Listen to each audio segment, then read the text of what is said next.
What's going on, Yardigans? You bet I played some more Dark Souls, and I'm allowed to talk about Dark Souls because the timer hasn't run down to 0 yet. I walk in, face the roof demon, I'm doing good, ready to beat him, and all of a sudden there's 2 roof demons, and now they can shoot fire? Clearly I am unequipped for the job. Hello, Ghosted Burb. We got JJ enjoying my narrative report of deaths in Dark Souls. We got Sam, Alexa Toaster Brains, Koyao, Ultra Gameplays. What a crew. What a crew. I'll be on camera soon, yo. Hey, it's Bravia's Jam.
Nice. Koyao is hooking Sam up with that Neryl video that I reacted to the other day on stream, yeah, with the amazing footage of Majora's Mask, the Hedgehog.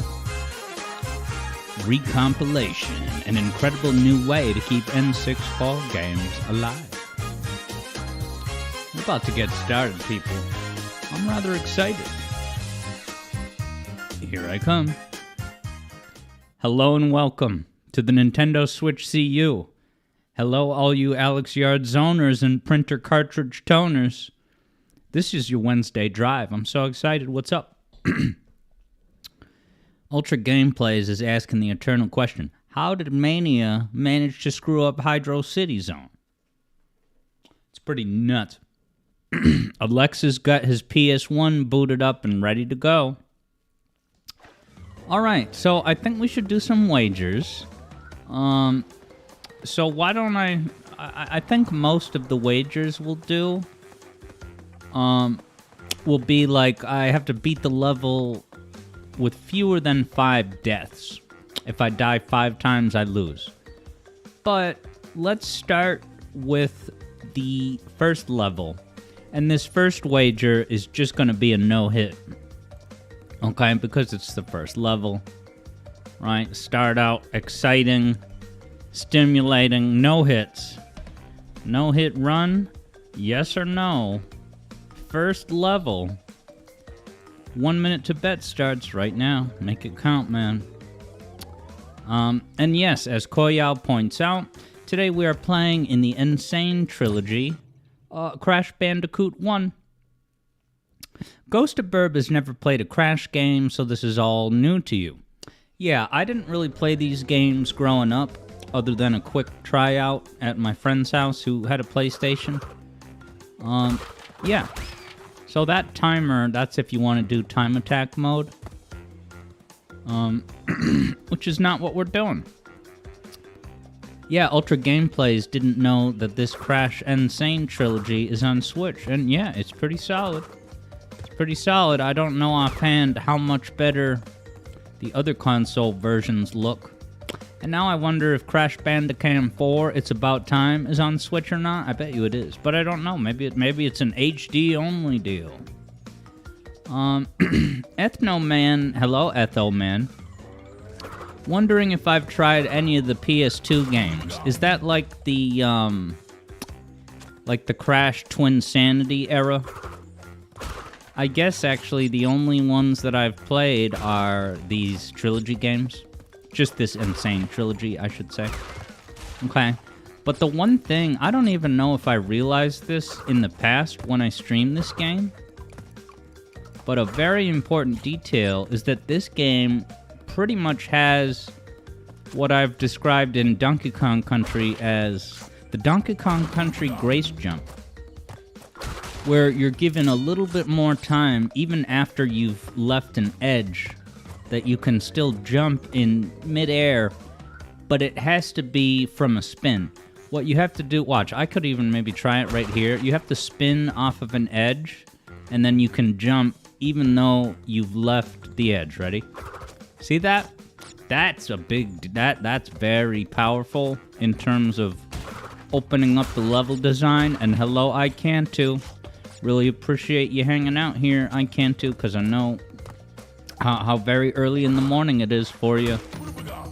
But when the marsupial arrives, anything goes. I'm not actually going to use this invincibility. This will run out after. I just don't. I choose not to. Yes, Clash likens it to the ledge roll jump. And Alexa is playing along at home, going for boxes and levels you can get gems. And then what do the gems get you? A data point in the menu that says you 100%ed the game. How epic. Of course, you can knock enemies into other enemies. I still haven't taken damage. A no hit, no damage run is still active. Now, I guess in this game, I like the Sonic's ass levels more than the Sonic's hip levels. Right? Because the iconic camera angle is from behind and you're moving forward. But a lot of the levels are side-scrolling, They're not 2.5D or anything. It is a little strange that you can move around in 3D, even though it's like a side-scrolling camera angle. And Ethelman confirmed that Crash Bandicoot 4, It's About Time, is indeed on the Switch. Glad to hear it. Have you played Crash Bandicoot 4, I Can't Do? Imagine if I died on that final little jump. Ready to get hit by boxes, totally popping the balloon of any sense of accomplishment you were feeling? What a classic. Zockman hates Crash 4. Sam even has it on PC. And Evaton is in the house over on YouTube, and you love Crash Bandicoot. Glad to hear that, Evaton. You're certainly in the right place for that.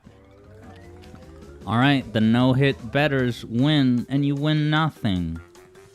Icantu says you do get more than just a data point for getting the gems. And also, Icantu has not played Crash 4. I'm more interested in Spyro 4. Alright, Jungle Rollers. Is this the one with the boulder that chases you?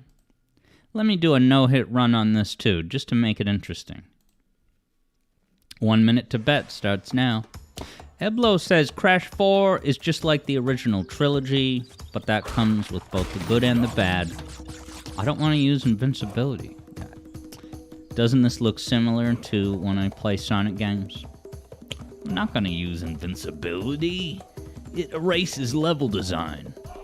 It erases well thought out. I'm half joking when I say that. It comes from a nugget of truth. But Eblo cautions everyone that this franchise is probably on its way to the grave, given what Microsoft has been up to these days. And then Zockman says, I'm doing front flips. Hey, why am I this, where did this paint come from? He's got, like, pink paint on him. Ah, look at his walk. Do-do-do-do-do-do-do-do-do. How goofy. Yeah, Zockman, is that a joke that's going over my head where you mention backflips and front flips at the beginning of the stream? Is that an inside joke that I'm forgetting from a previous on-screen bit? Clash Pineapple says that if I were to do a 100% run of Crash 4, It's About Time, then I would be set for a year of streams. Alright, Alien Isolation is cancelled. I'm gonna play Crash 4 tomorrow night. Solar Draco says that gunk that was on the protagonist is actually the juice from the Wumpa fruit.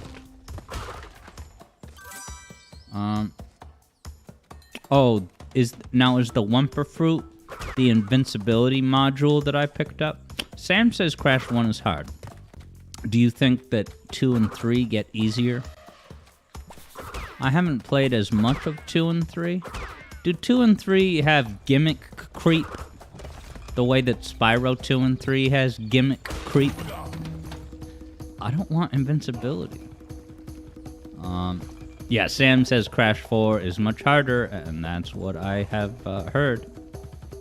Alright, Clash says that I simply missed an idle animation. Yeah, Koyao says, it might take a whole year of Dark Souls streams as it is, seriously. This is the first week in a while with no Dark Souls and no Mario Wonder discuss. You don't have to discuss. JJ's rendering is done. I think he was mentioning he's enjoying some tea. Hey, why did that stop moving? What the hell?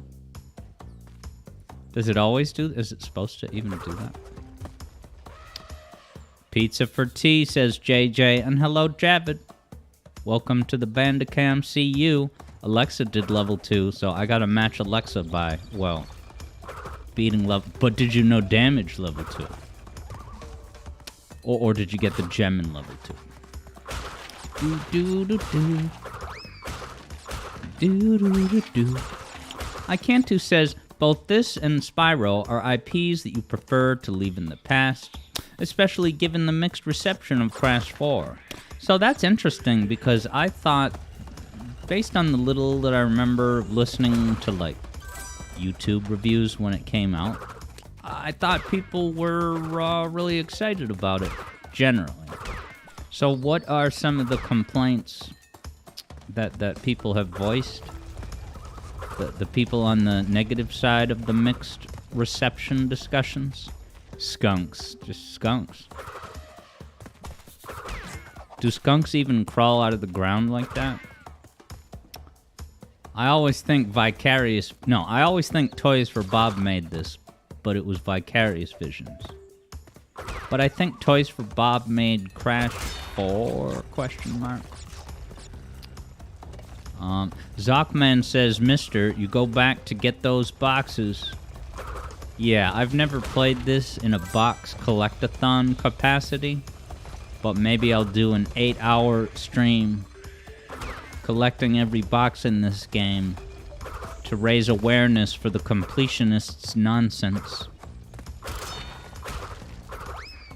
Get it?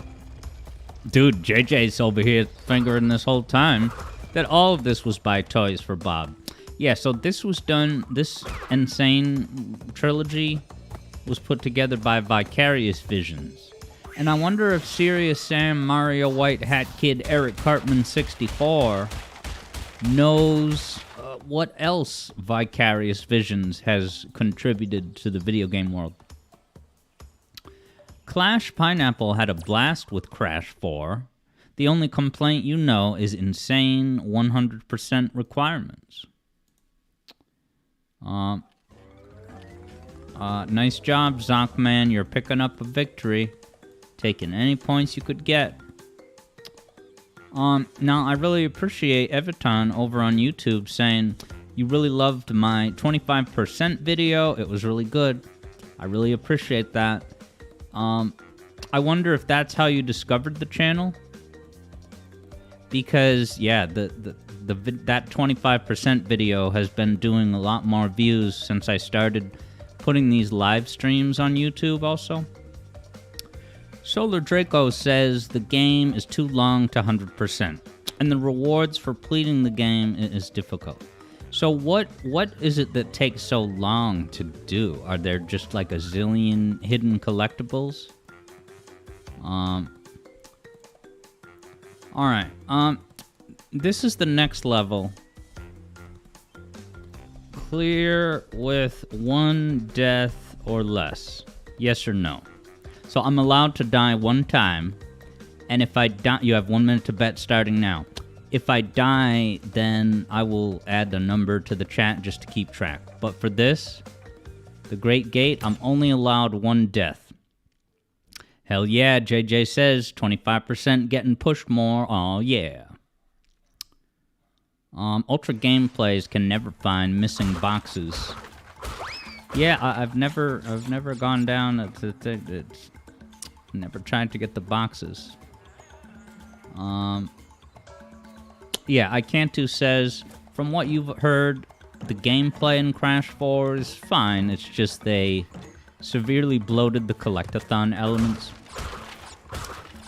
Yeah, if the collectathon elements are not mandatory to beat the game, if it's only for 100%ing, then that's not the end of the world. That's not really much of a problem in my eyes.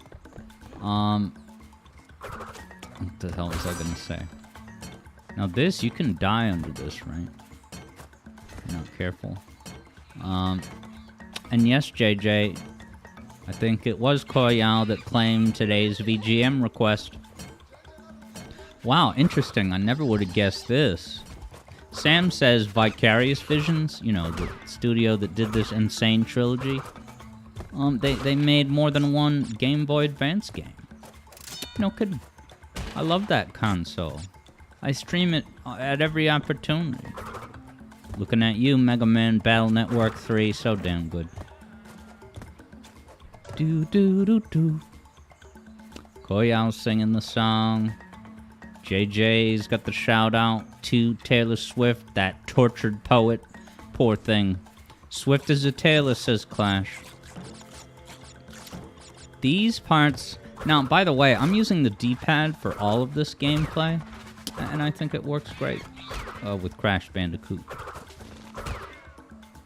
I like that in this game, there's not as much momentum in a way. Hard to explain, but like when you saw me bouncing up each of those iron bouncy blocks, like you just have to tap the D-pad a little bit and then your inertia will stop. So I don't know, you just have good control over the situation. Icantu says, getting 100% in a 3D platform collectathon is the point for Icantu's money. Especially if you're trying to make a sequel to a 90s game, because you had to squeeze every ounce out of those discs.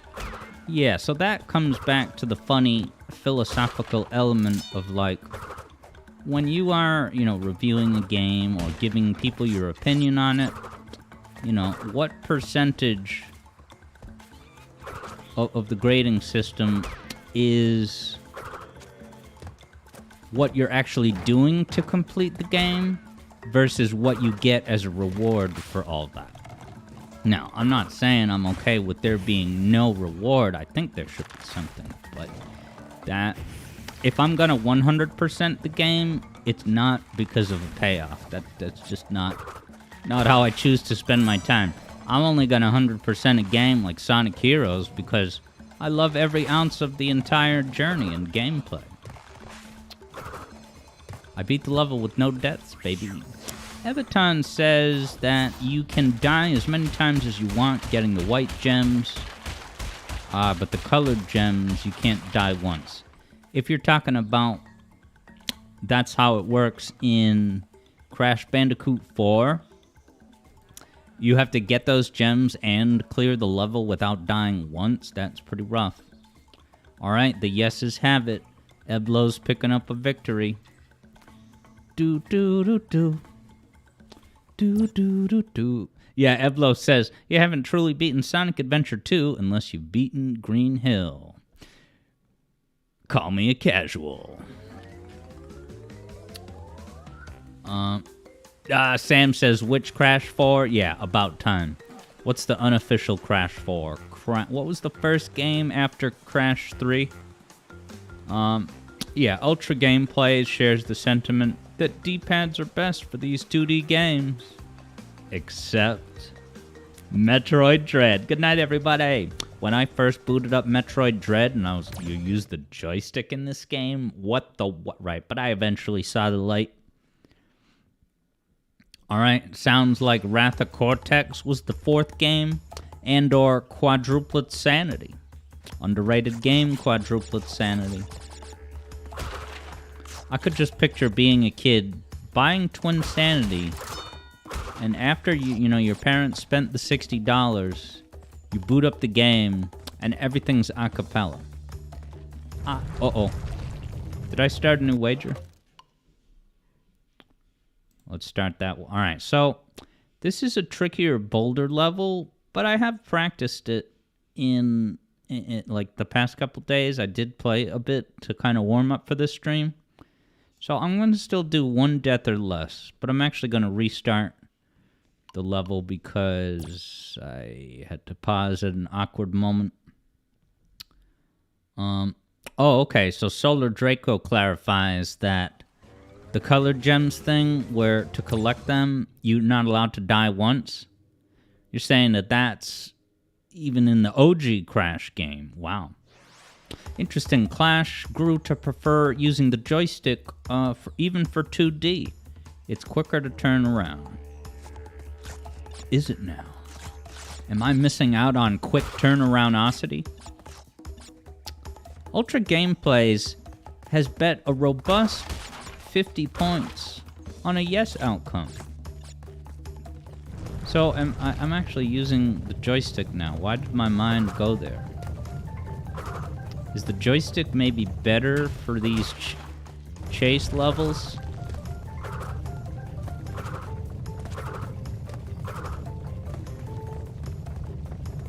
It's cool how he looks backwards every now and again to check on the boulder. I wonder if that animation was included in the OG game. So far, so this.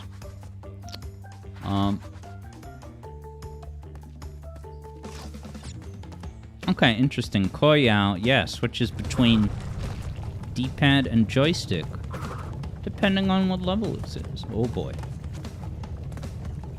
So this is the type of level where the grace jump can be very beneficial. Because some of these smaller platforms, you jump through one after one in a row, it gets a little nuts. Dude, I'm proud of me. I won the wager. Dude. Alexa picked up the victory on that one. You were in the minority, so you're getting a solid payoff.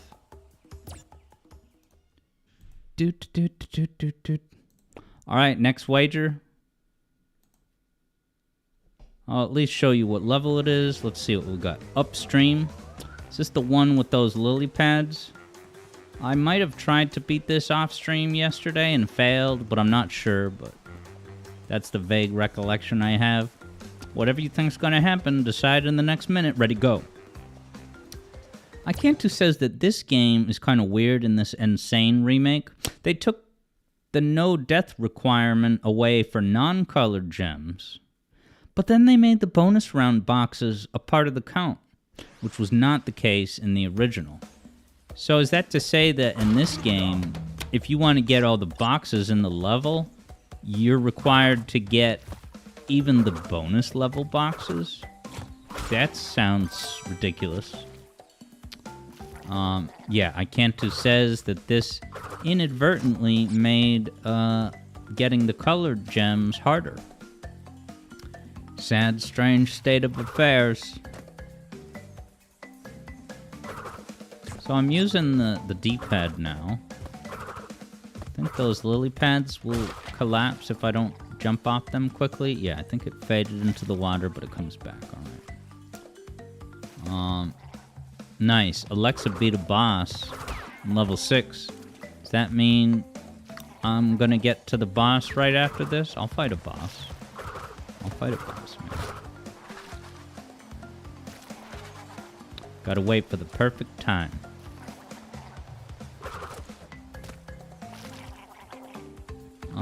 Sam says clear means 100%.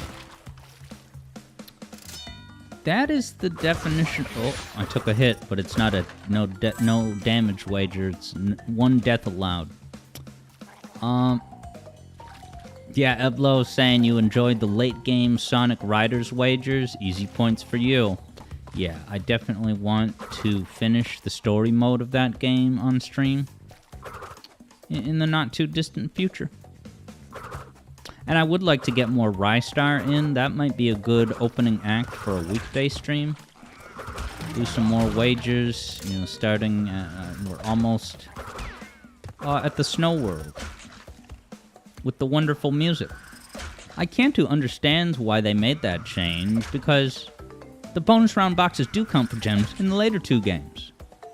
Okay, so was it that they were trying to standardize it across all the games, but it didn't quite fit with, you know, a balanced logic for this one? Yeah, Koyal says I didn't beat World 3, so yeah, we'll pick up on whatever level, sub-level I left off on. Oh god.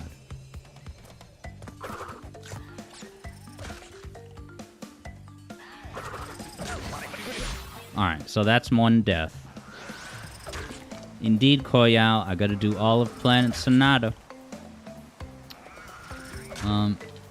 Interesting. Ultra Gameplay says the Switch Joy-Con D-pad is by far the worst D-pad made by, you know, the company that invented the D-pad, Nintendo.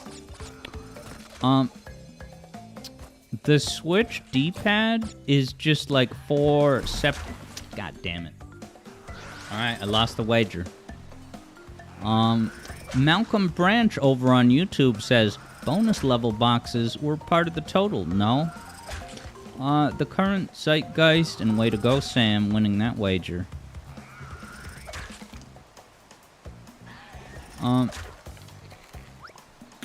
Based on the crash, and also welcome, Malcolm Branch. So glad you popped in over on YouTube. People are saying that the OG game didn't include the requirement of bonus round boxes. But yeah, that creates a whole new emergent set of challenges that, I don't know. And the end was right there.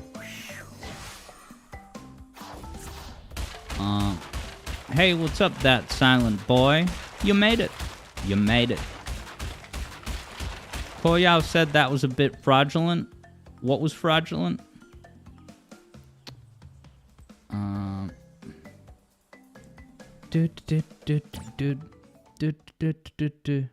Oh, like the game ripped me off.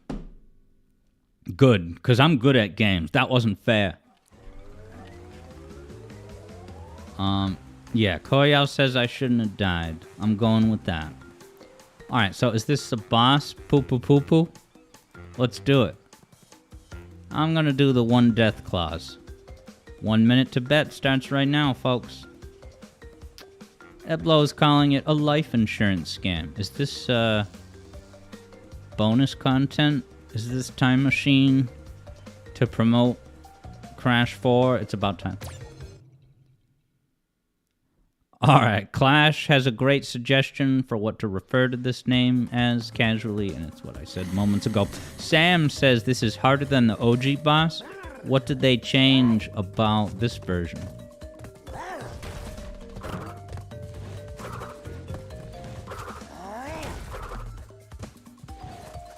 Now, what do I gotta do? Hit him on the back of the head? Poo-poo-poo-poo.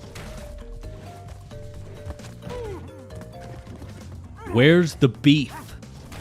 Where's the challenge? Dude, you can see his rear cheeks jiggle as he moves. These are the kind of things that Vicarious Visions is dedicated to deliver to you. Wobbly rear cheeks, man. True jiggle physics. You thought that the jiggle physics in the Grand Theft Auto 6 trailer were incredible? Well, you have not played Insane Trilogy, baby. Ah, he's just lying on the ground awkwardly. Camera shot lasts too long. Eblo is thankful that the Insane Trilogy made Coco playable in all games. Yeah, and that,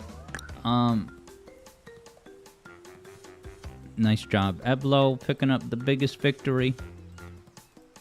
Alright, what's next, man? Rolling Stones. Sounds dangerous. So I'm gonna do a 1 death clause, and you have 1 minute to bet starting right now. Clash says, jiggle? That's just more poo-poo to love. Shout out to Papu Poo-poo. Ultra Gameplay says, Rouge and SA2 be like, come and get your jiggle. I want to see Jiggle in the post-credits scene of Sonic Movie 3. Take it to the bank. Inspire lots of Tumblr posts. I Cantu actually doesn't mind about the boss having more hit points. You're saying he's a bit of a joke boss in the original. So is it, I'm getting the sense that in the original game, they just make the first boss really easy. I feel like some other games do that. They want to introduce you to the concept of bosses in the game, you know, by giving you a joke of a boss. But yeah, I think it was a perfectly good choice to make it, you know, more of a boss fight. And what's up, doggies, for dinner? Over on YouTube, this is Crash Bandicam 1, known to many as Retail Crash Bandicoot 1. And I've never watched a documentary about bandicoots, so I'm not sure if it's one of those fantasy creatures, you know, like narwhals. For a sec, you thought narwhals were a fantasy creature. They are real, and so are bandicoots. Oh god. Bandicoots and echidnas, they're all real. Unregistered hypercam too. Oh, what a classic vestige of the YouTube era of old. Doggies for Dinner says, what the flip? Ghostaburb wishes squids were real. Could Sega interest you in Sonic the Hedgehog Splatoon DLC? Coming soon to Sonic Frontiers. Wow, I can too. May be the only person in the chat that sees Bandicoots on a regular basis. That's freaking... So can you see them just, like, driving around? The way that I see stray dogs walking around and cats creeping around. Because, of course, iCantu is over in Australia, where they have Bandicams by the dozen. Imagine that. Interesting. Clash Pineapple is saying that this game kind of influenced Kirby's Forgotten Land. I'm not using this invincibility. Yeah, I'm not even sure if I've seen it like a Bandicoot at the zoo. Like even a deluxe zoo in the Bronx.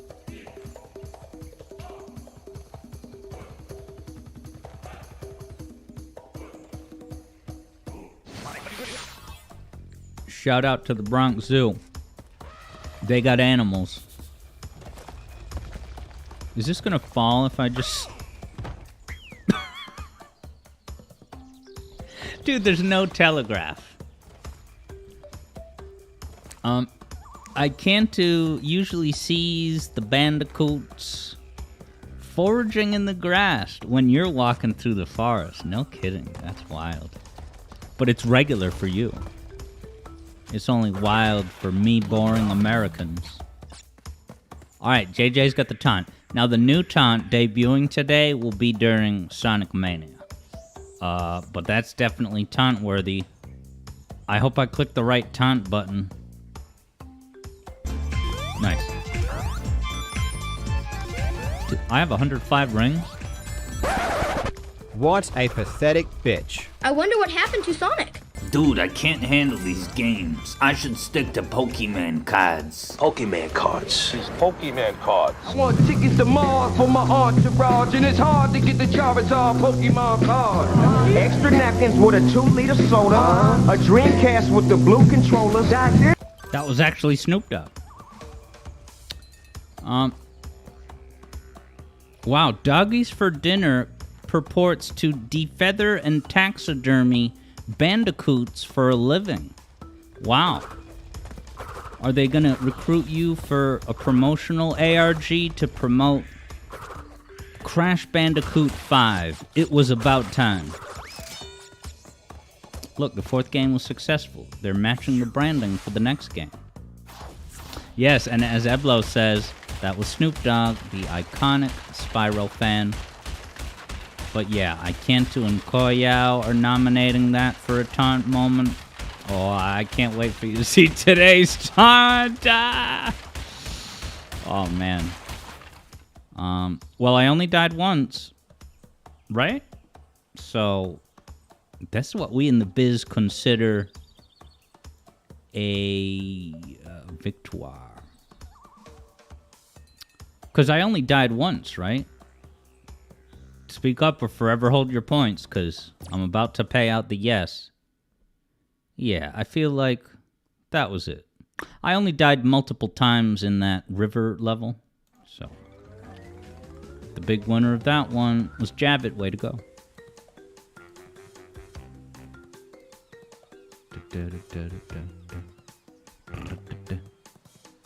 Alright, Third Bruno is here for real.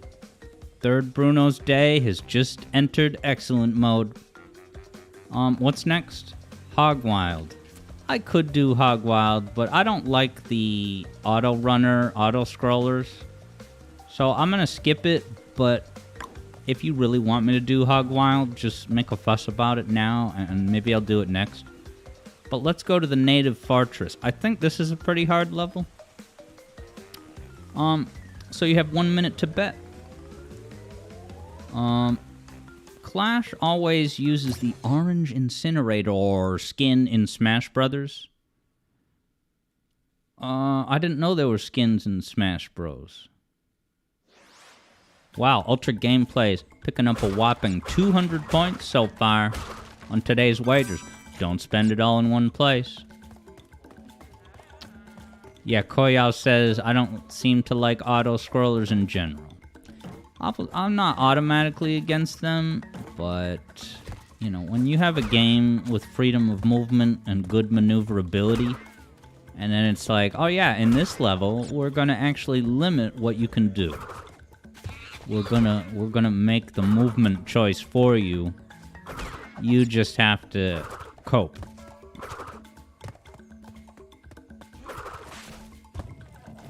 And I was using the joystick just now. Doggies for Dinner is cooking up, wouldn't you know it, an ARG on your channel. Did we talk about an ARG the other day? What was it? Somehow the topic of ARGs came up. Oh, it was that YouTube channel with the hilarious channel description of like, yeah, the YouTube algorithm is a little bit strange. Sometimes it shows my videos to the recommended feeds of people in a different dimension. So if you don't have these games in your dimension, enjoy a sneak peek. Freaking genius. That is some Siva Gunner level genius. In addition to the compositions on that channel being pretty good. Sonic 5 confirmed Serious Sam. That's one of the great soundtracks you can take an exclusive peek at into that other dimension. Third, Bruno's outlining his, I assume, Crash Bandicam resume. Played the first and second game. Yeah, I've beaten this first game, but not the other two. Yeah, Koyao says that channel is part of an alternate timeline where Sega didn't go under. Oh god. You have to be very poised and confident to defeat those guys, but as long as you know what game plan is, you'll be fine.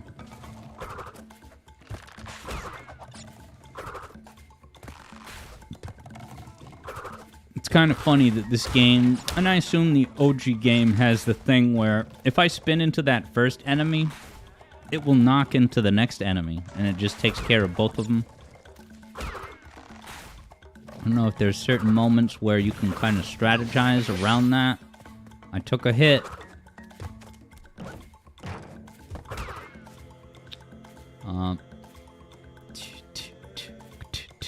Nice. Ultra gameplays, much like any wise Alex Yardigan viewer. Oh god, dies. There's the one death. Is trying to save up your points as much as you can. I think that's a good plan. Good things come to those who accumulate points. These days, a song request is a mere 11,000 points. But you bet that when my business producer finds out that, you know, someone scooped up the song request at the very beginning of the stream, he's probably gonna be texting me being like, dude, you gotta raise that price even for the Alien Isolation stream, bruh. Can I get these extra lives without botching it? Yeah, baby. Danger.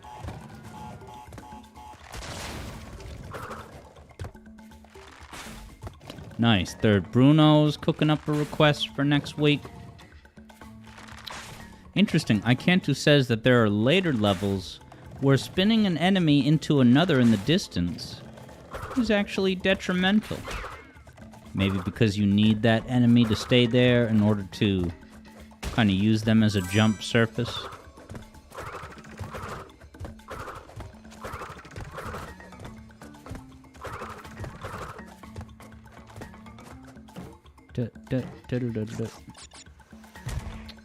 Ghost of Burb wants to do a request, but you feel like you'll be doing something wrong or dumb? Nah, it's nearly impossible to get wrong, because the premise is wide open. You can request any song from any game, just as long as it's, you know, an officially released game, not, you know, a grassroots fan game. How many times am I gonna miss this jump? And also, do you not take fall damage in this game? I was listening to a review of Conker's Bad Fur Day retrospective, first time playing, and I heard a complaint about a lot of fall damage. Now, why does that keep happening? Speaking of fall damage, I didn't take damage, but I did fall. Why do I keep falling through that metal box? I don't understand. Good game, confirms Bam Quazam. Yeah, alright.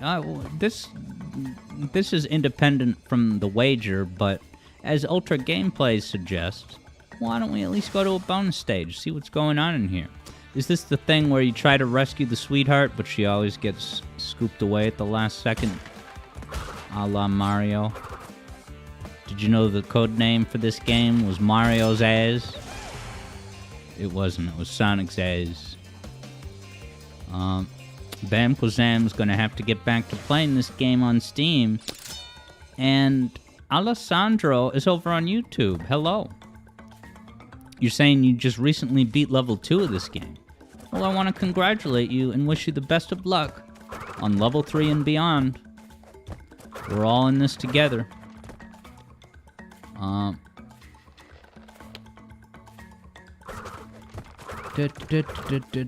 Alright, so I'll just bounce. I need to know.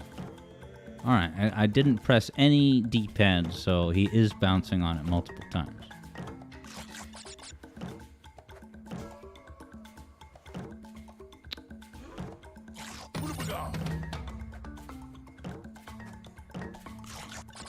There's a big sequence. Don't fall.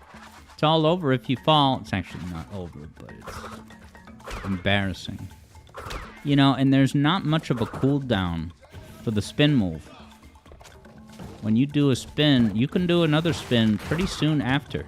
So much so that I could do a spin jump over this and then spin again when I crash into that demented Mario Universe Piranha Flower. That's just an homage to the Mario Piranha Flowers, right? Messes up the jump.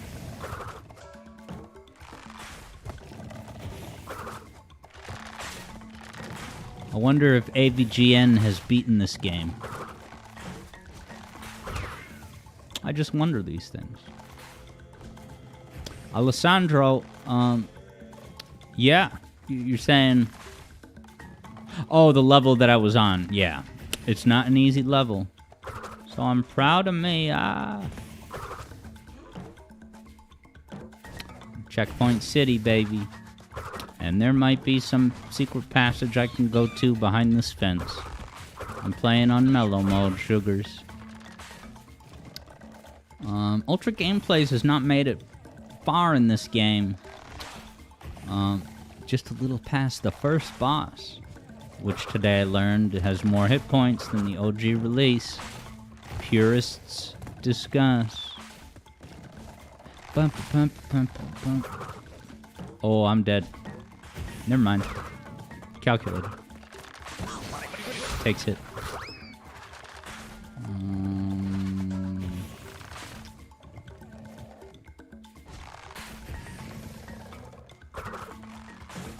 I haven't died yet, right? I can't do as always vibe with the background of this level. And of course, who could forget Great Gate? Alright, so was that my first death? Because I don't remember. Okay, so that was twice. Alright, so I did officially lose. There it is.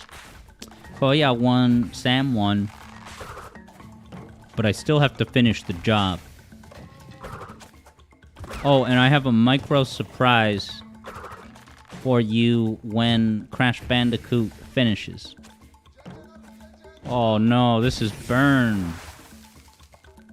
That's 3 of those things in a row. It's been a while since I've played this level, I guess. Wow, Third Bruno is saying that the sound effect for flinging a fruit with a spin is also a sound effect in Pac-Man World 1. So the big question Third Bruno becomes is, have you done any research into, you know, which sound library that could be from? Because, of course, when I streamed the Sonic-like game the other day, Nuclear Cheetah, that even had it in the credits. Whatever source he got those sound effects from, it might have even been, like, free sound effects. It's so funny that to use the bounce move, it has a basketball sound. Or, like, bouncing a soccer ball in your garage. Alright, Third Bruno has yet to track down that sound clip. But now you have a great topic idea for the next slice of content you make. If you're into that. Ghost of Burb says that game looks great, so it'll be great. Wow, Koyal says that I actually just spun away a extra life power-up. I didn't realize that extra lives could get caught in the crossfire as the result of my spin attack. And that's a lyric in, remember at the end of the Hydrosity video? There was a de facto Rickroll with the guys doing the Right Said Fred song. I'm too sexy for my shirt. He rips his shirt off. Last thing you'd expect in a fucking Hydrosity video. Oh, that's a career highlight. But one of the lyrics of that song is, take a nap and he'll spin attack. Take a nap and he'll spin attack. So that's part of the narrative. Dude, alright, I lost that wager. Let's pay it out. The big winner of that wager was Sam. Big surprise. Sam wins wagers.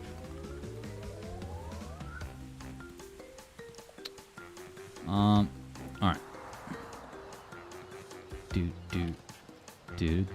I want to see what kind of level this is. If this is is this an auto boat level? There's a level where you have like a jet ski, right? Maybe that's in Crash Bandicoot 2. Alright, yeah, no, this is legit. River level like the other one, confirms Koyao. Alright. 1 minute to bet starts now. 1 death allowed. JJ has a pitch for an Autoboat spin-off series. It'll run for 6 episodes on Paramount Plus, and will have little to do with Rowboat or Auto, yeah. It'll be mostly about Wade Whipple's cousin. And no Knuckles. No Knuckles. Not a bit of an Echidna or a Bandicam, nothing.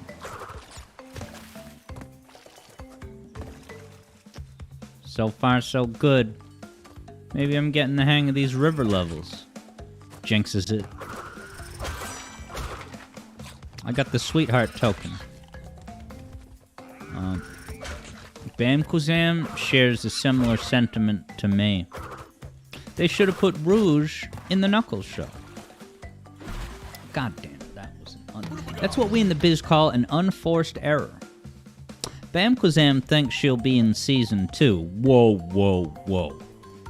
I was not under the impression that there would be anything beyond these 6 episodes we've gotten. Like, they're not calling it season 1. This is the new normal with tricky marketing choices by these corporations. Be like, because I think I have read that Hollywood has moved away from calling something a mini-series because it just kind of has like a kind of bad connotation where it's like, oh, it's just this mini thing that'll be done after 6 episodes. Why would I want to get invested in this? As soon as I figure out the lay of the land, then it's over. Let's jump in. So they're just calling it a series when really I kind of... when they first announced the Knuckles series, I was like, oh cool, there'll be a season 1 and then maybe it'll keep going. But no, it was a de facto mini-series. Intent all along gets eaten. So that's 2 deaths, right? I lost. Ultra Gameplay's thrown down 70 points, man. You're saying put Rouge in the Knuckles show, and everyone will love her personality. It's gonna shine through. At least they put Rouge in Sonic Prime. I still haven't finished, quote-unquote, Season 3. But I could, because I got Netflix back, inexplicably. After I didn't have access in the wake of them supposedly cracking down on passwords. But I was like, what would happen if I just tried to open it today? And it worked. So I continued watching where I left off of Season 3 of Sonic Prime, and I was like, this is boring, I don't want to watch this. Everyone's just fighting in these barren, open environments. That's Sonic Prime's legacy. Barren, open environments. Damn it. That's what I get for besmirching Sonic Prime, available now on Netflix, which I think Sonic Mania is now available on Netflix Gaming. Whatever the heck that is. Could we get Serious Sam for confirmation? Do you have Netflix Gaming? Ultra Gameplays typically votes yes, because apparently Alex, your current streaming host, is generally good at these games. Well, wait till you see the taunt later today. That will provide you with useful data. Alexa doesn't even have Netflix, and Sam confirms that that whole Sonic Mania availability thing is mobile only. So you're poop out of luck if all you have is like a really big smart TV. Oh well. Ultra Gameplays finished Sonic Prime shortly after Season 3 came out. And what was your satisfaction level once it was all said and done? Because I will always have fond memories of Season 1, and I guess I'll just pretend like Seasons 2 and 3 don't exist. Well, it's 4:52, so we'll do at least one more level, people. And then I'm going to get ready for today's competition. Sonic Mania back half versus JJ, with lots and lots and lots of on-screen bits. I got more bits than usual today because Sonic Mania back half is a little bit longer. Yeah, I'll do Ripperoo. This is kind of a cool boss. Ghost of Burb says, I miss the boxes, but the boxes won't miss you.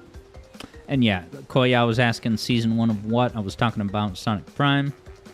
So let's pay out the no wager. Way to go, JJ. Alright, Ripperoo the Hedgehog Dog. One death allowed. Betting is now open. Make it count, man.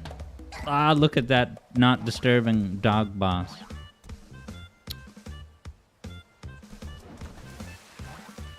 Alright. So this one, he has preset paths that he moves through. And that was boneheaded, to say the least.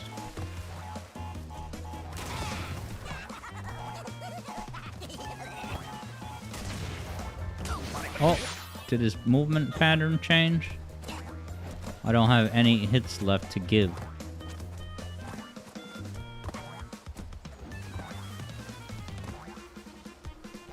Oh, I did hit him. That's why his movement is different now.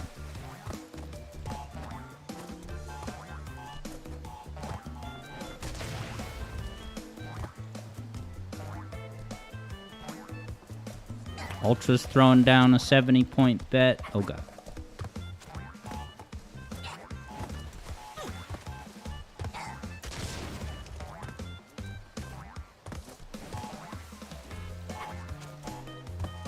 Come on, jump, quick. I was talking to Ripperoo. Koyal says, Sonic Prime, is it worth watching, or is it too dangerously close to bad fan fiction? I honestly would still say that Season 1 does have somewhat of a standalone quality. I would say, I would even recommend watching Season 1. Enjoy the ride, enjoy a look at a few different parallel worlds, but then call it quits after Season 1 because they don't even really go to new worlds and locations really all that much in Seasons 2 and 3. It's a borderline bait and switch, in my accurate opinion.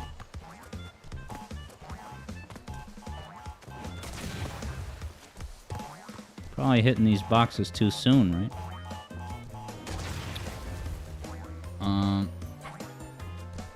Javid keeps forgetting that Netflix even has games. They have a launcher on mobile to play the game.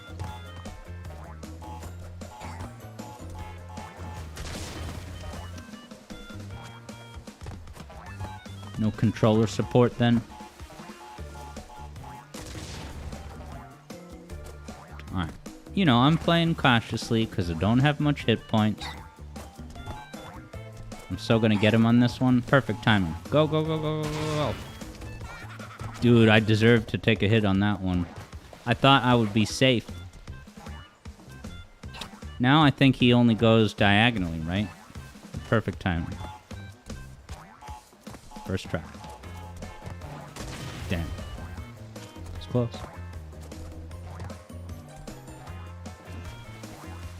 I think he's probably moving faster nowadays.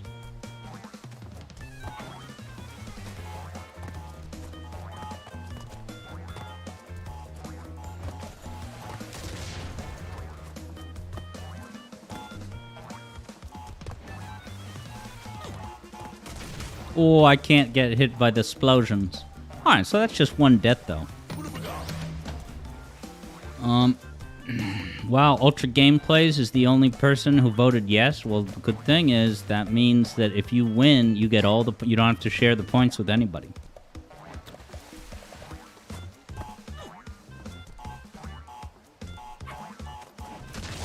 Too soon.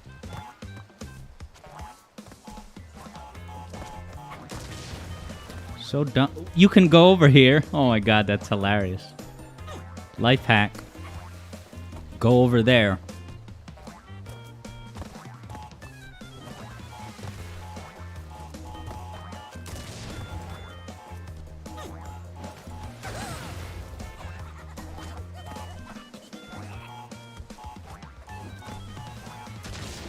Alright, now he goes diagonally.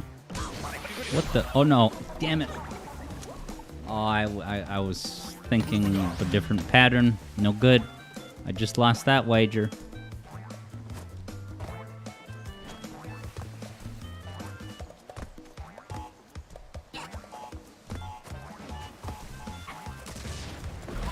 Come on.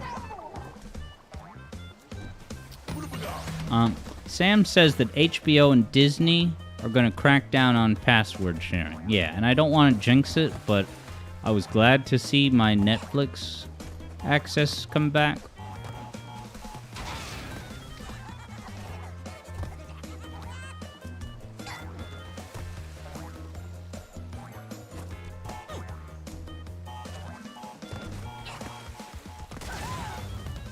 Two hits.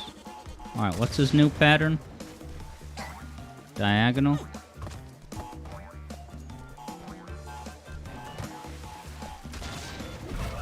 Why does that keep happening? I don't understand.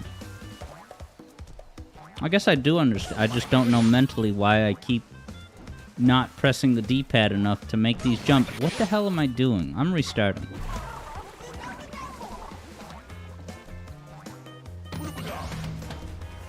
Alexa's past level 13. That's a lot of levels.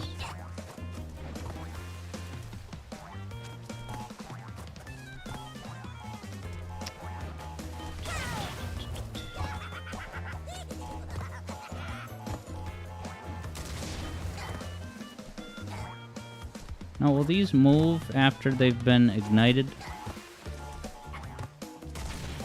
Or do they always stay put?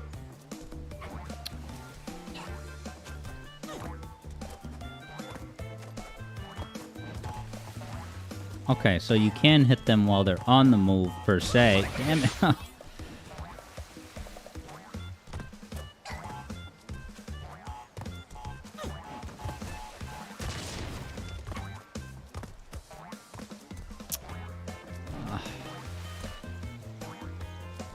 Ultra Gameplay says, you thought Sonic drowning times were fast?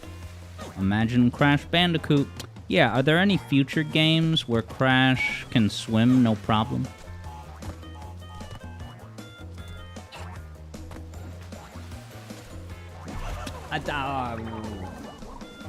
What time is it? It's 5. Last try. Last try. If I die, if I fall in the water, that's it. Last attempt takes hit.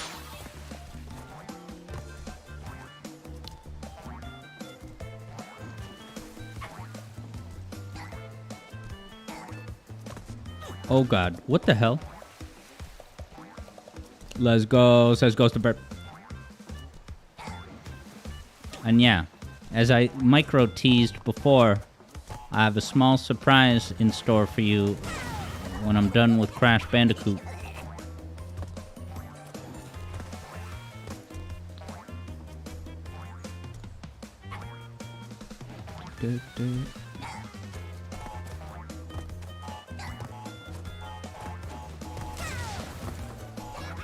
Alright, now what's his new... Oh boy.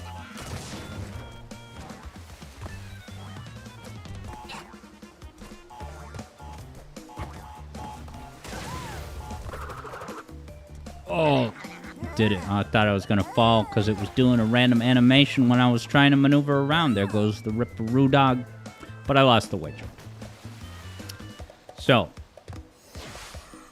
Wow, Third Bruno just found out, and I'm finding out, that TNT stands for Trinitrotoluene. I never, all those years watching cartoons where they had a big TNT, never knew what that stood for. And hello, Vector Sater. You're in time for the micro surprise. So let me pay out these winnings to the Serious Sam, because I did not succeed in that wager. Alright, ready for the micro surprise? So I'm going to go set up for the Sonic Mania competition now.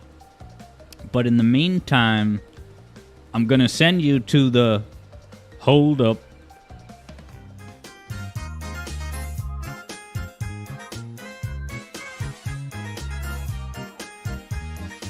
Not too bad, huh? Game Explain is live, confirms Sam. If you're looking for a competitor stream, you're in luck.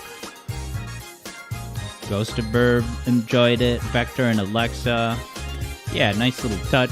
And I have the little graphics move a little bit slower than how they actually move in game, just because I wanted it to be able to soak it in. I may alter that. But I was like, I don't want the text to disappear too quickly. So, me and JJ are going to set up for the competition, and maybe some of you are going to set up, because this is, of course, versus JJ and you. You can play along if you want, but we're going to try to get those cool bonuses. They are important. Yeah, I beat JJ to adding title cards. That was an idea he had in the pipeline, but I get the being there bonus because I did it first. Haha, I'm just kidding, man. Gonna get the flying battery flyover. Alexa's talking about the 50 hertz version of what? I can't hear you over the deafening noise of the flying battery.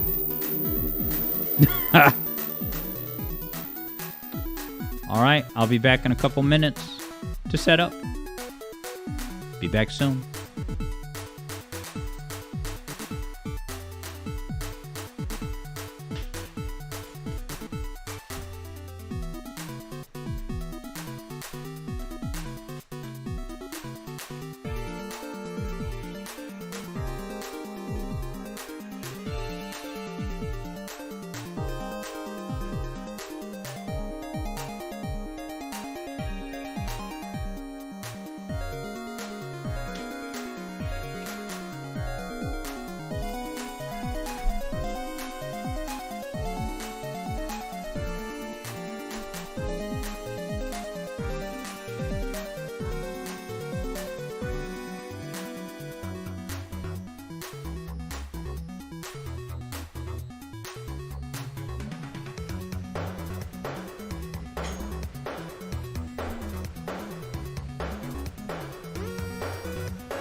Man, I can't wait to show you the new taunt. But that all hinges on me making a suitable gameplay mistake in today's wager.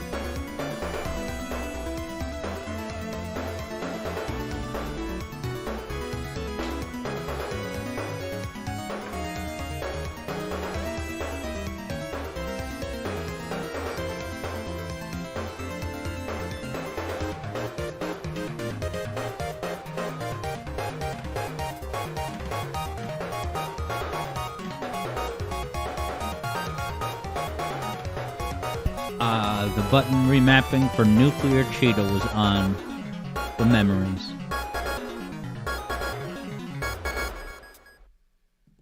Of 2 days ago.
Now, JJ, to start this wager, I see JJ's feed. You're going to see JJ's feed soon. Do we need to actually use level select rather? Because if you just pick up on that file, it's going to have like points preloaded into it, probably, right?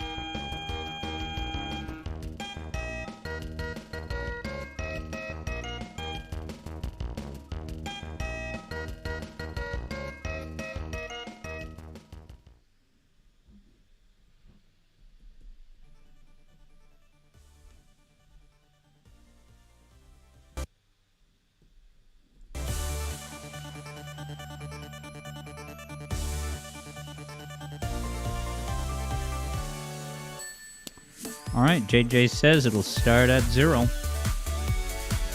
I saw your screen at first. It went black though?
That's wild. It doesn't actually save your score.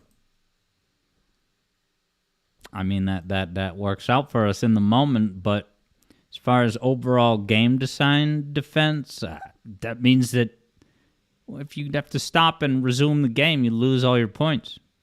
Third Bruno still hasn't gotten this game. All right, I'm almost ready to go, but just give me another moment. We're very soon, though, and you can even see JJ's feed. I'll go to the main screen just to achieve unity and consistency with JJ's feed. Alright, we're like a minute away, so you didn't miss much, Sam. We're gonna get going with the first on-screen bit shortly. Just need like 1 more minute.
Alex Yard microwave confirmed.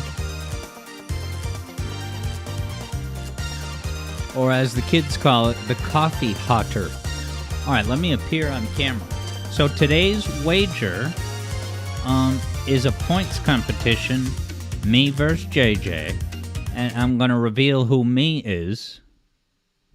Here I am. Now, JJ says only on a cleared file does the score start at 0. So am I going to be a monkey's uncle, though? Because look, this is not a cleared file. And maybe I just looked at it. Oh, yeah, I was looking at rings. Where is my mind? All right, so I'll just do level select. And the way that you do level select... looking at rings, ridiculous. I have to enter debug mode on, and this is a weird thing. It works 50% of the time. I assure you, I'm hitting the right button inputs every time, but it doesn't always. I cannot understand why. Okay, debug mode on, and then I'll go to Sonic No Save. This button. Yeah, see, it worked. Alright. So, this wager is going to be me versus JJ. Based on points. Ooh, do I see a report? Thank you so much, Wonder Woman, for the subscription. I really appreciate it. And thanks for stopping by. So, yeah. Sam had said, you know, how can you join in if you'd like to? All you need to do is just play along at home. Start at Hydrosity, and we're going for points. So, of course, when you're playing for points in Sonic Mania, the cool bonus can be a massive source of firepower to help your score. So I've changed the category to Sonic Mania. All I need to do now is kick off the wager. Who will win the Sonic Mania wager? Alex or JJ? So this is purely points-based. Whoever has the highest score wins. And y'all are going to have 30 minutes of gameplay observation to make up your mind. You'll have a 2-minute reminder when there's 2 minutes left to bet. But I'm ready to go. So JJ, if you're ready, speak now or forever hold your readiness. We're ready to get this party started. All right, JJ, let's do it. 3, 2, 1. This. Hydro City. What a concept. It's good to be back here for a wager. JJ says it will be nice to not play Oil Ocean 2 like Sandopolis with ghosts. In other words, when we get to Oil Ocean, we'll be free to get rid of the toxic smog. I actually just need to change something real quick. Move this over here. Turn off the monitor. We're pretty close. All right. This confirms Koyao. Thank you for the good luck wishes, Sam. And hello, Elmarian. Welcome to the zone. Yeah, so here we are at Hydro City. A level that's really good in Sonic 3. In Sonic Mania, it's not the end of the world or anything. But, I got my feelings on the matter out of my system. In the music theory video, what better place? Elmarian says, Sonic Mania wager, what is this cool stream? This is the Alex Yard song. Established 2021. 3 weekly streams. Drowning gameplay. Let's go, Bubble. I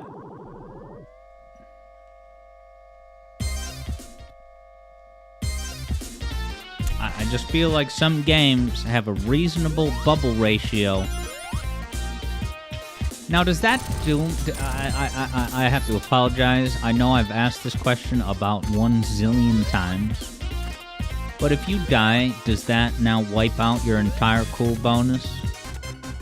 Like I'm just totally screwed for Hydrocity Act 1? Because if that's the case, I'll accept the fate and all, but I'm pissed.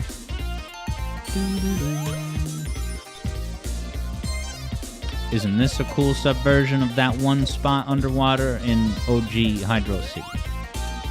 How did I pronounce it? Now, who was it? Ultra Gameplay is asking before, what's better, Sonic 3 versus Sonic and Knuckles? If that's what the question was, if I had to pick one, I would probably say standalone Sonic 3. It's much more replayable.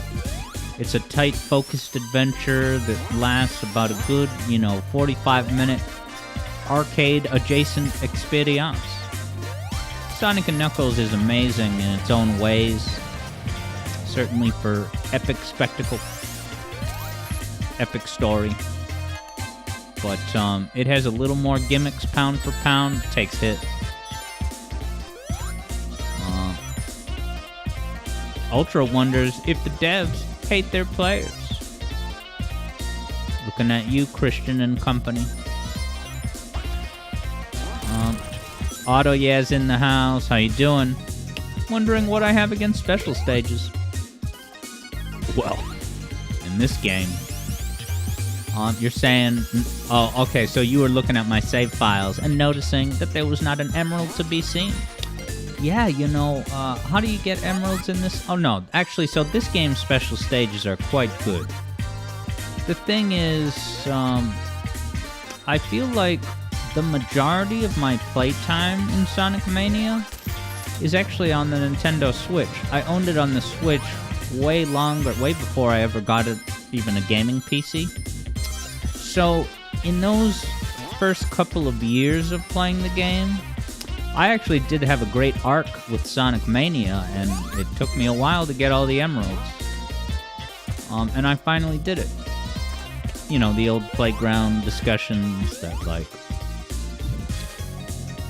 level 5 is pretty hard, and level 6 is pretty hard. But once you master 5, 6 is not that bad, and then I think 7 is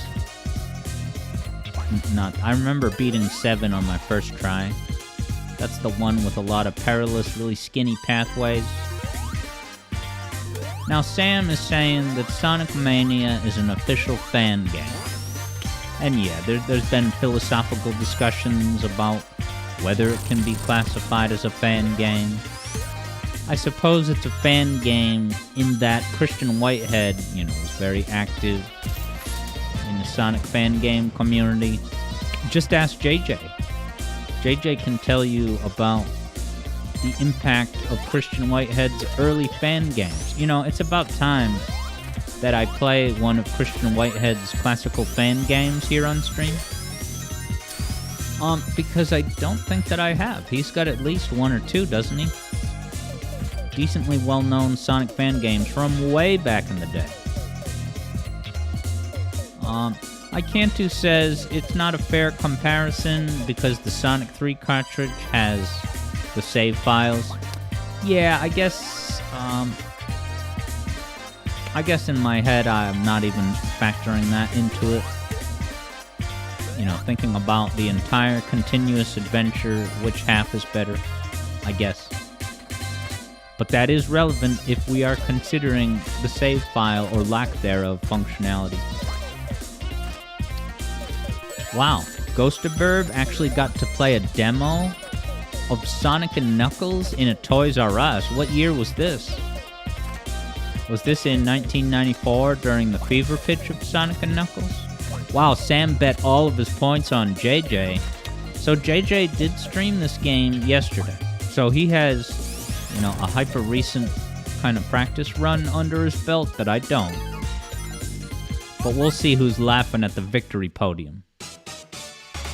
Alright, Ghostaburb says it was in 1994 that you got to play Sonic and Knuckles at Toys R Us. That's really cool. Yeah, AutoYas says, don't call Sonic Mania a fan game. It's much more than that. It doesn't deserve this title. Yeah, I guess I wouldn't, because, maybe there was a proof of concept that was made. But I get the sense that they pitched this to Sega, Sega greenlit the project, and then they made it on a budget. So it's like, it's an official thing. I guess I would be more apt to call it a fan game if Christian Whitehead had made this on spec, having no guarantees that it would be published by Sega, and then they brought the finished game to Sega and said, hey, do you want to release this as an official game? But the fact is that they had a proof of concept, Sega approved it, and then they made it. Now, I have... Well, let me see. There was something I was going to read.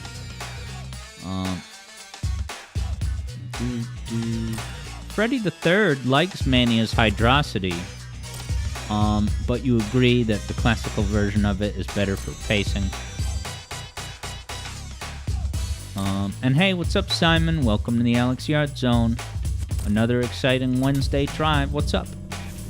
I wonder how you found us. Was it browsing through Twitch active streams? Was it through my music theory content?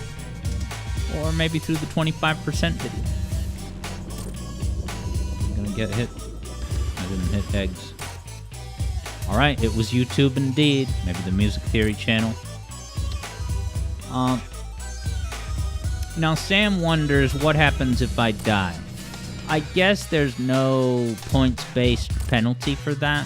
I guess I only do that with the Sonic games that I really have played a crap ton, and there's no reasonable reason why I should die. I am not getting this job done. I'm gonna get a time over in Hydrosity, Jay. Simon agrees that Crash Bandicoot and Sonic Mania are excellent games. Sounds like a stream to me.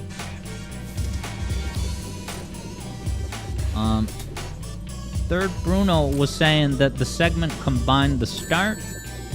Oh man, I can't be looking at chat. During these key moments... I have no ring, so let me hyper-focus on this box.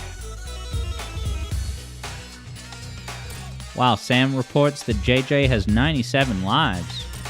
That's a lot more than me. I only have 2. I better rack up some 1-ups. This is a travesty. 0 rings, 8 minutes. And how many times have I hit this jerk?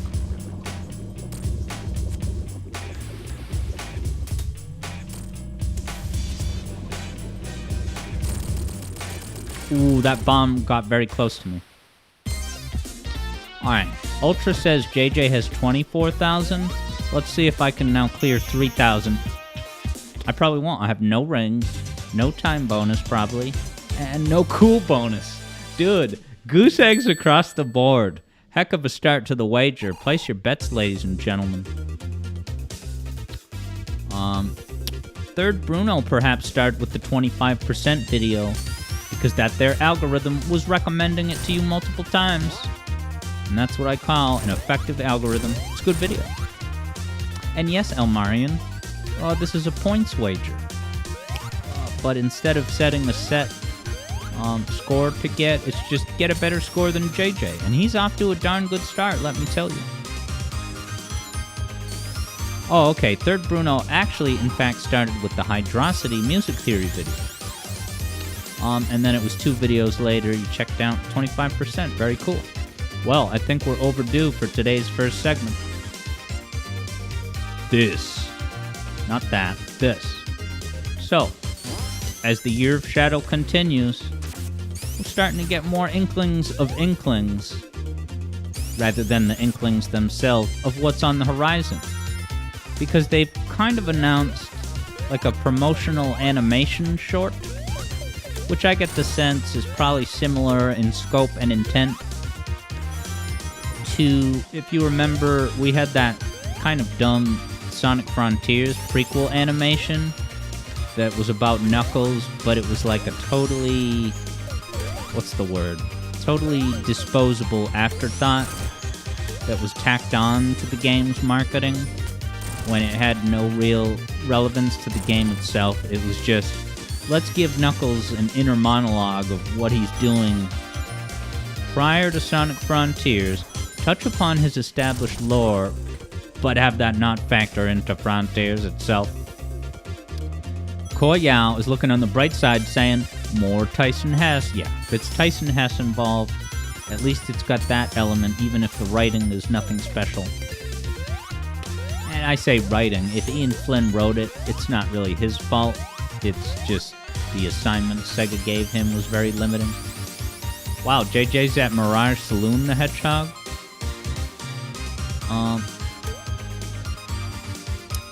And yeah, Freddy the Third, I was actually aware of that ability to drop bombs with the Egg-O-Matic. And I probably should be doing it more often, because look what happened. I got by one of the damn bombs. Language. Simon says it's a shame there's no Sonic Mania 2. Could Sega interest you in a $60 purchase of Sonic Superstars? Because that delivers on the real potential that Mania missed out on. I'm just kidding. I was seeing if you were paying attention. But anyway, yeah. So, in typical Sega/Nintendo fashion, they did it in the form of, they announced an upcoming panel where the panel is going to have like the animation team talking about the animation, but not actually showing you the animation itself. Elmarian's getting the pitchforks ready, as any good viewer should.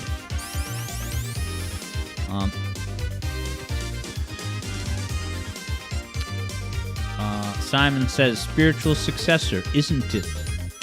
Depends on who you ask. If Sonic Superstars is a spiritual successor to this, I guess. Did you guys see a recent video that came out? It's a guy critiquing Penny's Big Breakaway, and he's got some fairly negative takeaways, but he's wearing a very distinctive, like, yellow and blue outfit with, like, a crazy hat on it.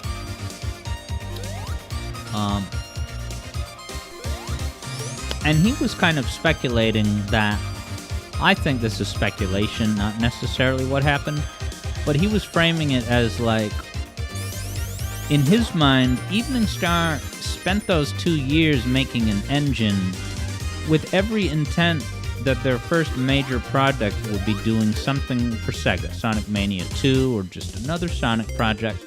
Is this the infamous spot of the taunt? I think it is. So this guy tries to assert that when they pitched their pitch that was rejected by Sega, Sega went with our Zest instead. That he's saying, oh, now they had to scramble to come up with their own game, and this was all they managed to do. I don't know if it's quite as simple as that, but I also don't really have anything to base it on. Somehow, in my heart of hearts, I just can't imagine that they were, so intent and relying on getting a Sega gig, and having no backup plan. Vector Sater is open to trying Superstars when they get rid of Denuvo, that is. Alright, I have so many rings, so I really gotta focus on this boss so I can defeat JJ, take the crown. This is a really good boss theme. It's just really good. The boss themes in this game are fantastic. I also think the special stage is an incredible composition. Really good. Has kind of some of the improvisationality that you see in the Blue Spheres special stage music. I wonder why I was stuck with Almost Gonna Drown. Yeah, does the boss music restart when you drown? Because that's micro bogus. I don't know how other Sonic games handle that mechanic, but... Oh god. 229 rings. Ooh, there's a phase 2. And I remember I screwed this up last time. Am I able to jump over this guy? And where is he gonna come? Left or right? You can't jump. Is it just one more hit? That would be very nice. Ultra Gameplays played Superstars, and the ultimate verdict was... It's okay. I almost got hit by one of those red rockets. Yeah, the second time he makes 2 passes. That, if you're not ready for that, that can mess up a head. I really cannot afford to lose these 200 rings.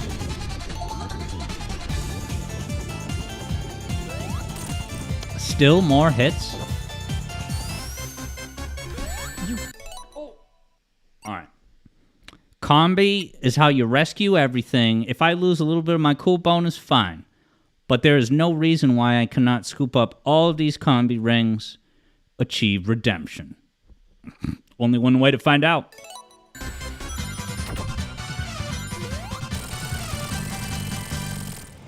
Take that taunt and turn it upside down into an amazing victory. It's really funny that I get extra lives for those recollected rings. If this was a good game, they would have programmed it so that you don't get an extra life on recollecting rings you just had. I'm just kidding, man. This is one of the jokes.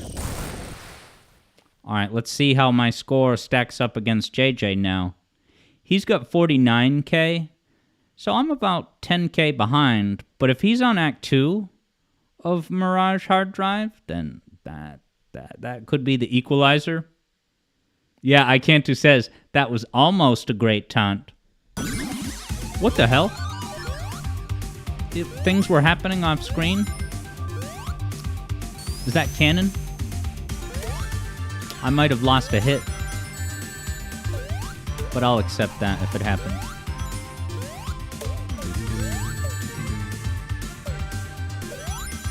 This is not going well. I keep taking hits, man. JJ's almost at 50k. Imagine. Alexa says, if I beat JJ now, I'll be the new Harry Truman. Get it? I don't get it. I wonder how Harry Truman is regarded over in Serbia. Oh god. There goes the cool bonus. This is a good track. Not gonna lie. And I'm not in the habit of lying, ever.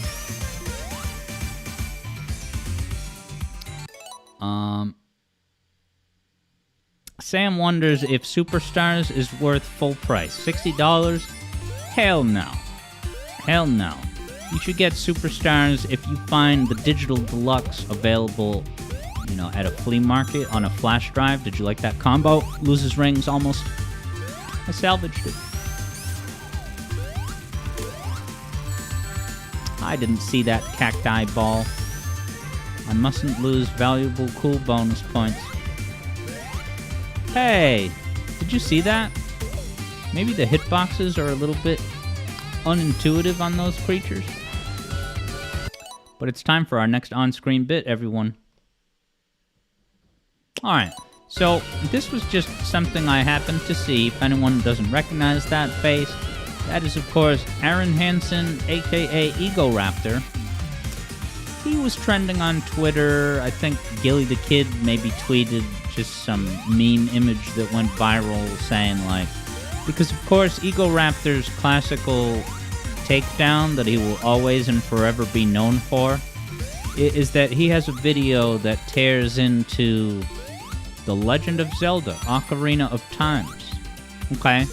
But he was trending on Twitter, like, today because people were talking about him in the context of Sonic Adventure 1. I gotta wonder what his take on Adventure 1 is. I think it's a great game. It's not my favorite. It's not the... I don't really replay Adventure 1 and 2 a lot. If Subsonic Sparkle the Hedgehog was here, he would probably know what Ego Raptor's take on the game was. Ghost of Burb says Burb tried to hug you. And then Sam likes the 3DS version of Sonic the Hedgehog. Did Ego Raptor Aaron Hansen retire? You never hear anything about him anymore.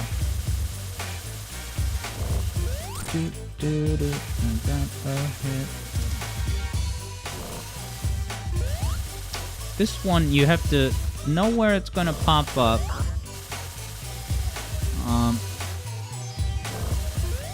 Also, if you look at that little picture of Aaron Hansen, do you see the face at the lower left-hand corner? It almost looks like a phantom completionist. But what is this 3DS version of Sonic the Hedgehog? Is there a game that takes Sonic 1 and puts it in 3D? Now, Simon recently learned that this boss is, essentially a reference to an equivalent boss in Sonic Chaos.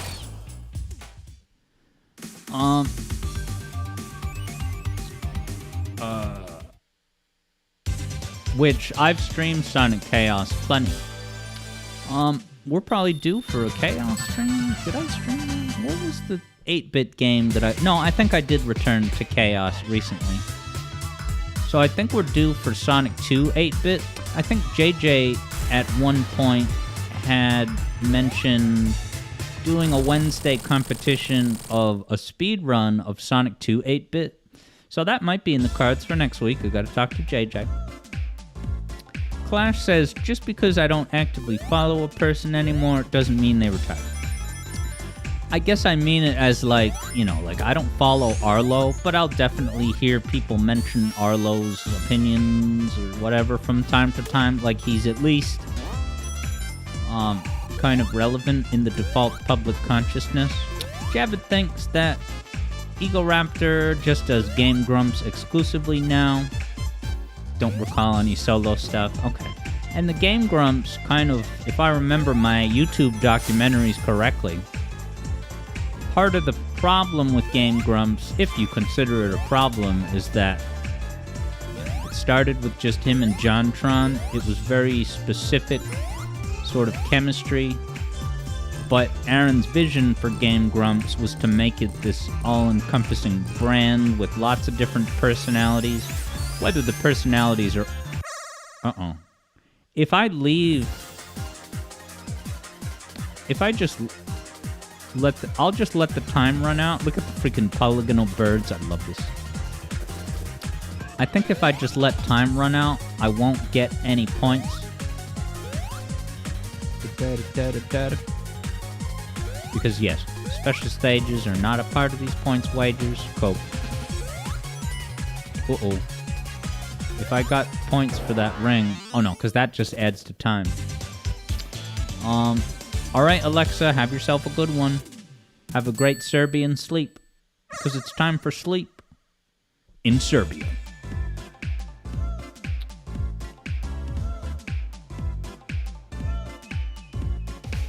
Okay, Third Bruno says I did get 100 points for the rings. Alright, so if it's a razor-tight photo finish with me and JJ's scores, then I will remove 100 points.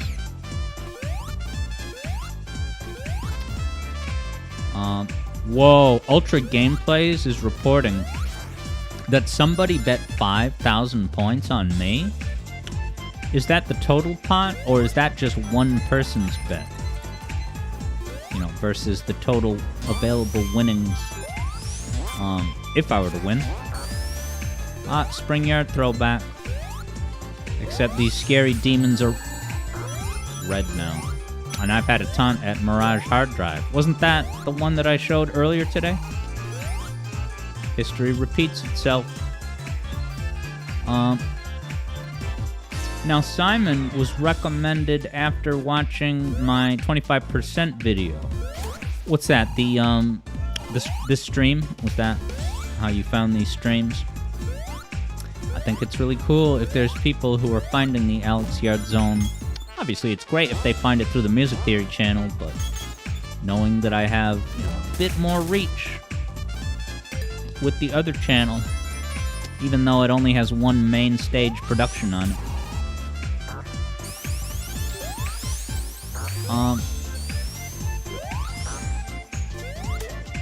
That was a cool little Dark Souls combat situation where you hit it to expose it, but you gotta hurry up and hit it, otherwise it'll get its shield back. Yeah, and Javid says, shh, don't tell Alex the pot size. Yeah, and I typically, as longtime viewers, no, that happened in slow motion in my mind. I typically never look at the pot because I don't want to feel like extra nervous or anything. Now, individual people are definitely free to declare what they wagered. There's no taboo on that or anything. But yeah, I try not... I certainly don't look at the betting to see, who voted what. I don't want any, bias or... if Bravia bet 12... Oh, it's time to bet. And they're off. Look at that. Come on, Clyde! Come on, baby! Come on, baby! Go! Come on, Clyde!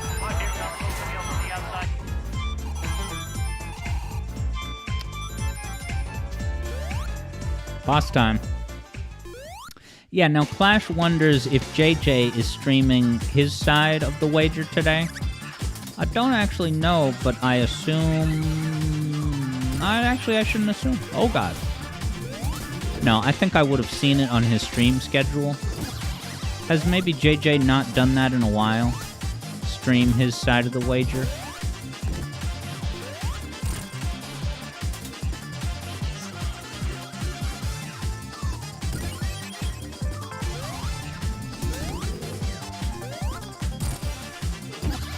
Alright, trying to protect my cool bonus. And I like that the cool bonus lends more stakes to these boss battles. It's like I don't have a ton of rings. Gotta dodge debris now. Gotta hit him.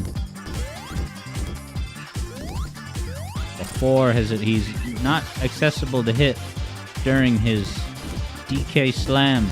PK fire. Oh, too late. Cool bonus evaporating, Alex Yard.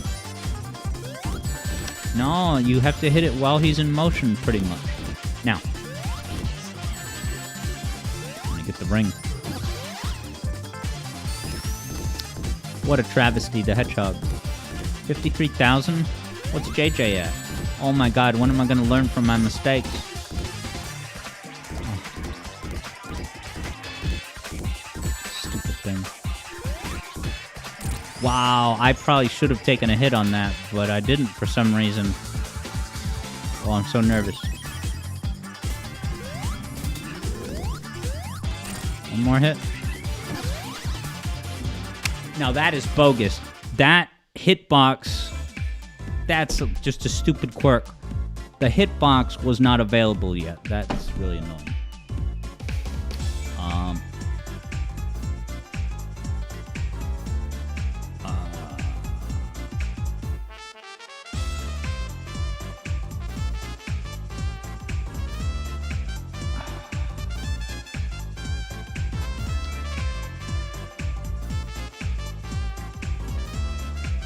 All right, hey, if there was ever a time for a debutante, here it is.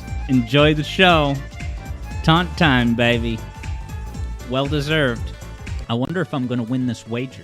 So far, dude, I got 43K. Manny. Oh, I almost died. Dude, I definitely jinxed me. Now I have to undo the jinx. Oh, no. Kirucha! Elemental properties, you know. Oh, I should have known that.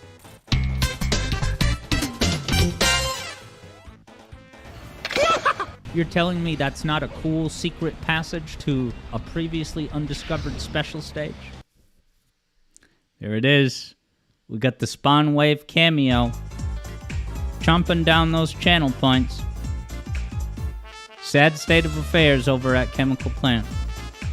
As my time bonus evaporates. But yeah, that's a taunt that you may notice new things the next time you see it. And yes, you're absolutely right, Sam. That was Spawn Wave himself. Gray Owens is gonna go nuts if I don't win this wager. And what's up, Gray Owens? Dude, if you don't win this wager,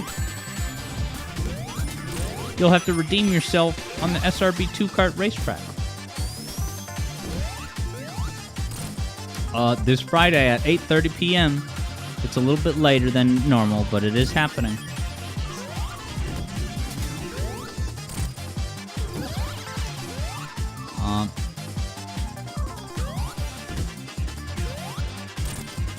But yeah, combo taunt. A couple different games in there. So I think the best time to hit him is during his jump. Yeah, look how easy that is now that I'm following the protocol.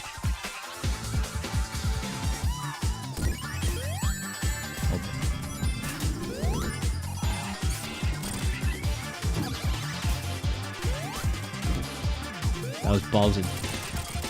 And it worked. I see JJ is at about 84K. So look at these nothing points. I'm going to pick up 300 points total. Ghost of Burb is looking to join us on SRB 2-kart in the near future. I quite look forward to it. It's free. And the one thing I should mention is that you'll notice that I don't use the text chat a lot while playing SRB 2-kart. I'll do it from time to time. But the computer is not easily reachable from where I sit. But also, those SRB2 hangouts are primarily a Discord call hangout. JJ typically hangs out on the voice calls during the SRB2 kart session. And any of you are welcome to join. You can even ease into it to start by just listening in without saying anything on mic yourself. But yeah, don't think that I'm ignoring y'all. It just gives you more an incentive to become a $1 patron. All it costs is $1 to get in on those epic hangouts. It's a whole new level of, you know, following the action when you're able to hear me and JJ's commentary in real time during the races. Oil Ocean, the level that you all prayed would be included in Sonic Mania, and it was. And you are still grateful to this day.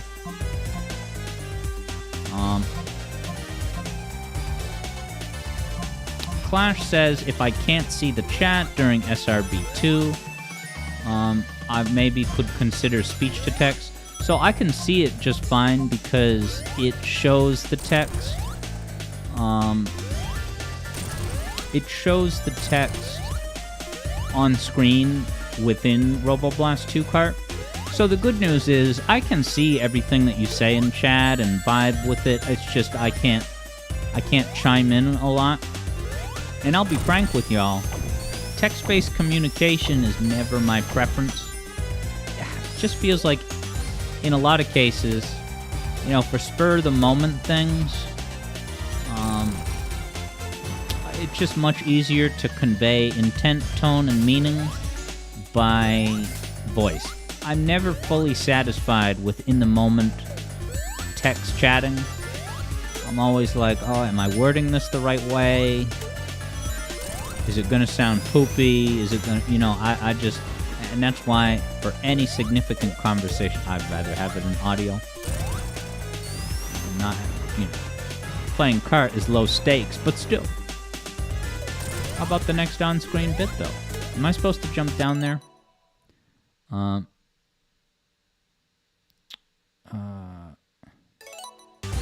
Okay, Ultra reports JJ is halfway through Act 2. And Elmarian doesn't know what it is about this music, but you always find it rather catchy. And there's that great kind of rap remix. You know, that oil and water don't mix. JJ knows about that one.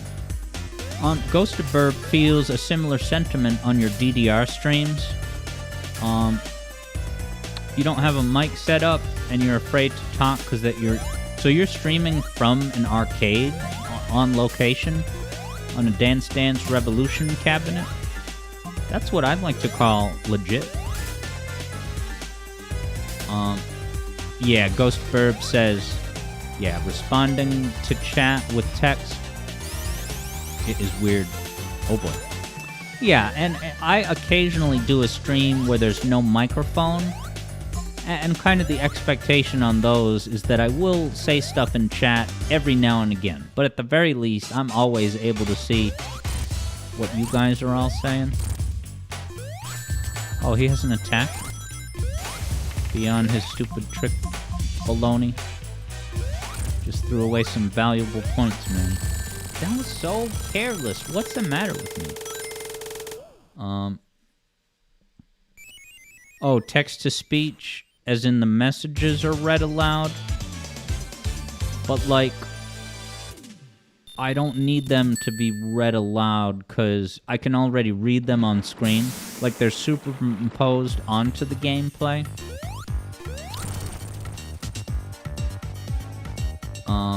Unless you mean it the other way around, speech to text.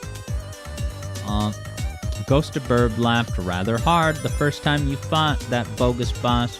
Uh-oh, the toxic sludge poison haze. It's now something I gotta deal with. But it's definitely time for a new segment. This. Alright, so this was just a funny curiosity. You guys probably know about, you know, readers added context. Facts first. Things, you know, readers added context they think you should know. And there was a recent promo about the Knuckles series saying, starring Idris Elba as Knuckles the Hedgehog. And so the Valiant Sonic community stepped in with some context that they felt you should know about. Sonic is a hedgehog. Unfortunately, Idris Elba has never played a hedgehog. And he never will, because he's already been cast as an echidna in the Sonic series. And yeah, Ultra gameplays, just letting everyone know who's playing at home, that you lose rings when it's the darkest. So alright, that's a throwaway, just goofy bit to show you. But how about this? Alright, here's the trivia question of the day. And as always, don't look it up if you don't know. Only say it if you know the answer. The question is, in the hotly discussed Hi-Fi Rush, who is the voice actor of the main villain? And I can't remember what the main villain's name is, but it doesn't matter. He's pictured on screen right here. What is this, speed shoes? I never get them. Sam doesn't know who voices the main villain of Hi-Fi Rush. And yeah, in the meantime, I'll let anyone answer if they think they know. But yeah, Flash, was it? Pointing out that you can beat Oil Ocean Act 2 without going into any submarines or cannons. Yeah, I did know that you don't need to go in any subs. I guess I never thought about the cannons. But I'm glad that the game affords us such freedom of movement, because I would hate to have to do those things. Alright. So no one knows what it is. So now I'll give you a major hint. Ready for this major hint? This. Uh-oh. Now, can you die in the haze, or does it just take away your rings? Alright, so you don't die. I think that's a good way of doing it. Toaster Brain still needs to finish Hi-Fi Rush. So maybe this isn't as big of a hint as I thought it would be. It does require a bit of Sonic acumen and knowledge. You're right that those words are from Sonic Colors, right? Good, great, awesome, outstanding, amazing. How iconic. So basically, the hint that I'm trying to give you is that the main antagonist villain of Hi-Fi Rush is voiced by the same voice actor that does those announcements in Sonic Colors. Good, great, awesome, poggers, amazing, lit. Toaster Brain is wondering if Toaster Brain actually did all those announcement voices.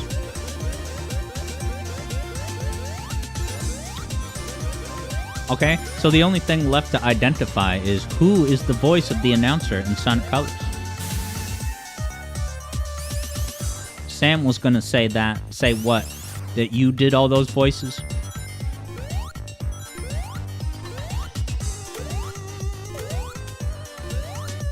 If I was gonna get... If anyone here would maybe know this, I would guess maybe JJ. Yeah, okay, so right on cue, JJ says, do y'all really not know who does the voice of the announcer? Alright, I guess JJ is gonna do the honors. If JJ even knows who the person is that does those announcements. Oh boy. I'm not going in the sub. It's just slow down. Gimmicks. Alright. Gray Owens is revealing himself. It was Gray Owens that did the voice. Is this the infamous boss that everyone died on day one? See that torque that I got off that bounce? Alright, JJ has it. The voice of the main villain in Hi-Fi Rush is voiced by none other than Roger Craig Smith, who many of you know as the announcer in Sonic Colors. He's also picked up some work voicing Sonic in Sonic Frontiers, Sonic Colors, a few other games. Why do I have no rings? Oh god. So yeah, current voice of Sonic. Oh boy. You can't touch that gun. And then Javid says, Smash Brothers announcer. But then retracts that. NBM, never mind.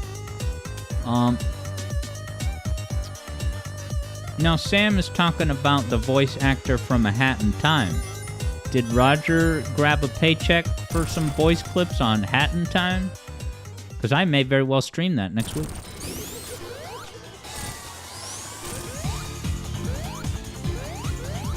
Don't die in the oil. Yeah, Ultra Gameplays is reminded of the classic Smash Brothers announcer. What does he say? Fixed camera. I was always annoyed by the way he over-enunciates the word camera to make it 3 syllables. Maybe it is technically 3 syllables, but come on, who pronounces it like that? Except an over-enunciating announcer. Toaster Brain is wondering if Roger voiced Hat Kid. That would be quite the feat. I was already impressed that he was able to do, you know, the Colors announcer. You know, it's always lost on me that you don't actually have to attack the tentacles. You can just attack the core of the ship. I'm doing so badly in this wager, but it's about the rings we collect along the way. And who is this Xander Mobius that Toaster Brains is talking about? In a booth saying random character names for the next potential Smash game. Pac-Man, Gex, Klonoa, Bubsy. Oh, I'm gonna buy that on day one if any of those characters are in the game. Clash wonders what were to happen if JJ finishes the game before I do. Pretty much nothing special. I'm able to keep going until I finish. Yeah, so there's no, like, finish first factor of this. As I say goodbye to more of my cool bonus, I have a 9k cool bonus. I ought to protect it. JJ is at just over 100,000. But I think he's on Act 2. So if he's on Act 2, and I'm only like 20,000 behind, I mean, I could easily catch up to his pace if I were to get like 200 rings. 200 rings, actually, I would need... Let's assume that I'd take no more hits for this entire act, which is so gonna happen. Then I get almost 10k just from the cool bonus. Another 100 rings, take that to the bank. Toaster Brains explains that Xander Mobius voices the conductor in Hat in Time, but he's also the announcer in Smash 4 and Ultimate. Wow, that's interesting and kind of funny. Toaster Brains also saying that when they had Xander Mobius do the voice clips, they also had him read names of characters that were not in the game, so that he, you know, was kept at least somewhat in the dark about who made it into the game. And I think they maybe did that with Game of Thrones in the final season. Like, they shot multiple endings so that there was no way to know or leak. I mean, you could potentially leak all those alternate fake endings, but it would still obscure what's actually going on in it.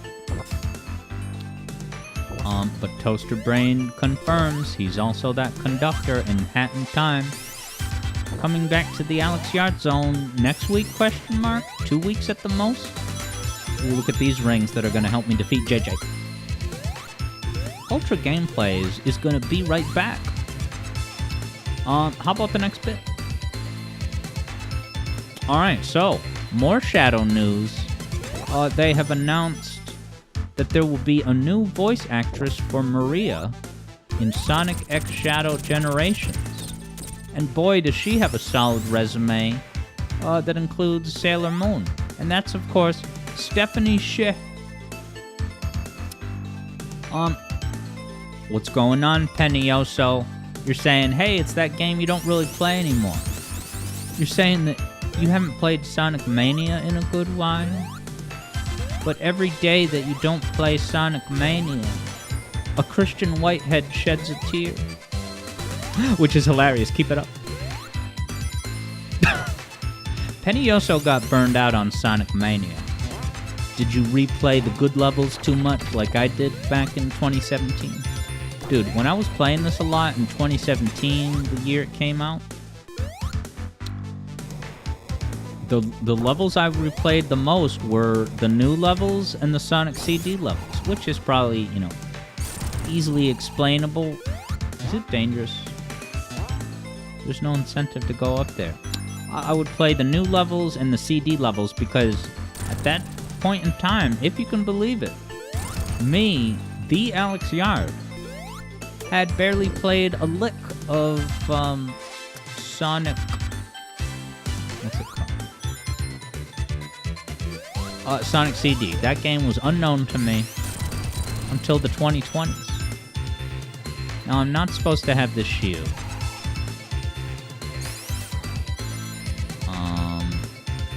So, fair is fair. I'll get rid of it. It's a 1,000-point penalty, but oh well.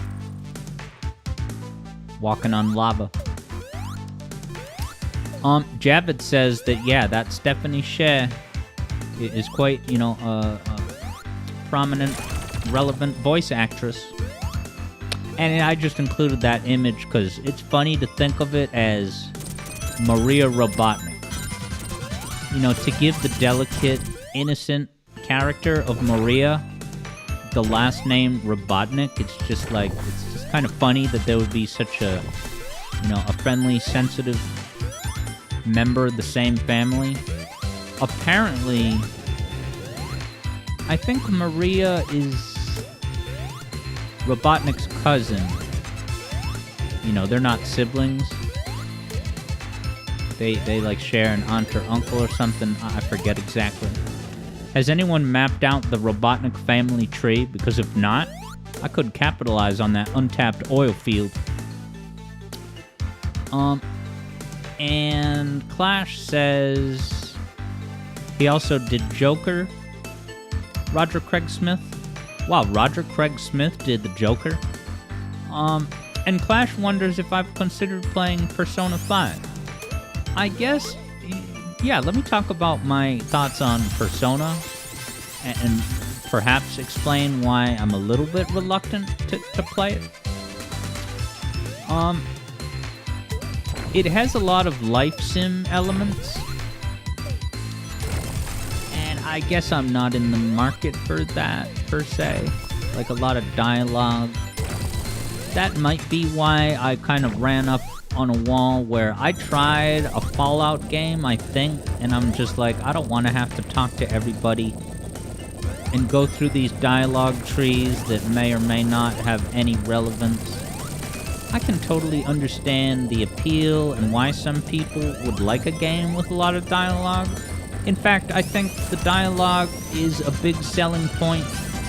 That's really stupid. I had over 100 rings. Since when does this version of the level have an ascending lava sequence? I don't remember that. But hey, in better news, Twitch just subscribed. And it let you resub. I really appreciate it, Javid. Keeping the whole enterprise going. Going on for 19 months. That's a lot of months. Thank you very much, Javid. Let the good times roll. I'm really peeved about that.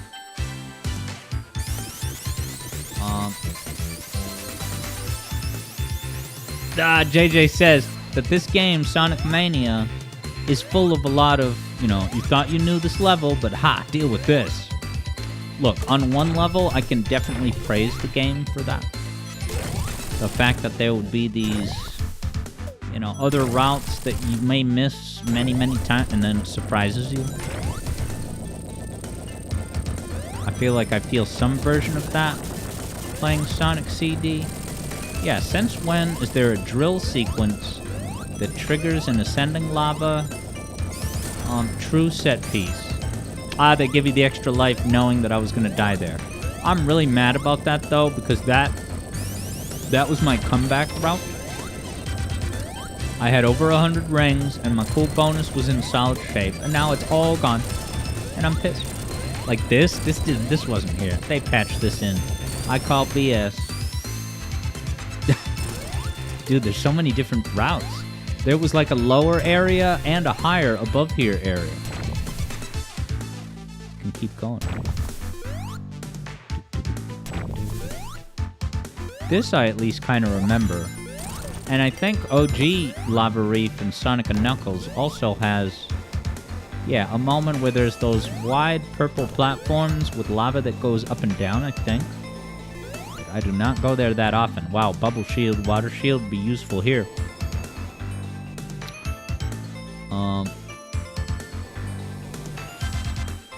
Interesting. Clash says that there's a Mighty exclusive lower route.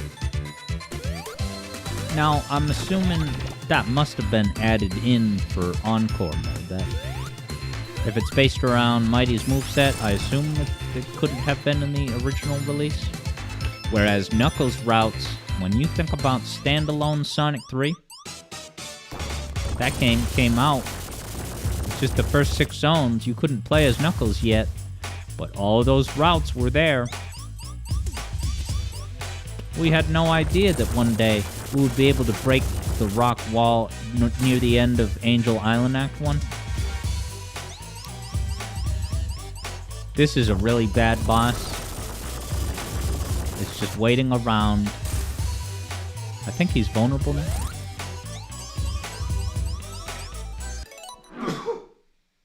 A sneeze waits for no man. Sam says Persona 5 is very long. That's another thing I've heard. Yeah, I guess... damn it.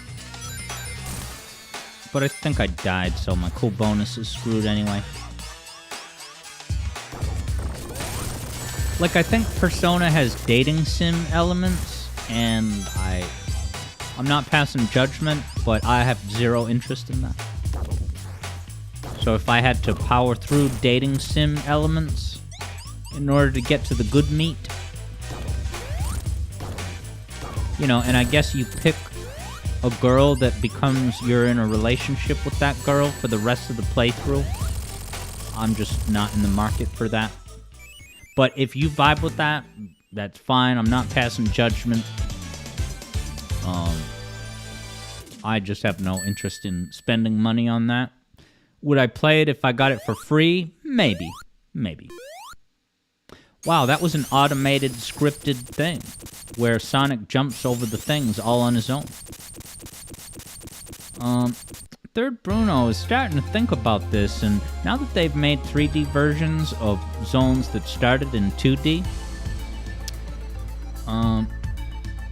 yeah, you're talking about the other way around, where they take what is a 3D level and redo it in 2D, and yeah, probably Generations would be the only place that happened. Alright, Clash Pineapple says that the dating and bonding is necessary to boost your battle power. Alright, I guess, you know, they... In the same way that Sonic CD is a game that you can play with or without... the spin dash.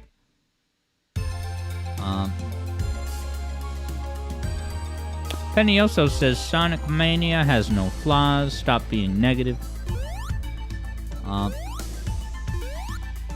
Yeah, Clash Pineapple would have hooked up with the teacher.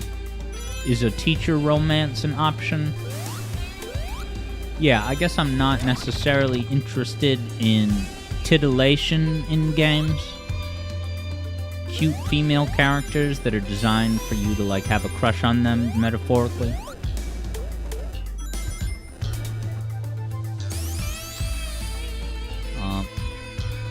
Yeah, Penny also says, just about every Persona has a weird teacher. And then, do they also shoot themselves in the head? I checked out a trailer, and I saw a lot of people loading their own skull with bullets. So that seemed to be a kind of shock value thing that I just didn't know what to think about. Vector Sater says, alright, who told Alex it's a dating sim? Well, I'm not saying that it's primarily a dating sim game, but those elements are integral to the game, aren't they?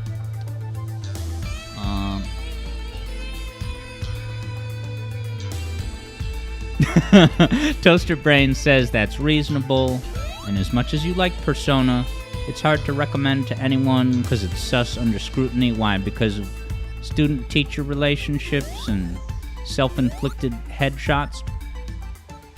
Oh no, Alex, but they're doing that to boost their battle stats. Yeah, but, you know, I would think that anyone who has any real-life experience with, you know, someone in their life that, you know, had a, I don't want to use a bad term, but, you know, self-inflicted harm, like that, it's not exactly something that I just want to, you know, make a casual thing. Like, oh yeah, in this game, it's a regular part of battle where you yourself in the, like that. There, I get crushed. And my cool bonus was already dead in the water. Vector Sater says it would be more accurately described as a social sim. There's no dating. Most of the time, choosing to date someone is extra and has nothing to do with the main play. I do remember hearing, because speaking of the Persona game's length, Gerard the Constructionist, Completionist, at one point sought to, quote-unquote, complete Persona 5, which would have involved playing the game, I guess, 10 times, because in any given playthrough, you can only pick one character to, like, go steady with. You become in a relationship where you're dating exclusively. And I mean, I would think that that would have some meaningful impact on the gameplay. But based on what Vector Sater said, maybe not. Vector's saying you could play the game without doing that stuff.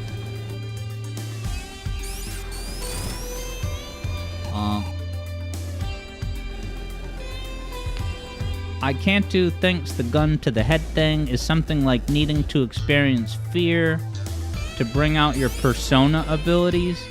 I guess I could sign on to people like trying to overcome a fear of spiders by, you know, dancing in a pit of spiders. That's it. Like, is it the idea like, oh, you have to overcome the stigma of shooting yourself in the head, overcome the fear? Javid says Faith and Alex never goes unpunished. Hey, it's not over till it's over.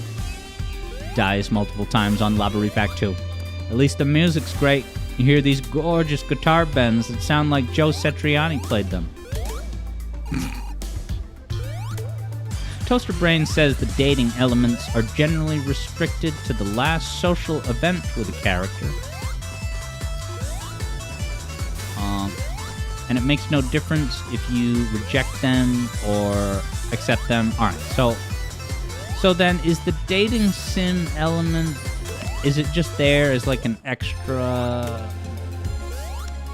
layer to what's going on in the game? You know, someone that likes, I don't know, tactical RPGs or whatever, which I guess there's different versions of the game with different battle mechanics.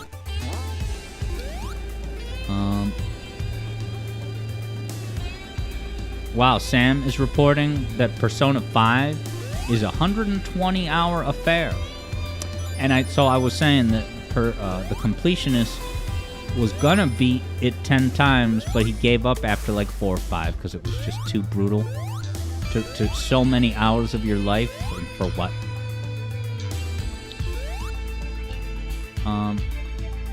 But yeah, Vector Sater says the impressions of Persona as dating to power up your characters is depressing. Yeah, so listen, if anything, this is a good opportunity to do Persona, you know, public perception control.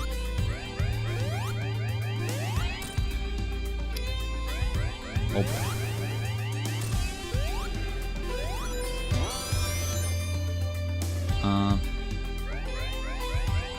Yeah, Toaster Brain sees it as fan service.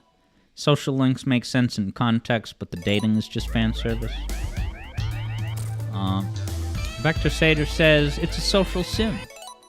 Usually do random activities to boost stats. But you don't even have to interact with everyone. But if it helps your stats.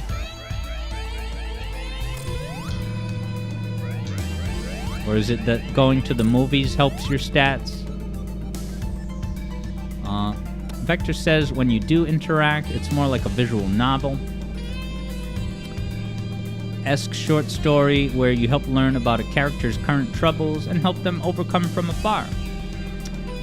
Yeah, so is that... And hello, Subsonic. Subsonic's vibing with Persona. That's another thing. I've taken a sniff test of the Persona soundtrack, and it didn't float my boat. Am I creating some resentments by saying this? I don't think we've really talked much about Persona here at the Zone. Clash reports that JJ is speeding through this.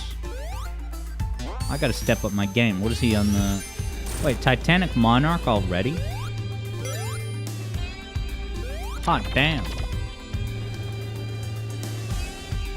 Yeah, Toaster says some of the social links are meaningful, not other ones. Were we talking about Subsonic? Was there something I was going to ask him earlier? I forget. What's up, Subsonic?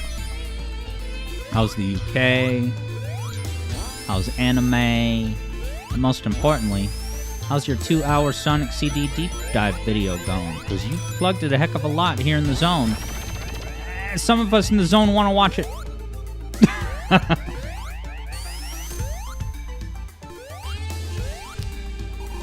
Subsonic says it's shockingly popular for a waifu game, LOL.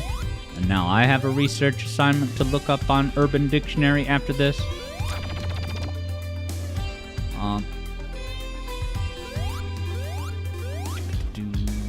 Alright, Clash is ready for a Persona VGM request.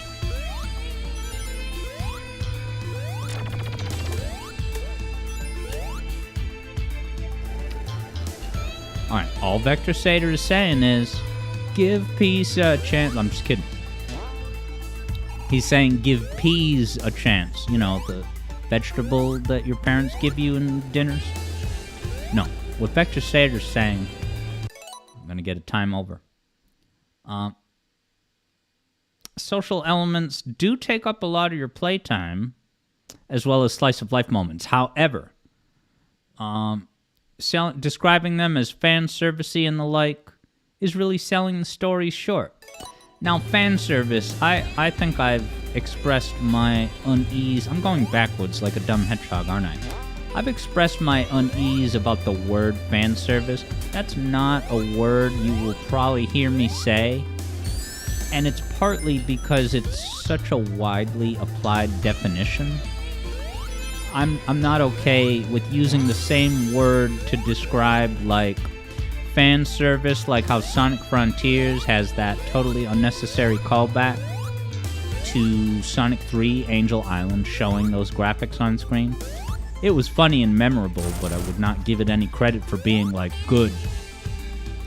But then people will also use the word fan service to describe, like, just adding in sexy outfits and poses and angles to play up the sexual features of a lady, or the cut muscles of Channing Tatum, or whoever.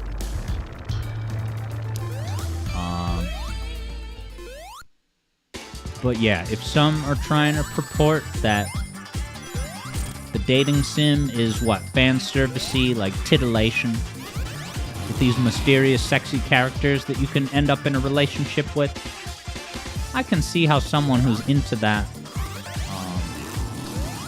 would, if it's kind of, you know, optional the way that Vector is describing, then it's like, it's another layer to the game if you're into it.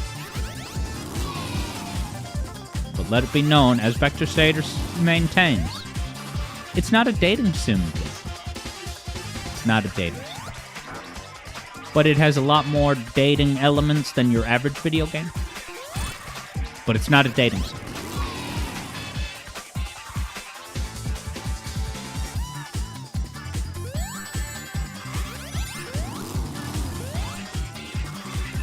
Alright, so Subsonic says it's mostly a Japanese term.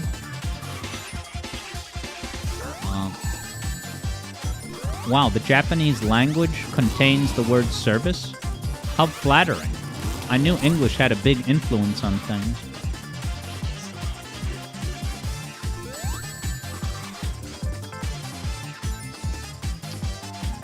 Sam mentioning a risque storyline in the fourth game. That's all I'm going to say.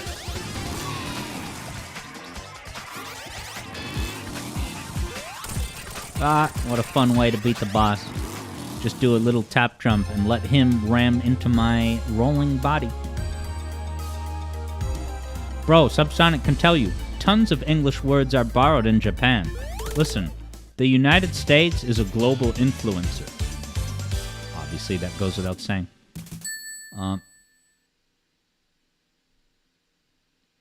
Yeah, Penny also said, Sonic Mania is fan service because fans wanted a 2D game. Yeah, so separate from the idea of the word service as a sexual verb is, of course,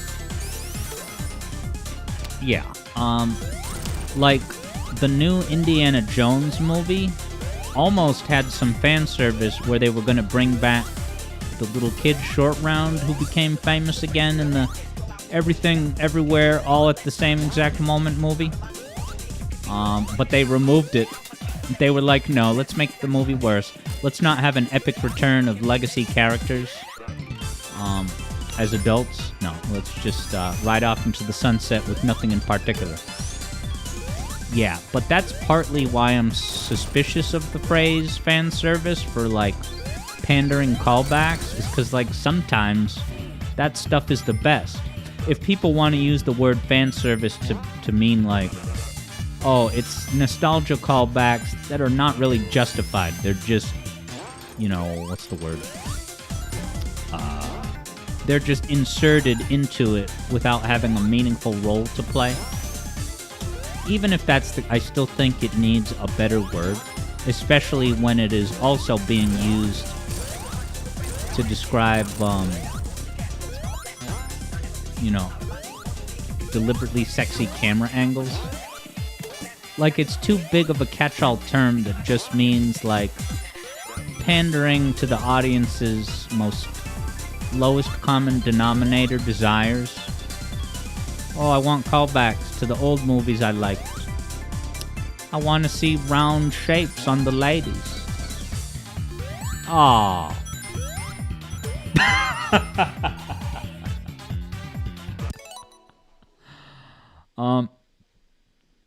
Subsonic wants to know how the heck is JJ so far ahead. Now, of course, there was a similar fallacy of perception when we did the Metroid Dread race. We all know how that ended up. JJ finished before I did, but I won the wager. And looking back on that, I think what explained that is that when we took that halftime break, I actually stopped before JJ stopped because some people in the audience kept saying, bro, Alex is ready. No, they were saying, JJ is ready to take a break. Alex, JJ is ready to take a break. And I'm looking at his feed and he's still playing. So I made the mistake of succumbing to crowd pressure. And I stopped playing even though JJ had not stopped. So those few minutes that he played were kind of what eventually explained how I was able to finish after him, but I actually finished in a lower amount of time.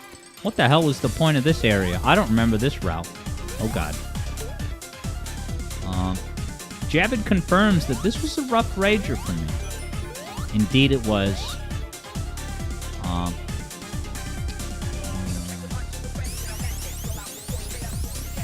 Subsonic says fan service isn't a criticism in and of itself. It's just a term. I don't agree with that. Every time I see the word fan service used, it always has a negative connotation. It's, yeah, you know, the thing has fan service, so they're just, you know, giving you exactly what you want. You know, fan service, you know, member berries. It's all part of the same disease. I wouldn't even say disease. The fact that fan service is sometimes used to describe things that are, you know, like neutral or good further highlights the ineffectiveness of that term. But yeah, no, I've never heard a single content slice that uses the word fan service with like a neutral connotation. Toaster Brains is feeling like you're about to lose a gamble, but you enjoy that as a fun feeling. Probably why you like roguelikes. Now, have you, Toaster Brains, played Hades 2? You know what? I just learned a fun fact. I found a couple of random facts about Private Division.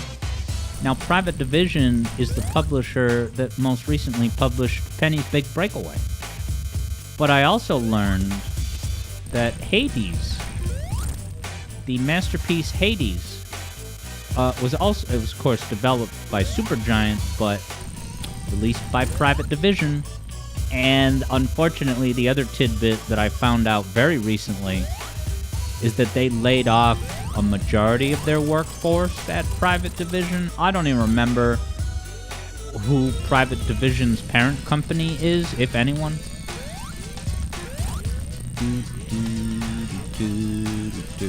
But I get the sense that Penny's Big Breakaway 2 coming in the year 2041, will not be published by Private Division. Because they lost a lot of their employees. Ooh, Toasted Brains really wants to get your hands on that Hades 2. Now, I'm sure you know it's in early access. Are you again? I've never played an early access game.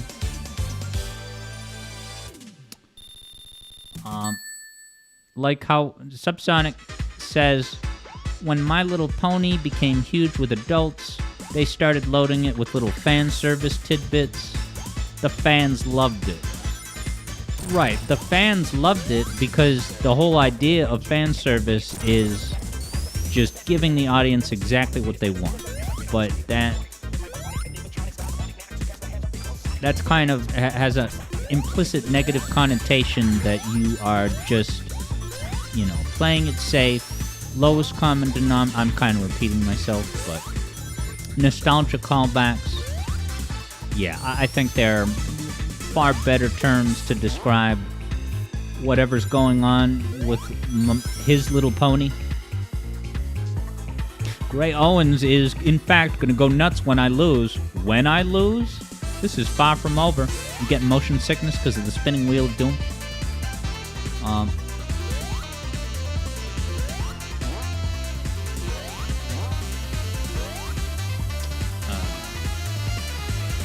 Icantu prefers to resist the FOMO of an early access game like Hades 2 in favor of getting the full experience on your first play. Yeah, that's also why I didn't play Penny's Big Breakaway early access. Why am I going to pay all this money? I won't go there. You already know my feelings on the matter. And I was trolling a little bit because, of course, Penny's Big Breakaway was not technically early access, but let's be honest, it basically was. Why do you think it was Shadow Drop? Penny also never played 4. Hades 4? You have early access for that? Get me some of that. Clash Pineapple says, what's that Penny game? Wow, if Penny's Big Breakaway is off your radar? I wonder if Subsonic has seen that video of the guy wearing the crazy outfit and fairly, but, you know, firmly critiquing Penny's Break. Tries to go in the skinny little thing. I can't even fit.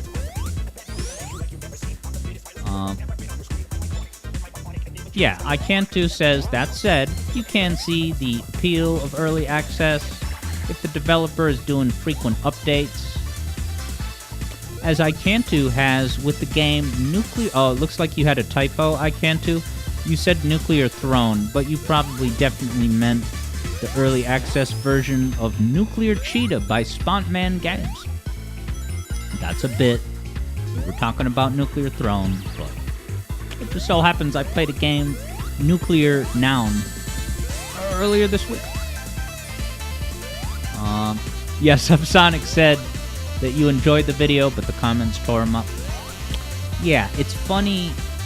One fallacy I was almost tempted to respond to in the comments is that people were saying, like, how can this guy uploading the video say that the game is overrated if it's sold so poorly?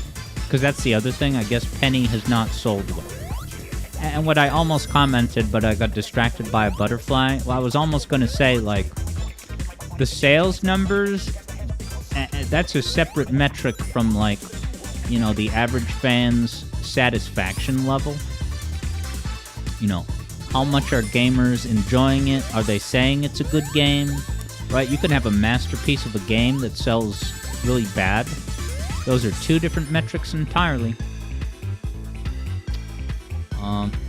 Penny also says, who is shocked Penny sold poorly? You know, me being in the minority of being not won over by what Penny is offering, I honestly thought that it was going to do at least decent. I didn't think it, right? You have so much brand momentum 6 years after Mania. I've always said that was way too flippin' long, but even still, everyone that loved Sonic Mania, you had them... What's the word? They were yours to lose, right? You had them in the bag, pretty much. Alright, JJ has finished with 153k, which is a new personal best.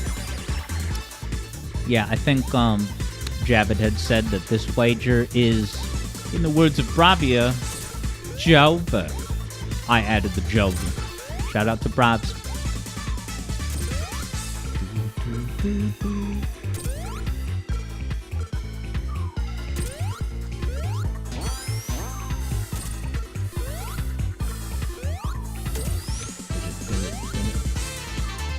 Yeah, Clash says that overrated is one of the least meaningful terms today. Yes, as Vector said, sales is not equal to public perception and opinion. Yeah, so I, honestly, what I gleaned from that is that the public perception is largely very positive and supportive. And then Penioso is saying, not to mention it didn't come out on Xbox One and PS4. Well, those are both, like, did I just go right through that hitbox? Look at this. Why would I experiment with such a thing? Because I already died. What a bad gameplay performance. Yeah, wow. Penioso says, nah, for real. Penny was only this big thing with Nintendo and Sonic fans. No one else cared. Yeah, I guess it's because I'm so deep inside my Sonic bubble that it seemed like it was going to take over the world. I don't know, maybe word got out about how buggy it was upon release. Ah, look at JJ's feed. I didn't even notice. So JJ's feed says Alex can't win. That's hilarious. But it's not over until the fat Maria Robotnik sings. And sorry, Toaster Brain said, always enjoy the discussion and hanging out. Y'all are chill. Awesome. I'll see you next time. And you mentioned you're going to stop by the Thursday night horror. That's going to be really fun. And I did have an on-screen bit that I haven't got to. I haven't done a bit in a while. Maybe it's just because we're having such interesting discussions. But, yeah, I'll just give, I know horror games are not for everyone, but it's the Alex Yard Zone. Do you think I would just stream any random horror game? No. This one was published by Sega. So it's got the Sega seal of quality. But yeah, that was a good bit, JJ. You're saying I can't win? But I could definitely get like 40,000 points in Titanic Monarch Act 1, right?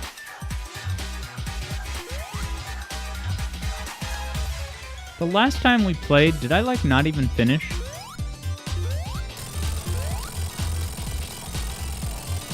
Hey, what's up, Delay? Delay's opening impression? Might as well give up, Alex. And good afternoon to you, Delay.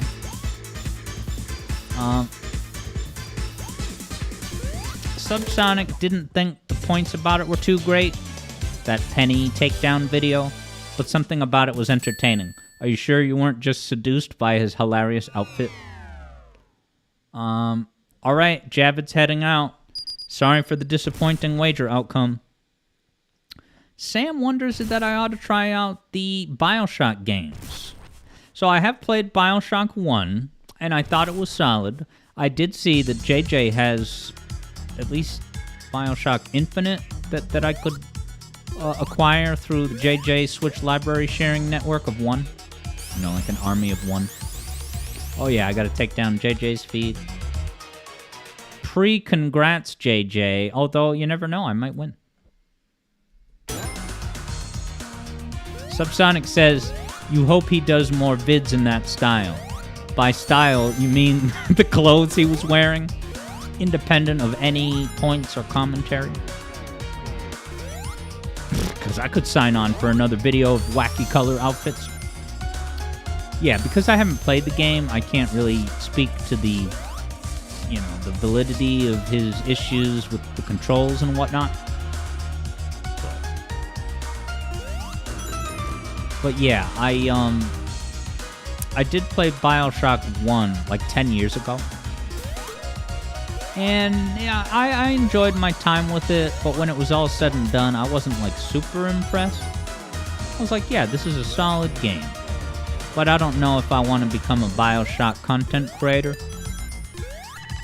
It's not the capital G game that some would make you think it is. Ooh, JJ has a great pitch to give me a bunch of classic ROM hacks and do a roulette, where the only context I have is the name of the hack. So would that be like, I look at all the names and I pick one just based on the name, knowing nothing about what it actually is? Yeah, let's do it, man. Because yeah, I feel like I'm running out of fan games to do as a Monday bit. And there's probably so many more that I just need to stumble upon, but yeah, ROM hacks, that would open up a whole new world of possibilities and entertainment.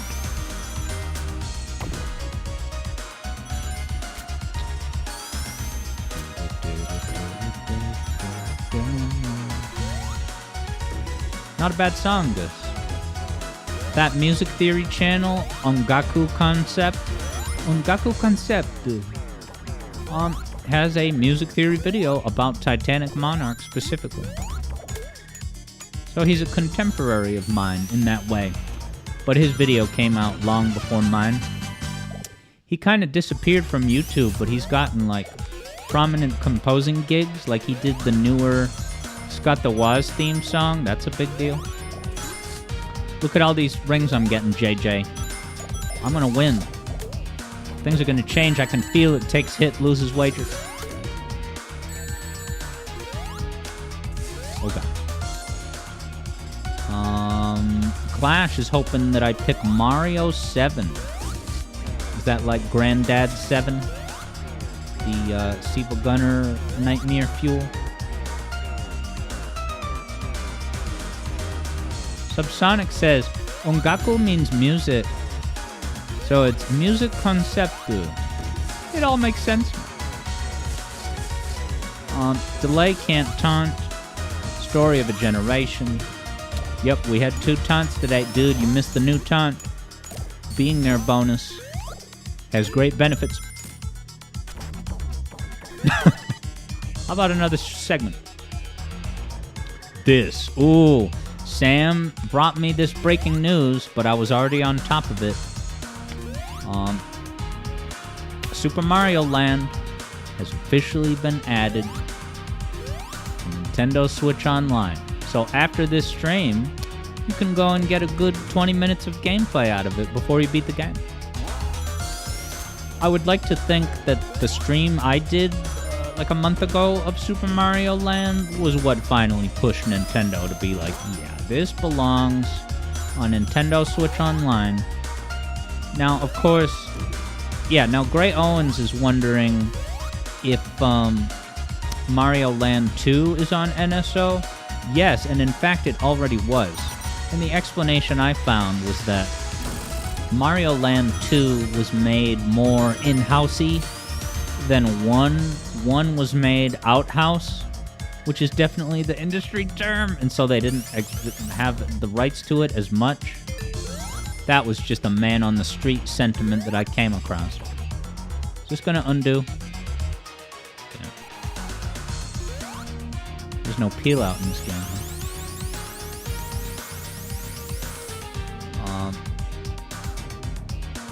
Penny also wonders if anyone even likes Mario Land 1, because you never hear about it. Yeah, Subsonic says,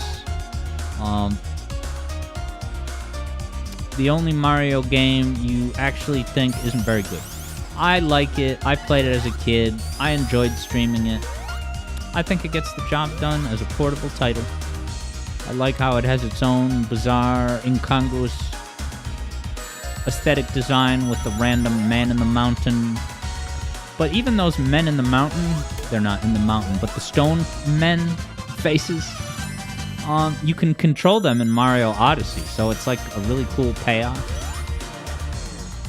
And I'm yet to believe that the Metroid 2 instruction manual has foreshadowing. I would need to be persuaded on that. Yeah, Subsonic says it's got glorious music, though. Just ask JJ about his Chai Kingdom. Beautiful Pentatonica. Yeah, now I can't do wonders if Outhouse is a real thing.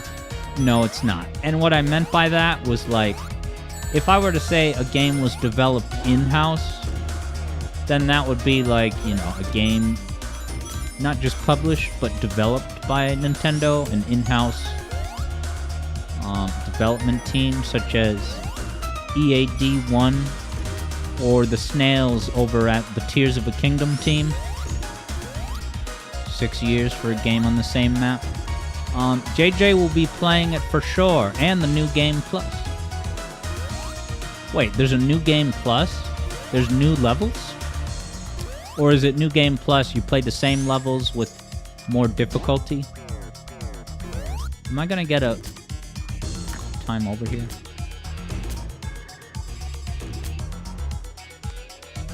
I don't like Titanic Monarch, you guys. Can you help me appreciate it more?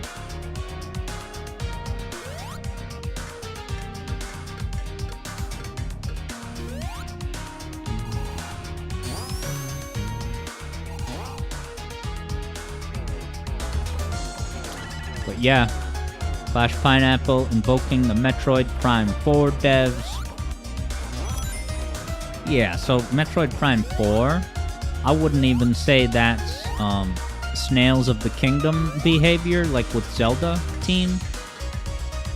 I would say it's... I think Metroid Prime 4 was finished and perfect 2 years ago. But they are withholding the game so that, well, I feel like they do have to do a dual release on Switch 1 and Switch Up. If anyone doesn't know, I jokingly refer to the next Switch console as the Switch Up, because it's just a Switch Next model that will, in addition to other things, upscale your existing Switch 1 games. But I think they're holding Metroid Prime 4. I think I know the exact reason, and you're not allowed to disagree with me. It's because they want to release it on both consoles so that any diehard Metroid Prime fan that's looking forward to it will be like, alright, I gotta experience the most deluxe high-res version of the game. I guess I'll buy a Switch Up now. Like Metroid Prime 4 with better graphics and frame rate, that would be a killer app, at least for Metroid Primaholics.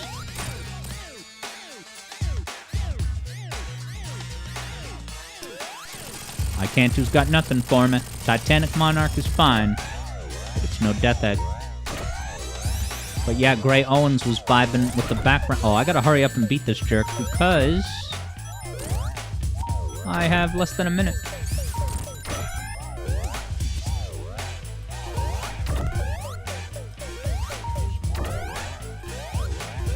"30 seconds. Hate this part.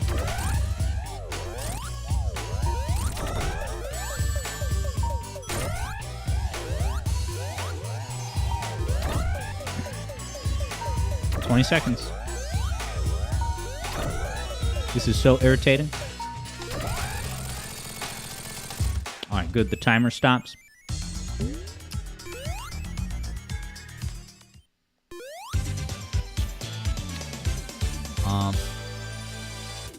Sam says Zelda Majora's Mask was made in less than 2 years, and I think maybe Galaxy 2 was too. That's the Nintendo I want back. I don't want them spending 6 years to superimpose Fortnite Minecraft mechanics into an existing franchise. No thank you. Prime 4 or not, JJ says Switch Up Advance will be a day one purchase for JJ. You have bought every Nintendo console since the Wii U on launch day. And look what it got you. The Wii U's seminal masterpiece, Amiibo Festival. Championed by Reggie Fils-Aimé, our Lord and Savior, who gives us, or used to give us, the incredible service of less boring advertisement materials. Gray Owens is a thinking person, asking the right questions. Can I generate 50,000 points worth of points in Titanic Hard Drive Act 2? If you wish it, I can do it. Dude, now I'm gonna fall into the goop. I'm pissed.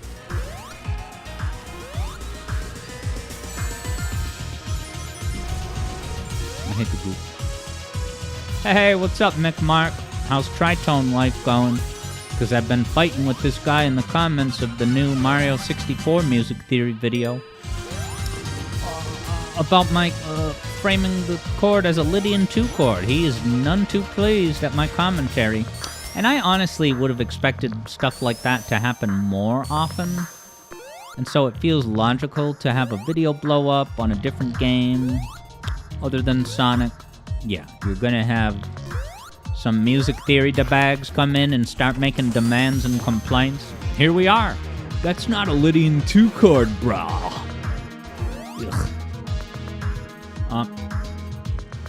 Wow, Gray Owens has 400 points riding on this. Alright, we'll have to have a magical comeback story then. Oh god, loses rings.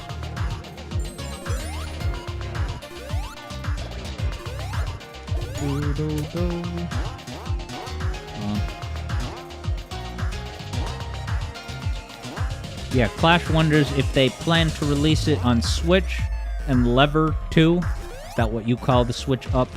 What JJ calls the Switch Advance? Switch Advance. How about another bit? We got lots of those. Alright, so, yeah, I kind of mentioned this earlier, but Alien Isolation, late night stream. Why am I doing such a late stream? Because money is tight these days. That's why I always thoroughly appreciate, the gifted subs. JJ gave a gifted sub bomb the other day. I'm highly appreciative of that, JJ. The shout out for that.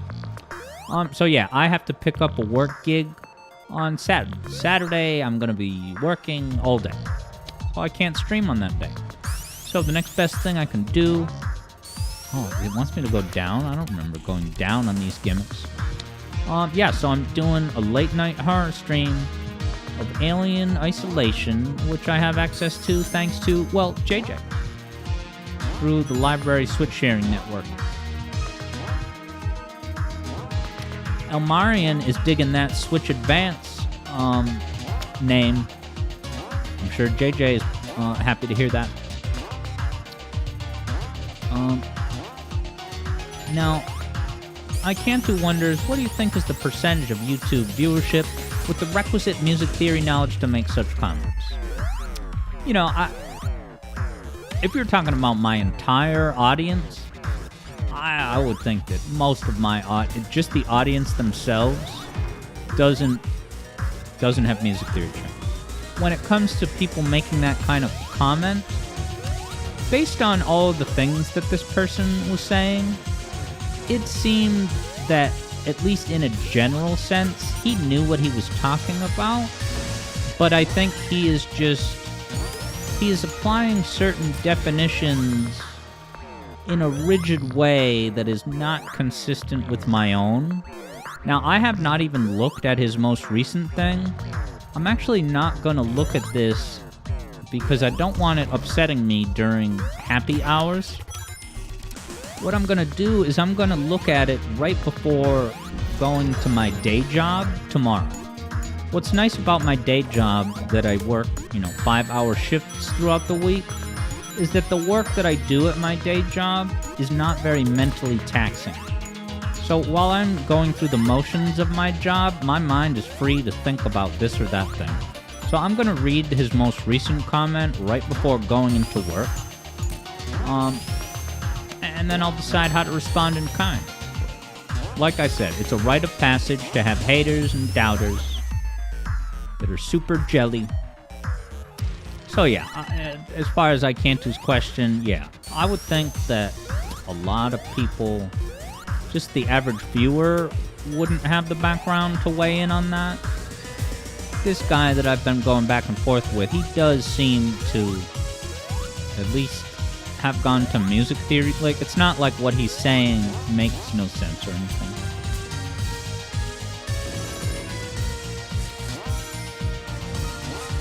Oh god. Subsonic says, was he being an ass? I wouldn't say he was being an all-out ass, but on the ass spectrum, he registered somewhere on there, because his entire comment was just not constructive at all. You know, and it ended with, if this was me making the video, I would need to, you know, better serve budding composers by telling them X, Y, and Z. And it's like, okay, sounds like you have a great idea for how to structure your own channel, but good luck on the pacing, and good luck on building an audience, ass. So I guess he is an ass. But, like, he was not being... I've gotten more assified comments in the past where this guy, more recently, at least has some points to make, even though I thoroughly disagree and I think he's being a little assy. I've gotten comments in the past that are just total, just someone being a punk. It seems like they're just, you know, jealous, so they want to be a detractor.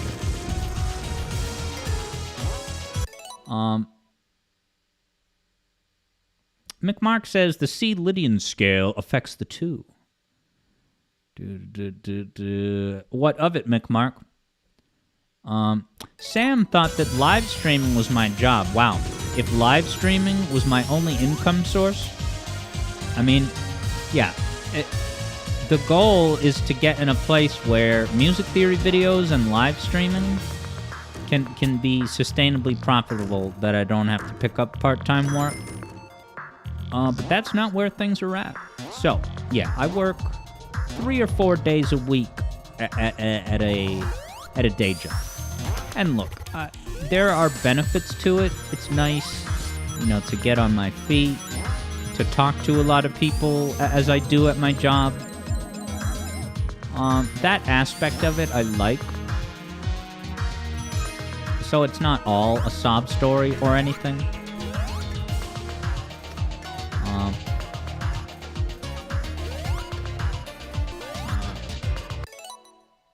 Yeah, Subsonic says the Stardust Speedway guys were none too pleased. Yeah, if there was, you know, the backlash on the Stardust Speedway video, I'm much more understanding of that. I can at least understand where they're coming from and why they would have that reaction in the moment. Yeah, I don't really begrudge anyone for the backlash from my... You know, I disagree with it and I respond in kind, but it's not nearly as assy as some other comments I've gotten. Yeah, McMark, I did read your highlighted message. I just wasn't sure what the takeaway was. Like, were you agreeing with me or that DeBag over on the YouTube comments of the Bomb Battlefield video?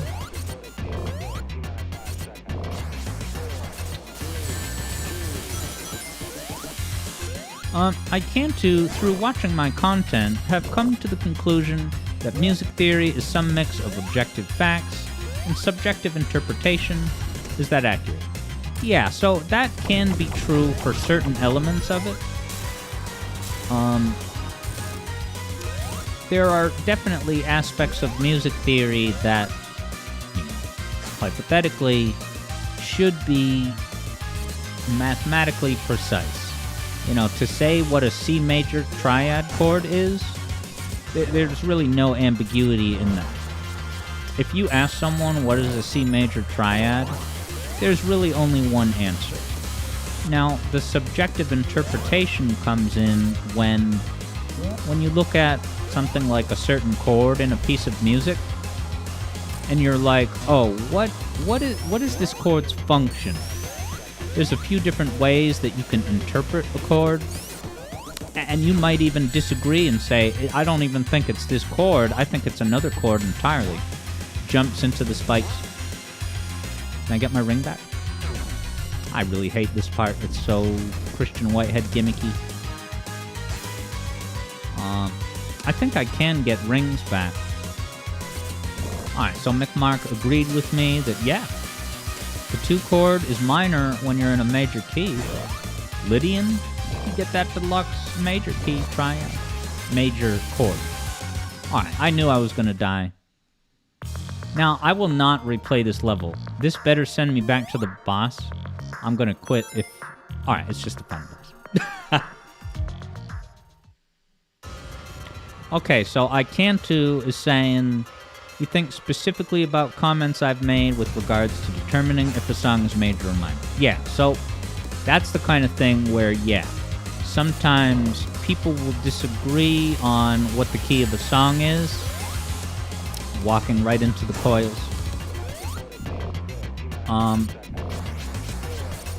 So yeah, that's the kind of... Oh my god, I'm hitting a wall with this stupid game. Hey, what's up, EB boy? I better get a ring back in this little gimmick sequence. Yeah, rings. This is so dumb. Dodge the projectiles and wait. This boss is awful, confirms JJ. Yeah. So what Icantu's talking about, I can even give you a teaser.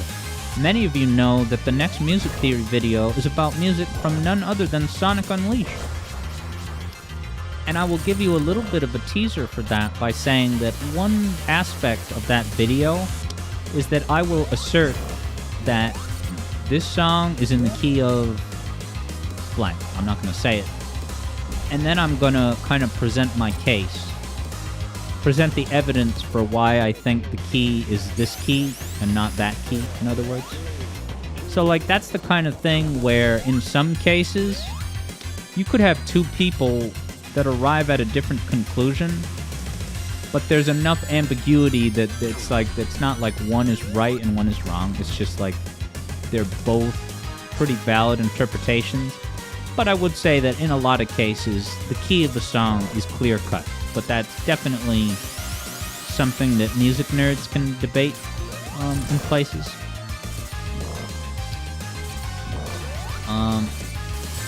Right, so Elmarian is, yeah, pointing out that, in fact, the Knuckles Chaotix video had a segment on that exact topic.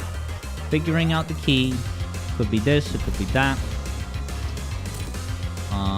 Yeah, that's what I want in my final boss battle. A mini game where you have to watch the cup. It's a shell game. You gotta keep your eye on the cup with the shell underneath it. That's this game's final epic battle.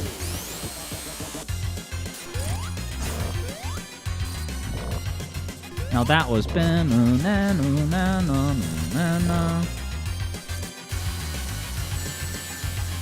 on Doomsday Zone, isn't it? I don't think I honestly noticed that my own. I think someone here pointed it out on a previous stream.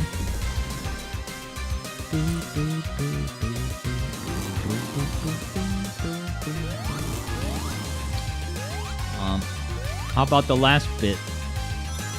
Alright, dude, so this was just... I was gonna put this up as a segue to mention some of the haters, but we kind of already talked about that. But I'm definitely getting 3 or 4 haters on this new Mario video.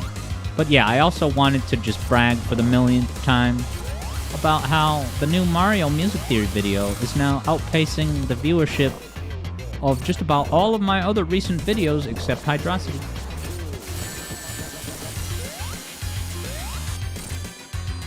Subsonic wonders if Big Arm took inspiration for the MJ credits or the other way around. Which part of Subsonic? Sing the part of Big Arms that's similar to Stranger in Russia. Wow, you can bounce on the parachutes, and it's just like, it's almost like hitting a balloon in Carnival Night. I never noticed that.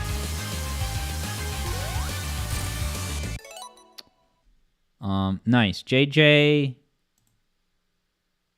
Okay, so yeah, JJ, you're 100% correct, and I noticed that myself. That, yeah, Egg Fleet from Sonic Heroes definitely has a guitar part that's basically a reference to the one and only Metal Harbor. Good ear, JJ.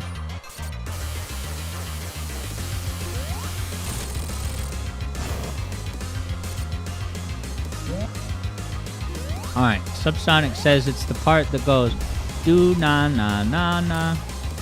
I can't picture a 5-note sequence.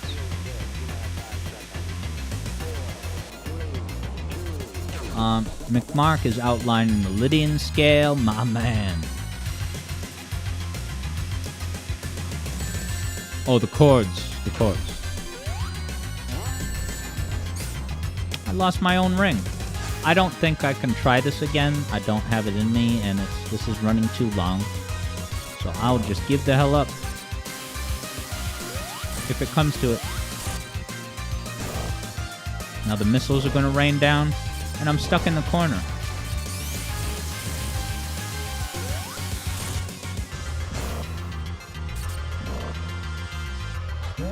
Alright, give me some rings. Now, I need to avoid the lasers, right? Stupid freaking game. Penny's Big Breakaway in stores now. Let's cleanse the palate with a song request. No tritones in sight, confirms McMark. But yeah, JJ did a double take. Alright, I want to get up and running with the song request as soon as possible. So let me pull that up.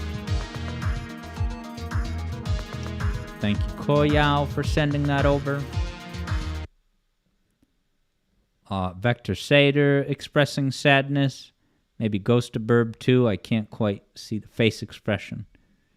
But it's not an obviously bubbly happy emote. This much I can tell.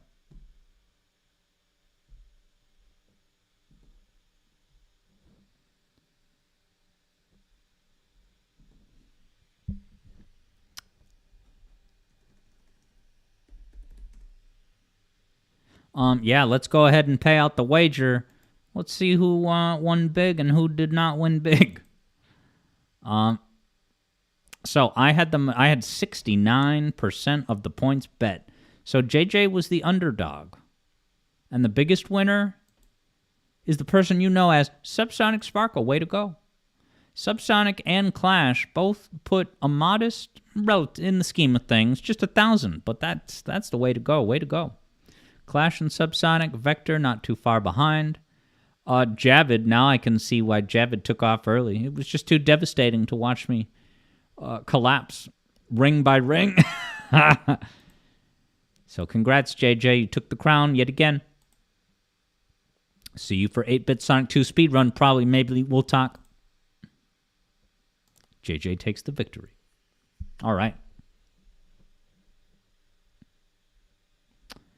Ba-da-bum-bum-bum.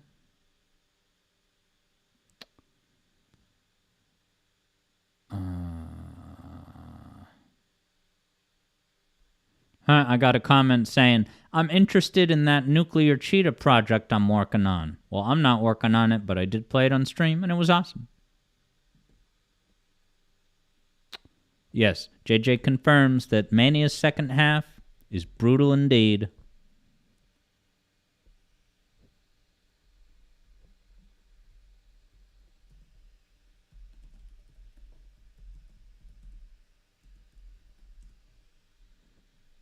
All right. Here it is. Here it comes. Brace yourselves. I like it already. Dun, dun, dun, dun, dun. So yeah, the discuss segment is going to start in about 10 to 15 minutes from now.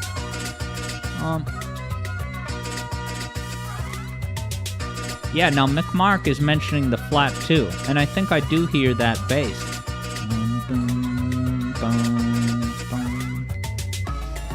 Alright, it changed, but I think you're onto something. Yeah, now McMark, we are not gonna suddenly cash in your bank song request. If that's gonna happen, that's something you would need to touch base with me about, you know. Not just like, in the moment, we're gonna do my bank request. Vector wonders if this is from a Rayman. It isn't a Rayman game. I can say that I've not heard of this game before.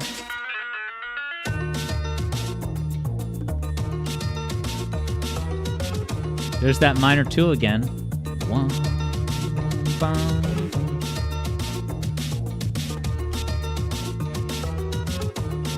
Yeah, Koyao says the quality isn't the best, but it's the only YouTube video with the song. Hey, sounds fine to me.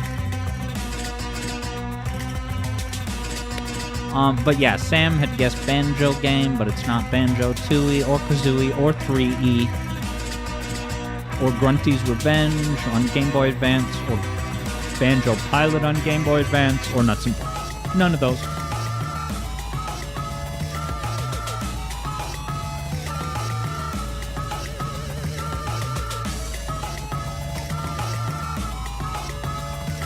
I love this different drum beat that it went to.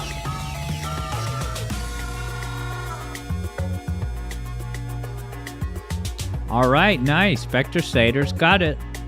I have not heard of this, but I guess it's called Guacamole.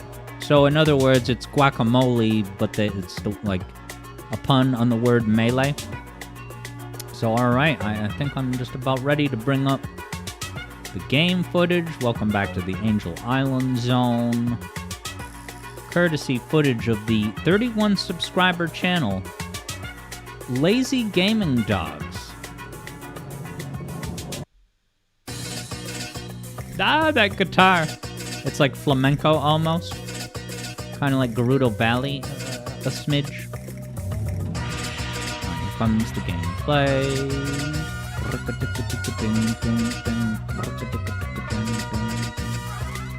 Alright, there it is. Jump right into it. Ah, look at this art style. What does this remind me of? This almost looks like that game that Delay requested, in terms of art style. That runner game, Super Runners, I forget what it's called, sorry Delay. Yeah, Koyao crowns the winner. Way to go, Vector. Subsonic actually played this game and loved it back in 2010. Or whenever it was precisely. Sam says Rabbit Games. Is that the developer? And do they have anything else that they're like well known for in the gaming world? This does look kind of cool. So it's side-scrolling. I guess I was expecting it to be a Smash Brothers game. Guacamole. But I guess it's just melee attacks when you attack enemies. McMark is simply not having that there, Sonic 2. Alright, so Subsonic, playing this back in the day, didn't know much about Metroidvanias at the time, but you probably like it even more now. So, are you implying that this is a Troidvania? Known to some as Search Action? Sorry, I had to. Interesting, Icantu actually picked up this game on a Steam sale a while ago, but has never gotten around to give it a test drive. Update the footage. 2221 5551 555. I like that running animation. Hey Juan, what's up? Some call me Johnny reference. Alright, Koyao suggests skipping forward to the proper gameplay. Whoa, look at the Day of the Dead of Tears. They're like Mouseketeers, but they're from the movie Coco.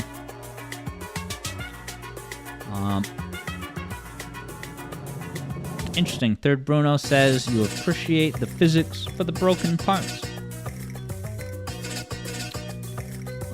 Yeah, broken parts. Oh yeah, like, when the enemies die, they, like, collapse into ragdoll, disembodied bone physics. I love Dark Souls so much, holy crap. It's not that I can stream it this week, because I haven't really progressed. Clearly I have some puzzle to solve with those roof demons. Yes, plural. Wow, Sam has got me beat with a grand total of 381 games on Steam. That's a lot of games. Admit it, Sam. How many of those are free-to-play downloads? What's your total count removing free-to-play games like Trackmania and Fortnite? Rocket League. Amazing. Okay, Third Bruno was talking about the broken barrel pieces. I'm gonna look for broken barrel physics.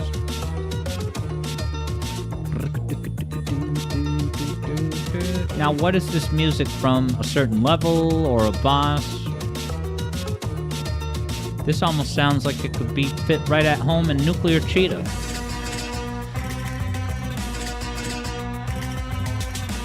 McMark has no particular affection for Metropolis Zone.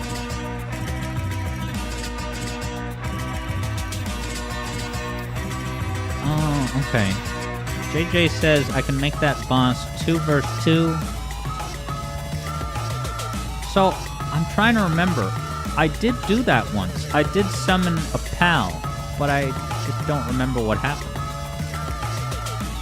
And I don't remember how I summoned a pal. Did I find something somewhere? Somehow I did that. Koyao says that this level is called Canal de las Flores. And yeah, Koyao describes this game as a mix of a brawler and a Metroidvania. So it's got Metroidvania elements, but I want to pay attention now to the combat, so that now I can know what a brawler is. Have I ever played a 2D brawler?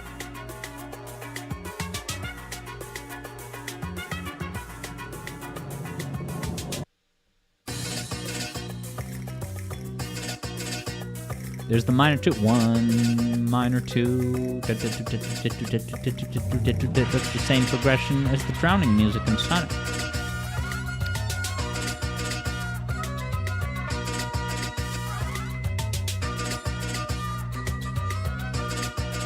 Yeah, Sam admits that a lot of those games in his 381 library are free to play and giveaways. Alright, Subsonic says brawler and beat 'em up are used pretty interchangeably.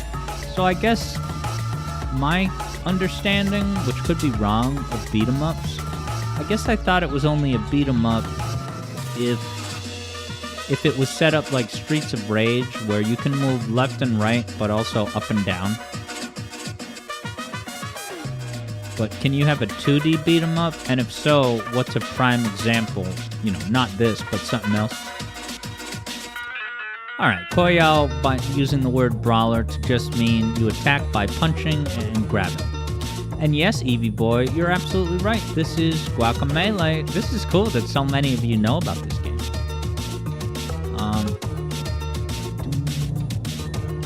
Sam has 0 friends on Steam, but it's all about the friends we made along the way.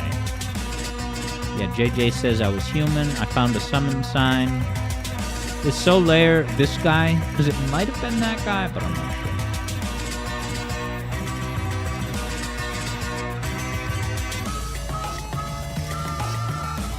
sure. McMark issuing a sigh of relief. I'm glad you're in a good place. Subsonic just mentions games like Altered Beast and Black Belt are fully 2D beat 'em ups. I have heard of Altered Beast. Did I include that in a retrospective? No, I'm thinking of Alien Soldier. Maybe that's a beat 'em up. That boy has but 10 games on Steam. But to be fair, ED Boy did get his PC recently. Yeah, I don't have like a ton of games on Steam. Maybe like 20, I guess.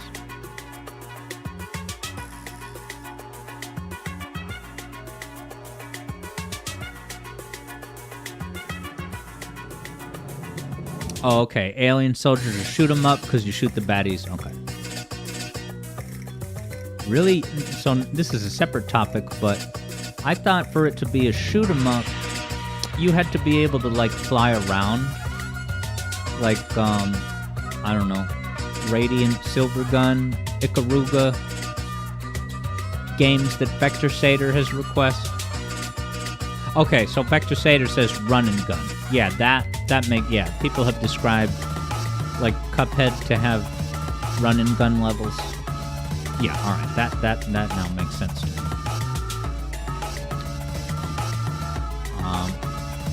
Subsonic says Altered Beast is like burned into Sega fans' memories because it was a pack-in title. What, some of the kids in class got stuck instead of a pack-in Sonic game, they got Altered Beast. Alright, I stole Mick Marks out from mouth. What did I steal, and do you want it back?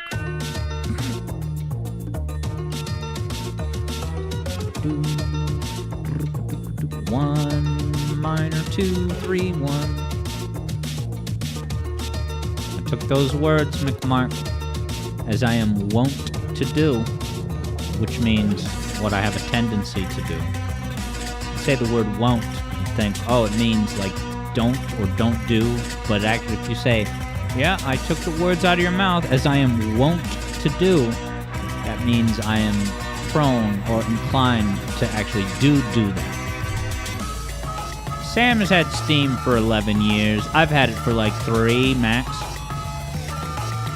Alright, Ghost of Burb is gonna take off. Get those Z's because you gotta work at 3 a.m. Always great to have you hang out, Ghost Burb. And I'll see you next time.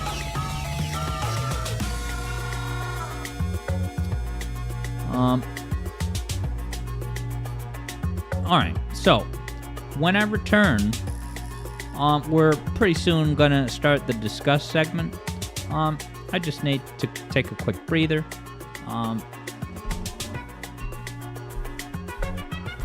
But yeah, it's gonna be a pretty, open-ended conversation. We may touch upon things that we've talked about here at the Zone in the past. But I just need a brief moment. Yes, discuss indeed, as Koyao has the emote. And yep, you're very welcome, Ghost of Verb. See you next time. So yeah, be back soon. Oh, do I have time? Yeah, I'm gonna have fun tearing into... You may have noticed Gerard the Constructionist on this week's schedule. We are gonna look at a bit of one of his videos, where I will try to start there as a starting point to establish, like, what is baseline playing a game wrong? What does it look like? Vector Satyr has a cool emote. Who is that? Q? I can't see it. Too big for me.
I'm sorry it took so long.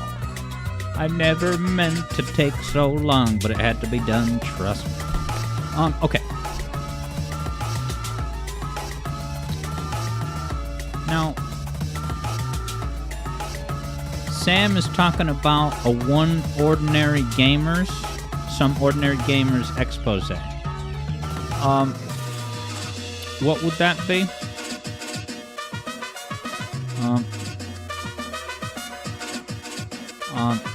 Yeah, sorry, McMark. My pet ostrich is very high maintenance. It had to be done, though.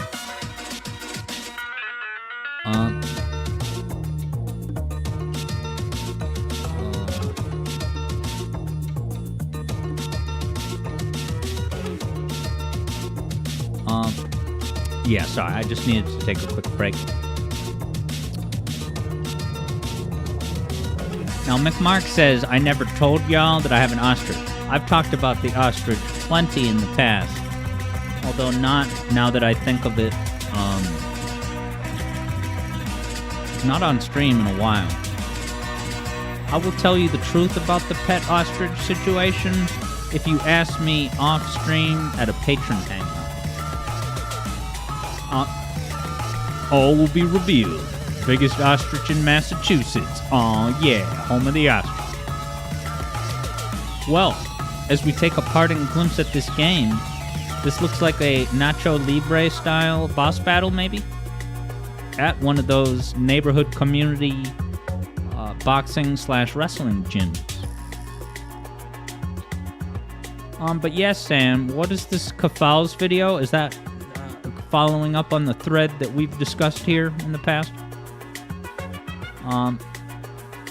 So alright, thank you very much, Koyan, for this request. Cool game for me to look out for. It's up my alley. I just don't have any money. Or time.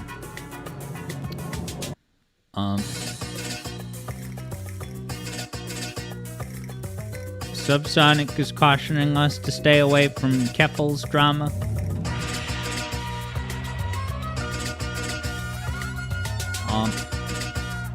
And no euphemisms involved. It's always just a wholesome bit. It's boring to take care of a pet dog. Why not get an Arrested Development ostrich? No time or money, so Gray Owens can relate. Yeah, I only have time to play a bit of Dark Souls, work on the music theory video, go to my day job, and talk to you guys here on the stream. Maybe a little sleep, but alright. So, I'm going to start to talk about the discussed topic, even though we're going to have this on screen for a little bit longer, so you get a little bonus segment, Koyao.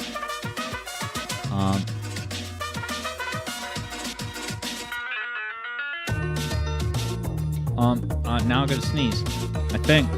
Whoa, look at this Olmec from Legends of the Hidden Temple face talking.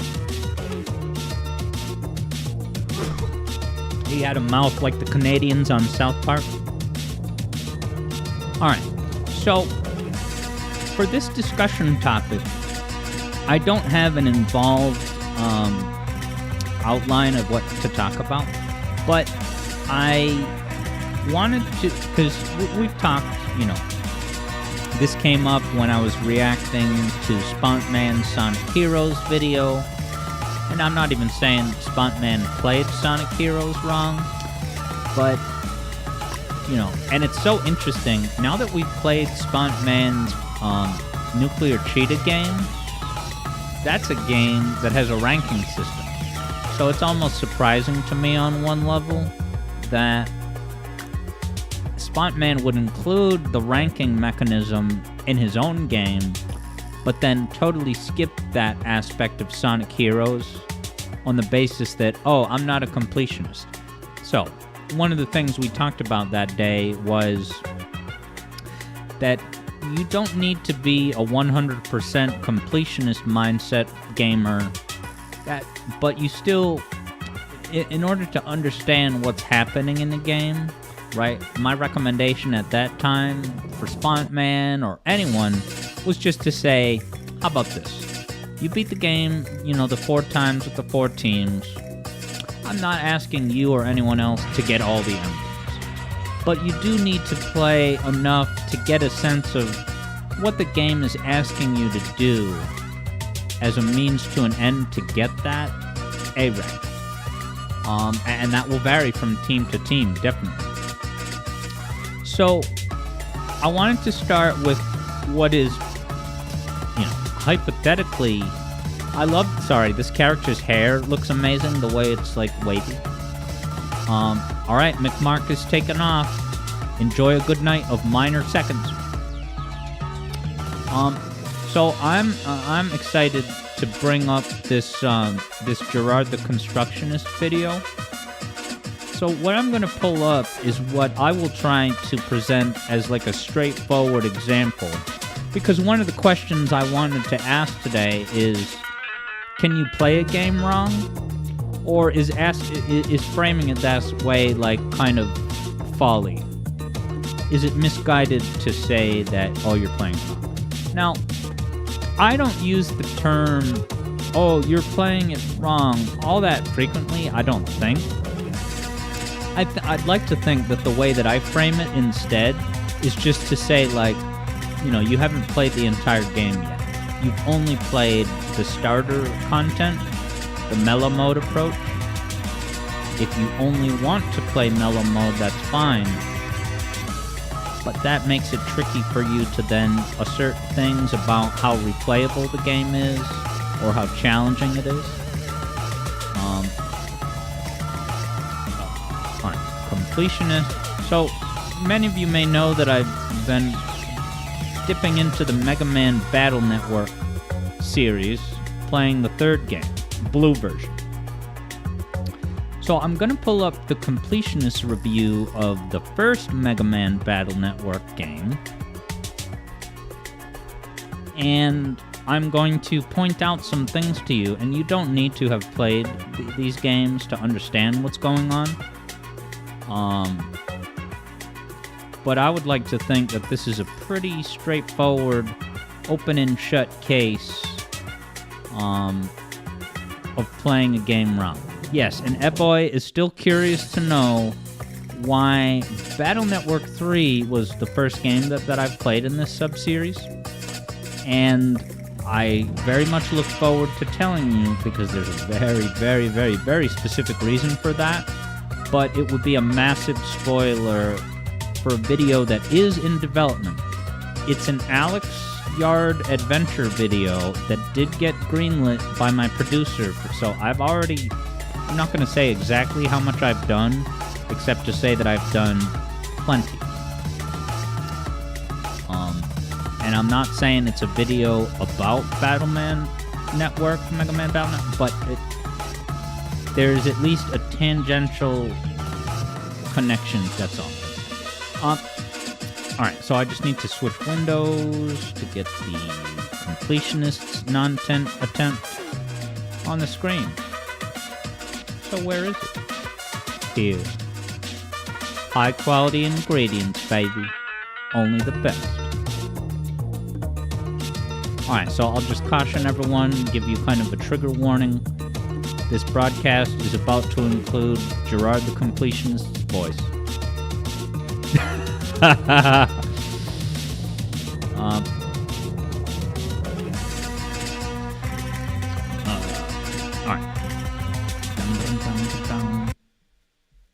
Alright. So yeah, he's... I don't know if he did away with those fancy transition title cards. I'm just gonna admit something together real quick. When you're my age and you think of the phrase classic platformer, the first thing that comes to mind is pretty much always gonna be... As time goes by, I've grown more and more allergic to an intro to a video that starts with the macro, like talking about the entire genre, and then, I don't know. Yeah, JJ says, you hate this guy's voice, all he does is shout. It's pretty bad for that. And, like, there's a certain way that he talks when he's on camera that's so alien to me. It's like his eyes are always really big and wow, whoa, blah, blah, blah, blah, blah, blah, blah, blah, blah, blah, blah, blah, blah. Like it's, whoa, where is all this excess? So it's funny. When I was talking to Spuntman in the comments of one of his videos, in the after I had reacted to one, what was it? His probably his Sonic Hero, no, the Sonic CD video. He was saying that, like, you know, all right, I probably shouldn't go on a tangent about that. Hey, for what it's worth, Vector Sater doesn't mind the delivery. I'm going to skip ahead because he's just putting all this in context of how it's a spin-off.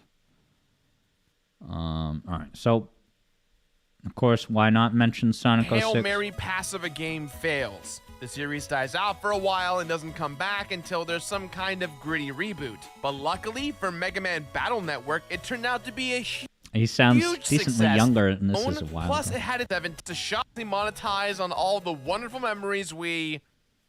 Oh. I've never played anything beyond the X or Legend series. And for this episode specifically, we worked to... I just had to take a look at it. They released a...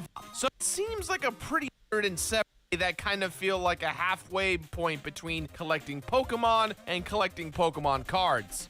Based on my research, there seems to be a few secret bosses that you can go back and do once you've defeated the game, but... It's funny the way that he says it. Based on my research, like he's like almost like jaded and a little bit exhausted by this point. Eblo is thinking that this sounds like someone whose charity you should donate to.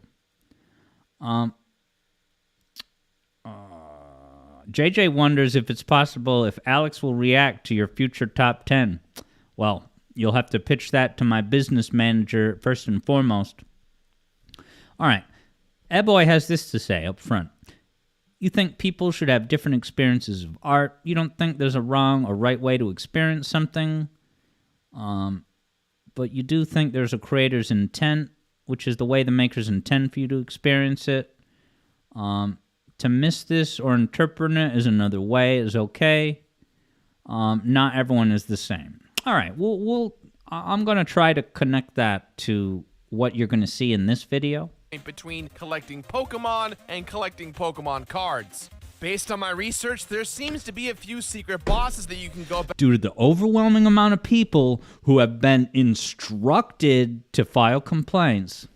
And do once you've defeated the game, but let's be real. This game is kind of designed for newcomers and children specifically, and I bet if I just grind for a little bit, it's all gonna be A-okay, right? Right, Mega Man Battle Network? You're gonna be fine with me? We're gonna be cool? We're gonna be chill boys? Hopefully, it's just gonna be like the end of one of those classic Mega Man cartoons, right? Where he saves the day and then Rush says something super funny, and then we all laugh because we all had a great time doing it, right?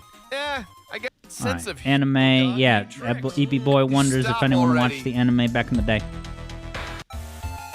Vibe Mega Man Battle Network seems to be going for. But you know, it's actually a long dialogue-heavy RPG on a little tiny All right, so he's GBA talking about screen. story here. I wouldn't say... Let's skip to the gameplay. JJ suggests that Gerard abandon Bit. Oh, hell yeah. Not open on Sundays because they're too busy worshiping. It's everyone's favorite American establishment, Chick-fil-A. First entry in a Okay, beloved... so check this out. Now, many of you don't know how the mechanics of these Mega Man Battle Networks games, how they work. But basically in this game, you have grid-based combat of the sort that you're looking at right now. And at the beginning of a fight, you have 5 possible cards that you can pick. And those cards each represent an attack. You can see on screen here, that little sword that's above Mega Man's head, that means that he picked the sword attack. So he can use that sword attack on demand when he wants to. You also have your default blaster, which is you have infinite ammo, but it only does like a little bit of hit points damage at a time. So the flow of this game is that you pick your cards and then you have to execute the attack.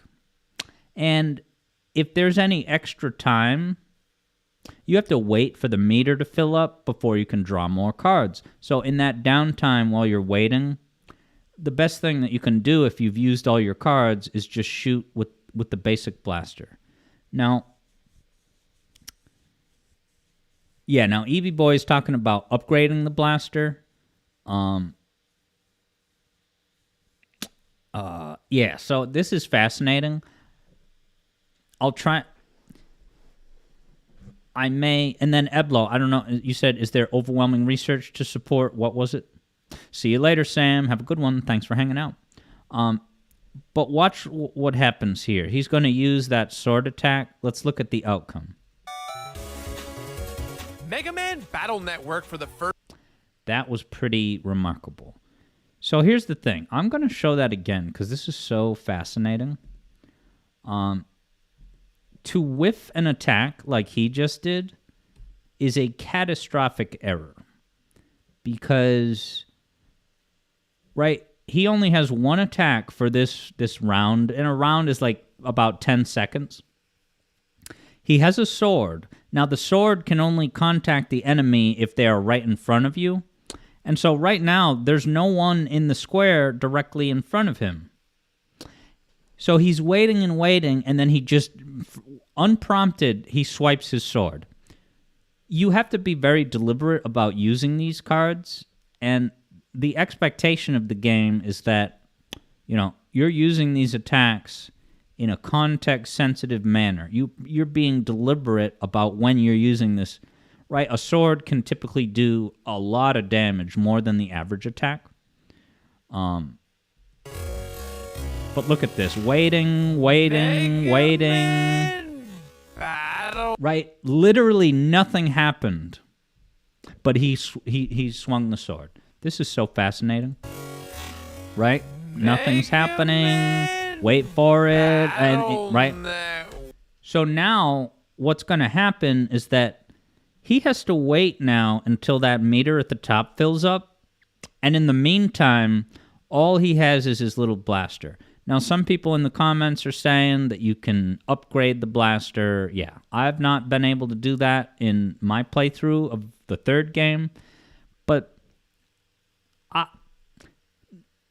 maybe I don't know some of the finer points of ins and outs.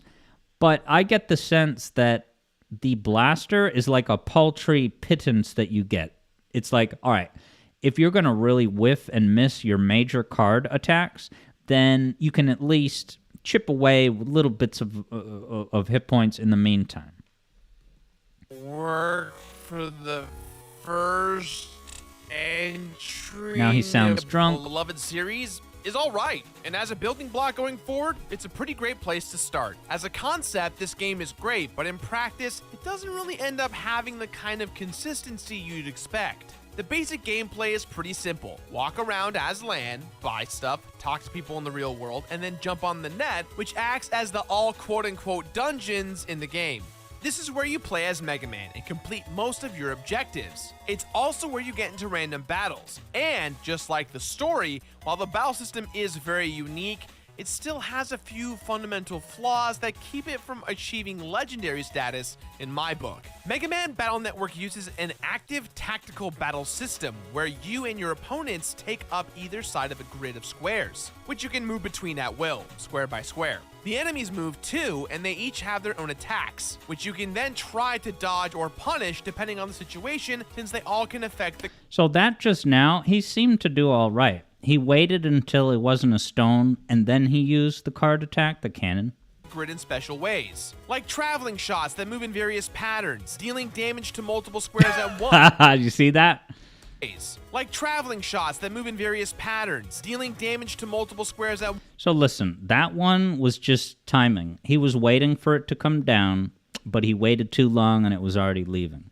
Once, or even destroying squares completely in some cases. problem is, this created a few too many instances where I'd find myself trapped with too many enemies on screen. And then I'd just have to lose the battle because it literally forces you to take damage. And honestly, that would all be fine, except that sometimes the entire thing just feels like an enormous burden thanks to the chip system. Just like always, you have your trusty buster shot, but when you need to do anything else, from a heavy shot to a sword swing to a spread shot, you have to use these chips. You can buy them in shops or collect them by grinding out enemies, put a couple dozen in your deck to play with, and then whenever you start a battle, you randomly draw 5 at a time, and you can only have those 5 to choose from until some time passes and you're able to draw some more. Now, whenever you start a battle, you randomly draw 5 at a time, and you can only have those 5 to choose from until some time passes and you're able to draw some more. Now, this seems really cool, and it probably kind of is in multiplayer mode. But once you realize that Flee is also just a card you have to draw, and that dying always sends you back to your last save, it got to the point where I considered saving after every single battle, and frankly, that's just kind of a bunch of tedious crap. Nobody should have to be that cautious when playing a game with a grinding mechanic. Nobody! There's also some chip chain combos available to you in the game known as program advances, but there's no in-game way of knowing what these combos are before stumbling upon them naturally. And they're not that much better than the regular old attacks anyway, so as cool as they are, I barely even use them in actual fights. Plus, the enemies are constantly spawning, and since being able to run away has to almost exclusively deal with RNG. Alright, so this video, I was showing it to y'all as an example of... I know a lot of you have never played these games, but one of the important things that a lot of people pointed out in the comments was that... So with this... Now this seems really cool, when he and it flashes probably the kind cards of is on in the screen, multiplayer mode. But once you... So, if you look at this, see how this card, Escape, has the letter N. Okay? That card has an N. Every card has its own unique letter code. So that one is A. And that's G. So the thing is, what some people in the comments pointed out is that in this game, you can actually choose multiple cards of the same type. So if you have 2 cards that have an A code, you can actually pick them at the same time, and now you're able to use 2 card attacks on that turn. Okay? But what people pointed out, which is perfectly fair, is that basically his deck of cards is an alphabet soup. He has so many different letters in his deck. It's such a random assortment that he is not really able to build the sort of kind of combo successional attacks that the game, right? If you're playing your cards right, pun intended, then a lot of times you are not even having to use the blaster because you can pick 3, maybe 4 cards at once, and you're picking the right order to use them in. But with this, he has such an alphabet soup that he's having to fall back on his basic blaster. And he is perceiving that as like, oh yeah, this is normal gameplay, right? But if he is making no effort to... Right, I think Pokemon cards have a similar mechanic like this, where like, if you're building a deck of Pokemon cards for a battle, you can't be spread thin throughout a bunch of elemental types, right? You kind of have to make a deliberate choice to build your deck around, you know, like maybe 1 or 2 energy types. So that's the kind of... Right, this is something that is explicitly explained in the game. So presumably he was mashing his button during the tutorial and skipping past it, you know? Yeah, Icantu says, deck building is an important part of the game. Have you played these games, Icantu?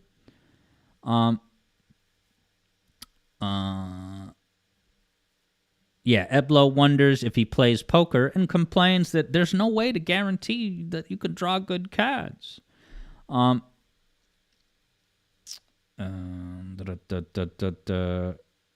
yeah, Cantu had said earlier, in your mind, it's all predicated on how playing a game right is defined. Yes, and I use that very vague, imprecise, can you play a game wrong? I did that as a marketing thing. Playing a game wrong is not, like I said, a term that I really use. I guess the way that I've framed it, in like the 25% of Sonic video, or if I'm to talk about this, or if I am talking about Sonic Heroes and I'm talking to people who could barely manage to beat the game 4 times to get the true ending, but that's because there are entire layers of strategy and pacing that they are choosing to just disregard. And in this case, I get the sense that if Gerard happened to pay attention to that tutorial and he was diversifying his deck of cards, then maybe like he would have done that. But because he was being very hasty, and it also seems like it amazes me that folks like the Completionist or the Geek Critique will pour dozens and dozens of hours into making, a piece of permanent content.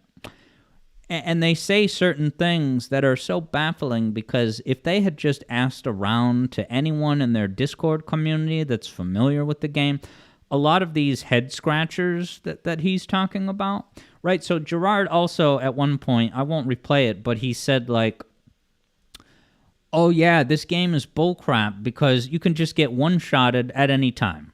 And suddenly you die and you're sent back to your last save point. The game gives you plenty of methods to maintain your hit points that if you're ending up in a battle with 20 hit points, like that's on you. You have to strategize the way you would with any RPG about keeping enough items in stock to replenish your health, and there are also ways of replenishing health mid-battle. And yeah, Koyao said, does that mean that if he had several N cards, he'd use them all in combo? Yeah, he can draw multiple N cards at the same time, and so he can use them one after another, without needing to wait until the next opportunity to draw cards. Oh, nice. I can't play these when you were young. That's legit. I'm impressed.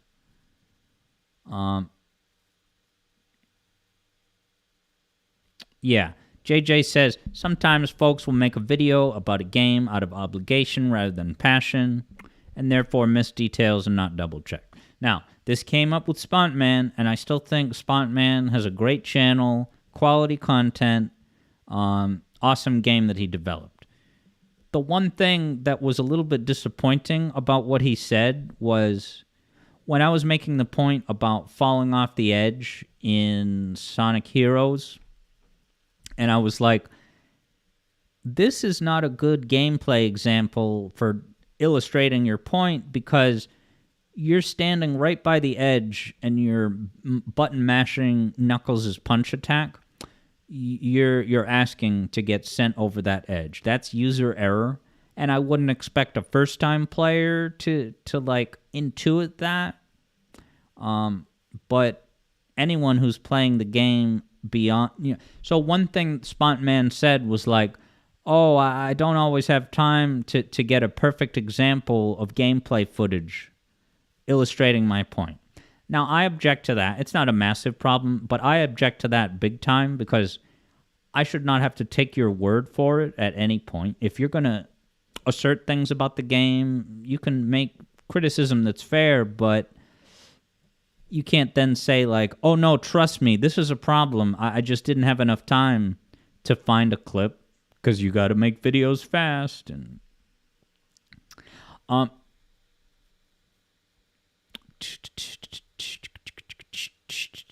but yeah, that's what JJ's talking about. That leads people to miss details and not double check. Icantu says, for the purpose of creating a YouTube video, you would think that if someone is called the Completionist, they would at least bother to play the game enough to understand its mechanics. But yeah, so he is whiffing on critical card attacks, and he is only getting 1 or 2 cards per pass because he's got an alphabet soup card deck. And finally, he is just somehow not understanding the checks in place to make sure, like, there's nothing cheap about this game, about getting sudden one-shot deaths. Like, there's a funny comment that points out, they do a pull quote from the video, like, yeah, you can just get one-shotted randomly. And then below it, it says in asterisks, has 20 health. Like, 20 health is you're almost dead. So, like, that didn't come out of nowhere. You landed yourself in a fight with almost no hit points. Now, I think all right, so EB Boy had brought up a very relevant question. EB Boy said, did he beat the game? And the answer is yes, he did. Now, I think, not to say that this is EB Boy's take on the matter, but I think some people would say that, oh, well, if he beat the game, then, right? He completed the objectives. How can you criticize and say he's playing it wrong, right? You can beat a game. Someone in the comments said something to the effect of, just because you were able to complete the final boss and everything, that doesn't mean you understand the game or get what's going on in it. Because, so this is kind of one of the biggest takeaways that I kind of want to bring up and why I wanted to do this topic. When I object to someone playing heroes suboptimally, or if they're or if they, if someone wants to do a review of Sonic CD, but they can't be bothered to go back in time and do the generator hunting at all, they just want to run through, it's like, yeah, sure. The game does allow you to do that, but by skipping those aspects of the game, you are now only engaging with a hollow, small percentage of what the game's pacing is and what the game's balance is. So it's almost like you're reviewing a different game. It's almost as if you, I used the football metaphor, saying, yeah, we're going to play football, but now I'm going to have 5 downs. It's not an exact metaphor because it's a competitive sport.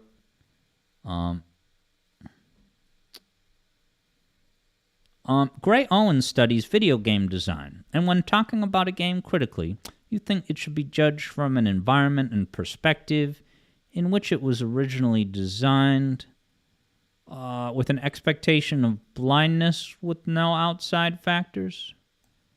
Sorry, what's the... What were you getting at with that Gray Owen stuff? Like, is this video doing that or not? iCantu says that's another definition problem. What does it mean to beat a game? For beat, I mean, like, I guess I've always taken that to mean you beat the final boss and you get the credits. There might be true ending or secret bosses after those credits and the main story ending. But yeah, that's what I've always kind of informally regarded as what it means to beat a game. So Subsonic says that's kind of an inherent issue with attempts at definitive reviews like this. A person's relationship with the game evolves massively over time, but he presents his low-skill experience as if it's the game experience. Vids like this are almost guaranteed to become outdated by even just one extra playthrough. So, I understand what you mean, Subsonic, but I don't think it should take 2 playthroughs of Mega Man Battle Network to figure out that you should be building a deck with a lot of cards of the same letter code. There is no excuse for why the Gerard completionist was not doing this in this review, because it is explicitly explained in the in-game tutorials. I find it on that topic that Subsonic brought up, I find it so fascinating that the Geek Critique, when Metroid Dread came out, of course, his entire fan base was very understandably, very excited for his Metroid Dread review. And it took a while to come out. And when it finally came out, one of the things he said in that video, kind of giving background, was he was like, yeah, so the game came out in 2011. And he played it a bunch at that point. And then he put it aside for 2 years. Didn't touch it for 2 years. And on one level, I can kind of understand the general motivation, especially for a series that you're a mega fan of, that you need to let it sink in. And it's too intense to try to come to like a definitive verdict like the first year the game comes out. Now, granted, in the specific case of that video has no thesis, so I don't even know what he needed to wait and figure out, whatever. But even just the fact that he would let it collect dust for 2 years is sus to me. And it kind of, I assume I won't go on that tangent. EB Boy agrees with Subsonic. That's what you're getting at. You don't believe in a definitive review either. And EB Boy says it's a problem. You always advocate for people forming their own views. When it comes to opinionated reviews like this, you say you try to find someone whose line of thought aligns with yours. For the most definitive review, yeah. So there's absolutely a credibility that can be built, and that guides who you look to for, insightful video game commentary. All right, so iCantu says, is my point that misunderstanding a game and then presenting it as being bad qualifies as playing it wrong? So I don't use the phrase playing it wrong. I called this discuss segment that as a marketing angle, and because playing the game wrong is a very common accusation that's thrown around, especially in a video such as this. How would I word it? iCantu? I would say that he is only playing I hate to use the 25% thing, but he is only engaging with a limited percentage of what the game is. He is incorrectly perceiving that to be the core gameplay, pacing, and balance. So the conclusions that he is drawing are... It's kind of like if you're doing a mathematical formula to try to make a point, or you're doing some math thesis or chemistry, right? If even a little bit of your math is wrong at the lower level, that's gonna, butterfly effect. That's gonna skew your data, and it's gonna mean that the eventual conclusions that you've drawn, if some of your math is wrong, that's going to have a massive ripple effect. So, yeah, this is the type of video, and I've seen videos of this ilk on the Geek Critiques channel. I'm almost comfortable using the phrase, you're playing the game wrong. If you are sitting around like the Geek Critique does, scratching his head at what to him are baffling design choices, when in fact all of those baffling questions have very specific answers that are readily available within the game. That's when I'm comfortable by saying that the conclusions that you've drawn are invalid. I can dismiss these criticisms that you're trying to level on this or that game because you have not played the game yet. Just because you're able to get through the game and beat the final boss suboptimally,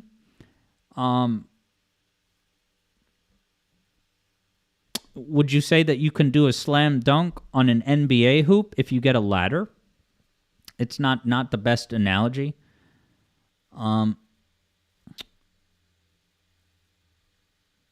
Yeah, iCantu says, it's not fair to criticize a game like this without having experienced all it has to offer.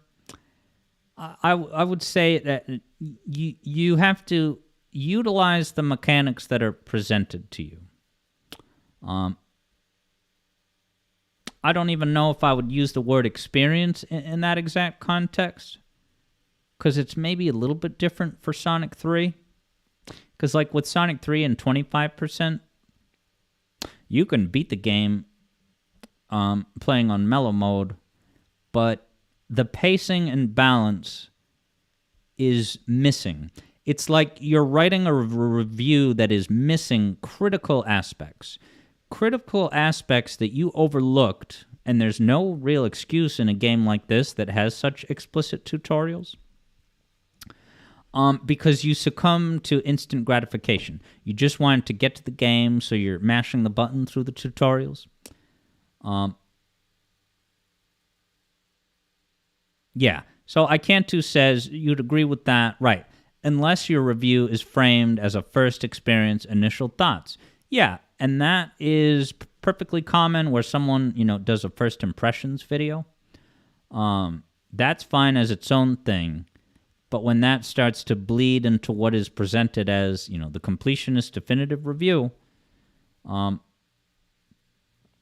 JJ likens it to when journalists say that Dark Souls needs an easy mode. It does, sweetheart, in the game mechanics. That they... to engage with, what was that word? EB Boy says that the completionist complained about dialogue at the beginning, which, that's a strong indication that he skipped tutorial stuff. And so Gray Owens says, Gray Owens' question is, does the game convey or communicate the proper way? Does it say it in the game's manual? Yes. I looked at a bit of the manual for Mega Man 3, but even, I'm just basing this on Mega Man 3. Each of these mechanics that are also in Mega Man 3, Battle Network 3, I figured them out no problem because I just read the dialogue in the tutorials. So assuming that all of these things are mentioned in-game and also probably in the manual, right? And I think a game as complicated and with as much depth as like this kind of tactical RPG game, that's the kind of thing where it may even be unfair to judge the game without reading the manual. But anyway, in the case of this game, definitely, at least I can speak for Game 3, it does tell you to match cards of a certain type.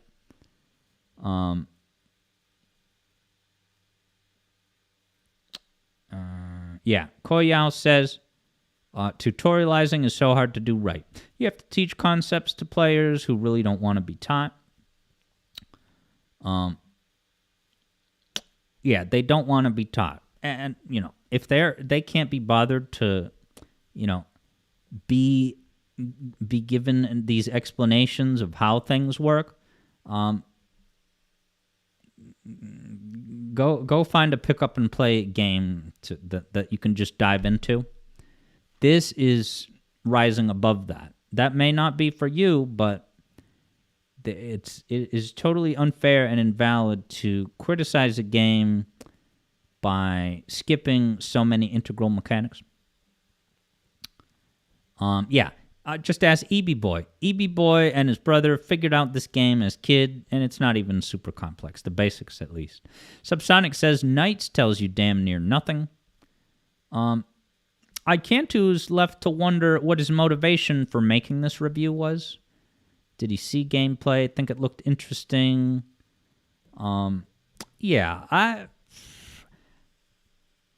Partial speculation, but the best I can say, I don't think that any of his for the completionists, for the case of the completionist, he is the last person that we would give any kind of wiggle room to that, because his entire tagline is, we don't just play the games, we complete him. So he would not get any leeway or slack for, like, he just wanted to get to the gameplay, so he skipped through it. Right? If you are, so brutally critiquing the game as he had, there would be no excuse for that kind of thing. Once you realize that Flea is all skip ahead a little bit. regular old attacks anyway, only much other more hardcore RPGs, and the novelty of the system itself runs out pretty quickly. I gotta say though, the boss fights are more interesting since it's you versus a big tough enemy with a much more complicated strategy, especially when you get to the secret bosses like Shadow Man and Base. These fights really got to be a tough but satisfying challenge, but even then, you still can get one-shotted out of nowhere. Yep, so there it is. One-shotted out of nowhere, and he has 20 health. I can't do wonders what's the like and dislike ratio. Do they hide that nowadays? Yeah, I don't think you can see that anymore. Although I think some browser extensions can reveal that. So it says 16K, but is there not a bar anymore? Yeah, EV Boy says you have to have an add-on. A lot unless you're already deeply familiar with each boss's mechanics. So while I appreciate this game's attempt to be unique and not just a worse carbon copy of something else, I just wish a little more care was given with the long-term. Yeah, so this is disgusting irony on display, that he is having this condescension voice saying, I wish there was a little bit more care put into, asshole. You need to put more care into your review process. Open and shut. Copy of something else. I just wish a little more care was given with the long-term player experience. Battles are such a central part of the game that bashing them so much makes me feel kind of...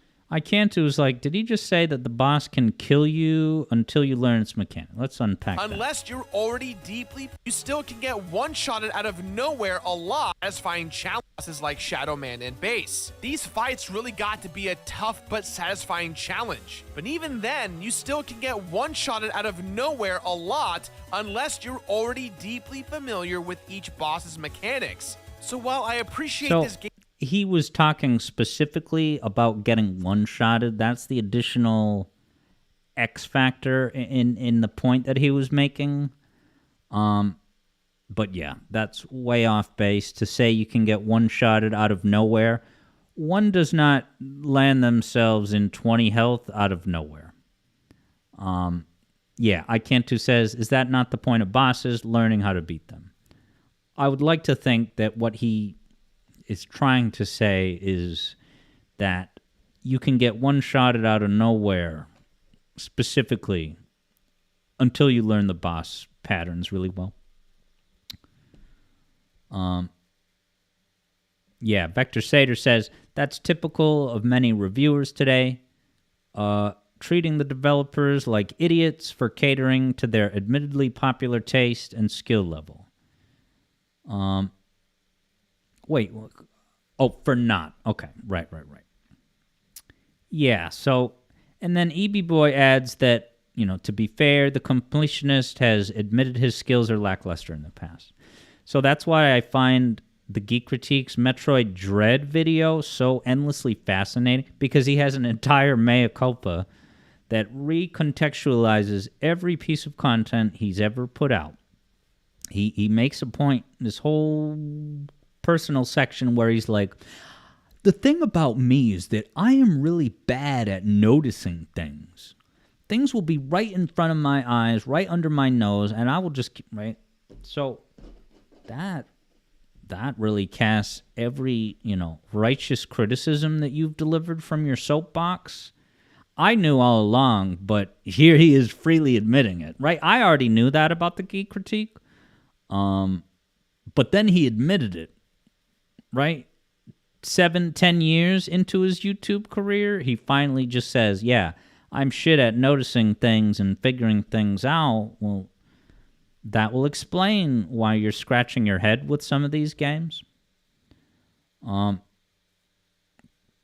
Yeah, I Can't Do wonders if it's maybe just nostalgia, but you don't remember any of the encounters being unfair. And look, I haven't played the first game, but everything that I've faced in the third game is there's nothing unfair or cheap one-shots. Game's attempt to be unique and not just a worse carbon copy of something else. I just wish a little more care was given with the long-term player experience. Battles are such a central part of the game that bashing them so much makes me feel kind of sad.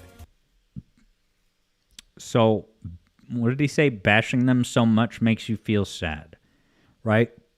So this goes down to pacing, like I said before. The reason why he's thinking these battles are such a slog is because the shitty way he is playing is making them last way longer. Because he's right, he is getting so many fewer attacks because his deck of cards is an alphabet soup. And then you add that onto that he is whiffing these strong attacks on a regular basis. Dude, the game is functioning perfectly. It is punishing you for such suboptimal play. You don't realize it's suboptimal while the completionist was playing, but that dynamic he is criticizing is of his own making. These battles are a tedious slog for him and last long, right? I'll talk more about Mega Man Battle Network 3 in the future when I'm able to, but holy shit, that game is so awesome, and you're really aspiring at all times to wrap up a battle instantly or close to instantly. I am talking 1 or 2 seconds. It is such a high when you can do that. And the entire game is seizing on those opportunities when you can kill all the enemies in literally 1 or 2 seconds. You have as much time as you want to pick your cards and strategize, but as soon as you hit go, then you execute the attacks, enemies start moving. You can kill simultaneously, and weapons that, you hit the enemy here, and it's going to have back damage on the tile behind you, right? You have to be solving and executing those puzzles, right? This is a game that I can pop into and just run around for a bit, not advance the story, but just do some battles, get some EXP, get more experience with the enemy movement types. EB Boy says 0.03 is one of your it is your fastest time.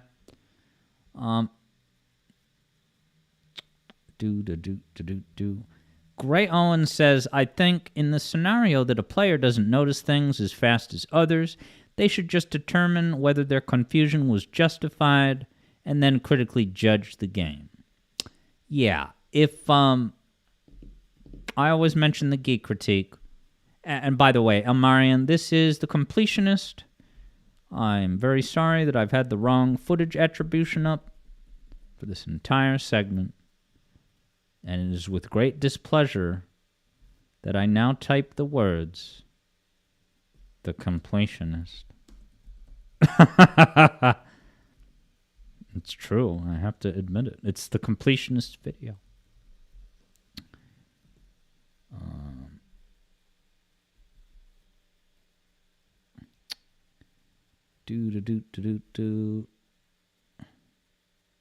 Yeah, so Gray Owens had said that a reviewer such as this should determine whether their confusion was justified and then critically judge the game. So that, I don't even think would have come into Gerard's mind because he is completely unaware that he is missing these things. He got to the end of this game with every impression that he knew everything that was going on in the game. Koyal says, if playing the game without a carrot to chase is fun, then that's a great game. Oh, did I forget a letter? Completionist. Yeah, the completionist doesn't deserve me completing the correct spelling. But in the end, we have to remember, Mega Man Battle Network has quite a reputation. But it is what it is, and you should try to enjoy what there is to enjoy instead. Yeah, that's a useless circular tautology. It is what it is. Instead of counting your chickens before they hatch. Oh, and then another fucking cliche. This is really horrendous writing. Count your chickens before they hatch. Maybe actually pay attention to the tutorials before you play and criticize a game. Instead of counting your chickens before they hatch.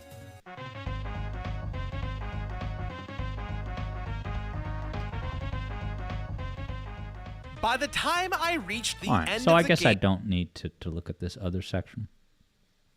That was a lot of words, Spaghetti says I can too, and I cannot disagree.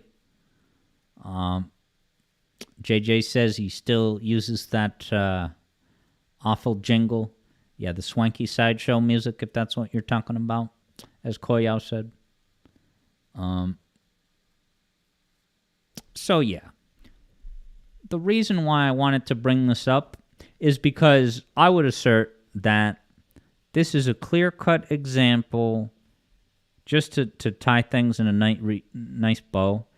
This is a clear example of suboptimal play that is leading to easily dismissible conclusions. I could not in good faith say that, yeah, he beat the game, so his experience with it is valid as a starting point. And, right, yeah, you can beat the game, but the developers worked so hard to make a balanced experience that you missed out on because you couldn't be bothered to read the dialogue at the start.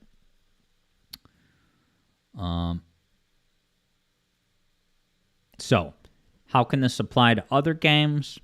I don't think it's as straightforward when talking about this with Sonic 3. But there's definitely a parallel, which is that if you, right, I'm not going to retread my whole 25% video. It's available on YouTube all day, every day.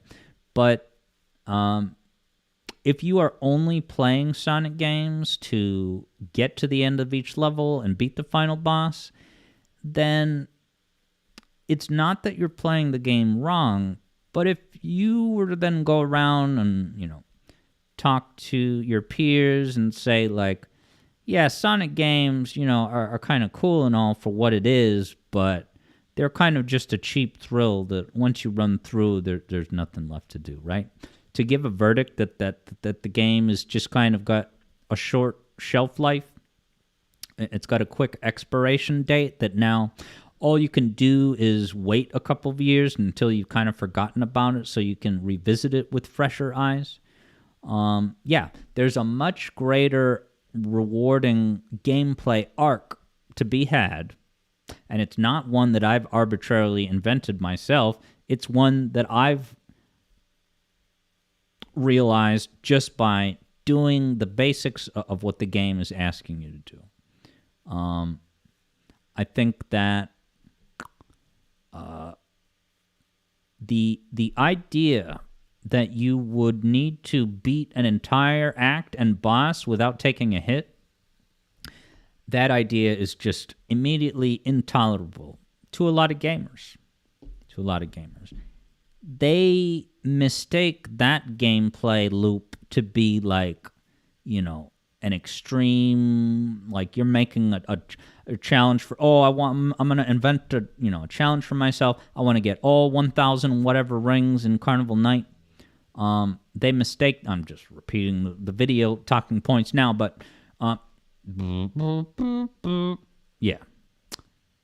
Now, like we were saying with a game like Sonic Heroes, if you're making a choice not even to try getting an A rank and see what that pacing is like, and see what kinds of puzzles and strategic calculations that you have to make, then you will be like, okay, actually, this game has a lot more engaging moment-by-moment gameplay. I actually think, now that I'm talking about it and thinking out loud, I think my point about Sonic Heroes and Sonic 3 is pretty much the same. The only difference, right? You can beat the final boss of both of those games without any... You know what I'm going to say.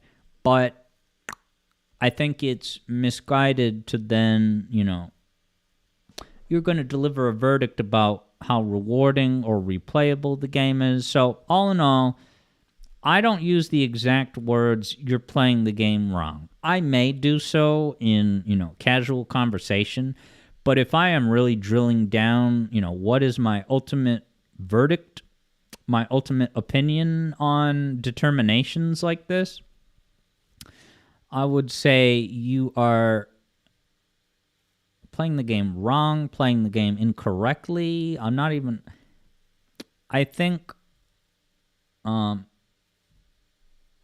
me put it this way. If you were playing Monopoly All right, here's a trivia question. Ready for this? Trivia question. When you play Monopoly and you land on a property, you have the opportunity to buy it. If you don't buy it, what happens? Here's a little sneaky trivia question for you.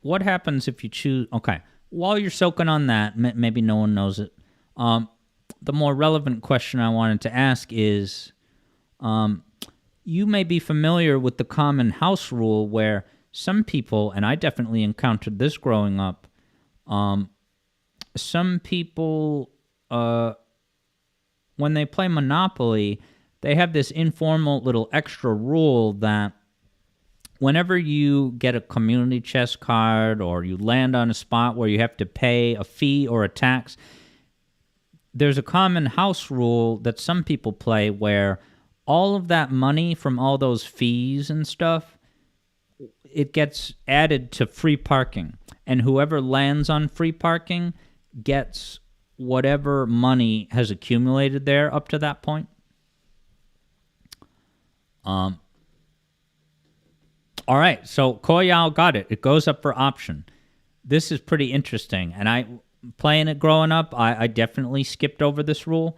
But yeah, if you're playing Monopoly, right, even at the very beginning of the game, if someone lands on a property and they choose not to buy it, what has to happen next, per the rules, is you auction it.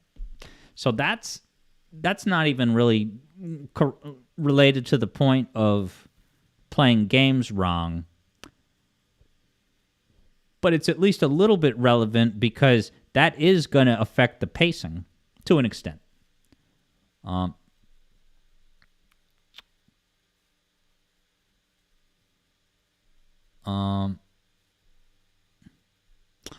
EB Boy says that's a suggestion in the rules, the free parking thing. So that I didn't realize. That's fascinating. It's really funny because there's a Sopranos scene that talks about this exactly. It's in the last season. They're playing Monopoly, and they want to do the free parking rule. And one of the guys, Bobby, is like, wait, hold on. Who says that? That's not in the rule book. And then they go, oh, yeah, no, that's a rule that we do and a lot of people do because it makes the game more exciting. And then what Bobby says is he's like, no, the Parker brothers took all this time to think this out. I think we should respect that. But then what he adds the detail more relevantly is said, oh, you take a game of strategy and you make it about chance.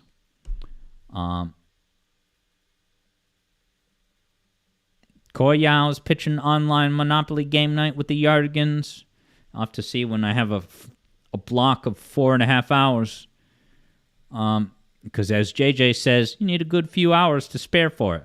Maybe there are rules for special modes that are kind of designed to keep things moving and finish in under 2 hours. I can't do has the sage advice.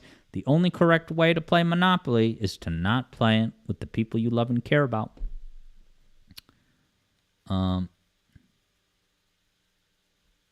Yeah, interesting. EB Boy says, as far as you know, no Monopoly video game has that bidding thing. Now that's making me very curious to check because we had Monopoly on Genesis, and we played it for a while. We played it a fair amount. I don't remember off the top of my head if it had that default mortgage thing. Now, I admit I don't have primary source. I did not look at the rule book myself, but I did see an article earlier today. It is fascinating, though, also that they added the free parking money pool as a suggestion. That's pretty interesting. But yeah, EV Boy says it's only for mortgage pop. But anyway, how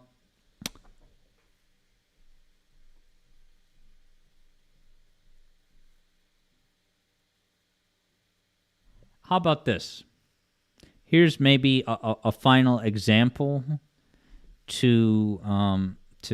that you can kind of think about this. Sonic Frontiers. Okay, Sonic Frontiers. Sonic Frontiers, you can skip a ton of content. by doing the big fishing stuff. So that's why, it's always relevant to call bullshit on Pariah695, who likes to say that, if the game allows you to do it, it's fair game, and you can't stop yourself from exploiting, being able to die on a level, keep the badnik points, and keep playing. If you ask Pariah695, he will say, no, if the game allows you to do it, there's no reasonable expectation. It does affect your play. Now, I strongly disagree with that. And one example I can apply that to expose how foolish it is Sonic Frontiers.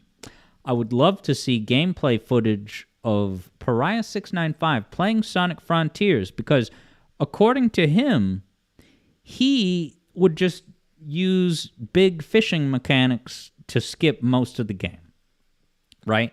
Now, I'm saying that in a tongue-in-cheek way.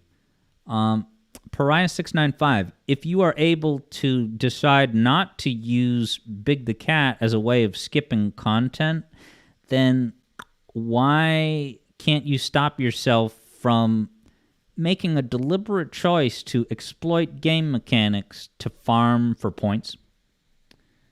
All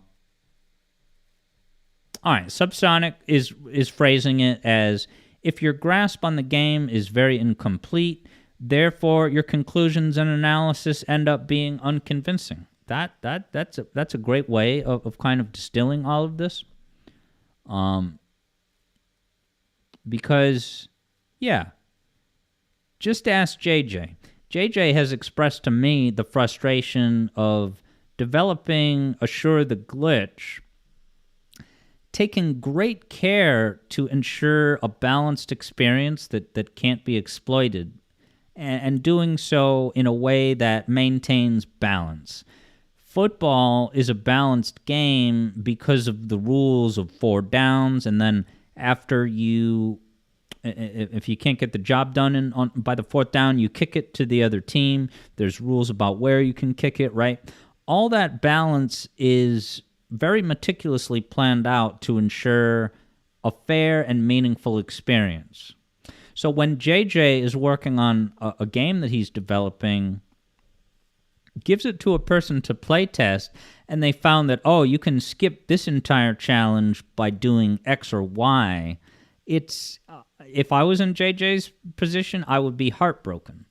I would be heartbroken that if I took the time to invent the sport of basketball, and then the kids who are playing it are just getting a ladder so they can just slam dunk with no issue, that's, you know what I mean?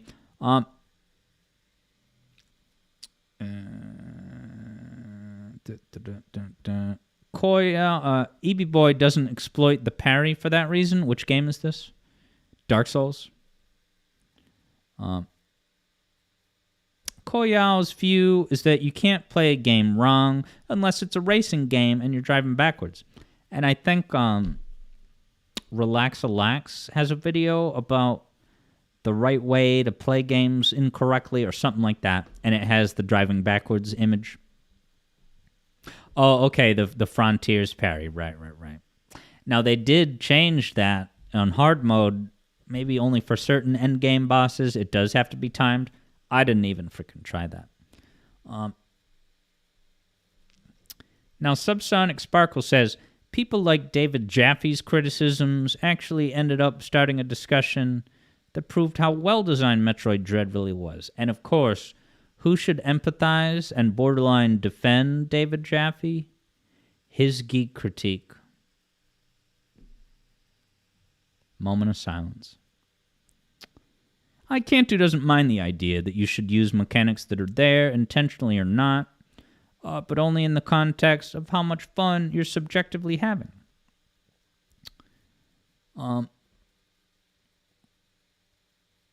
I do say in the 25% video that any given person should be playing the game in the way that brings them the most fun and enjoyment.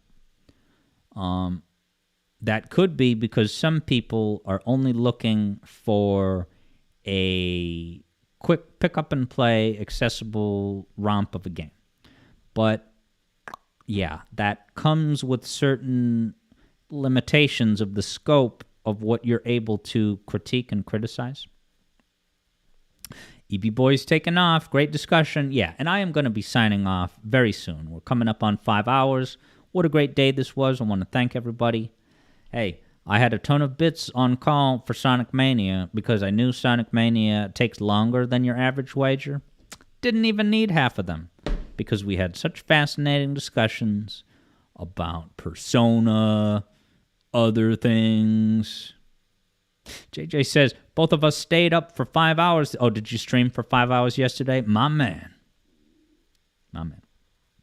So, yeah, I'm going to now start to wind this down. And hello, Take Two Studios over on YouTube. That sounds rather official. If I click on your username, am I going to see a verified account with important videos? You can't even click on a username. Oh, well. Take Two Studios on YouTube says, I look like a country singer. Clay something Walker. I'd take that as quite a compliment, even though I don't know who that is.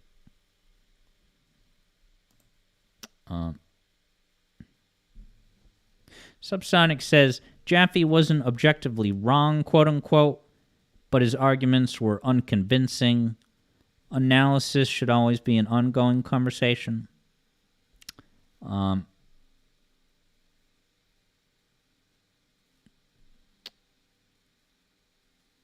Yeah, I don't even know what to make of Jaffe.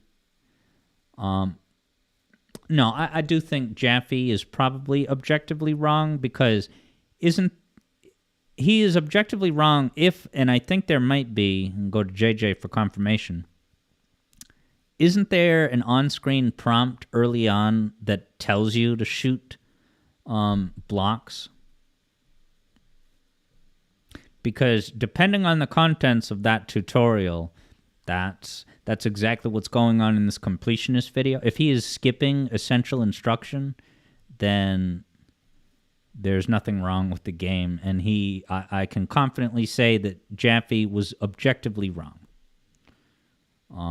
And JJ says yes, so I take that yes to be that the game does tell you to shoot at blocks.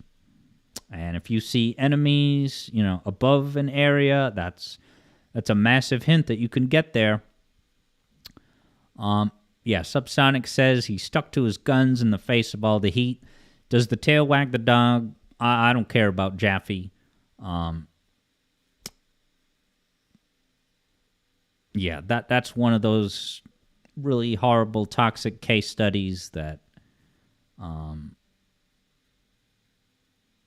is then you get apologists for it. Apologists that empathize with David Jaffe, really just on the common ground that they both suck at noticing things.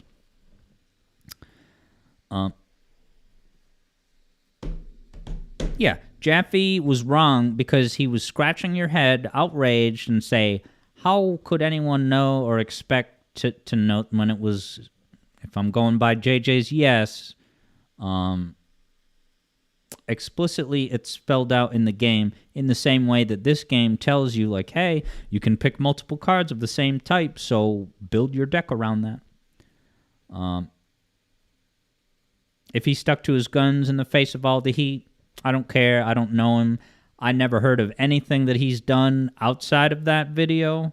So at present, he's an illegitimate fart in the wind. JJ40 says the game tells you, like, in the second minute. Yeah, it's early on. I think I know which moment you're talking about. Subsonic remembers the G4 guy making exact same criticisms about hidden blocks, so we can also assume that said G4 commentator just paid zero attention to the very explicit on-screen prompt. JJ says, us speedrunners just wall jump past it. My man. Wait, wall jump past it?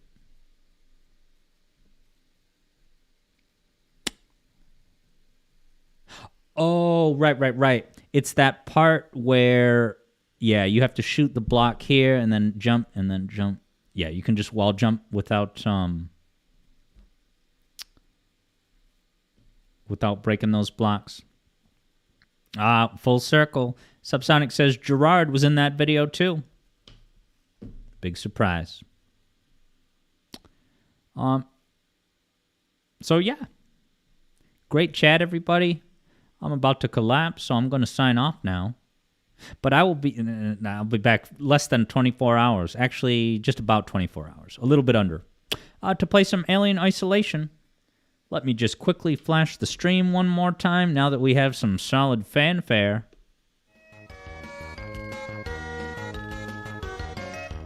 Oh yeah, welcome to the hold-up zone. Yup, tomorrow night, 8:30 Eastern. It's late as hell. Not really practical for a lot of you, but if you happen to be awake and have the energy, I'll be there playing the Sega-published game, Alien Isolation. Hold up. Yeah. Now, does JJ want to know how I did this transition thing? I will be happy to share my secrets. Went back to the wrong scene, though. Yeah, in terms of OBS.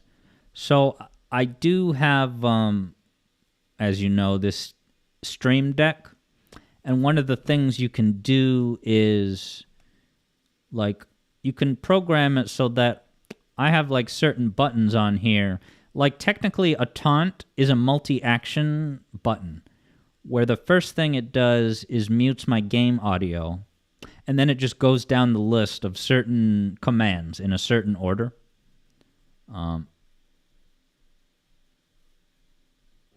Icantu says I should be more conscious about saying things that can be taken out of context. Yeah, I probably meant to say flash the stream schedule one more time. But I have nothing to worry about because anyone who is looking to have a gotcha moment would have to actually have footage of a person flashing the audience.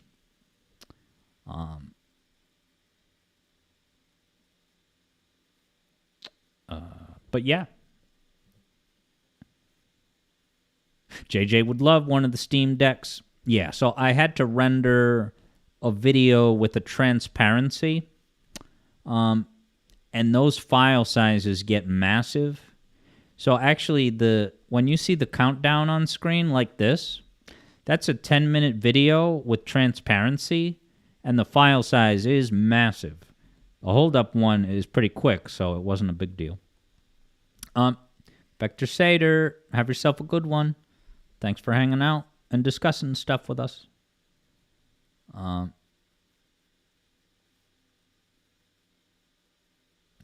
Wow, Koyao said Sonic's been waiting. Holy crap. Mania has been open. Oh, I feel so bad for Sonic.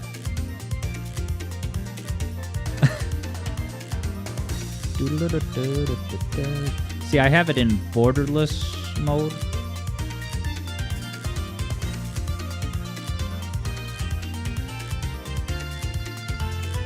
Yeah, there might be something to what JJ is saying about rendering a smaller version of it.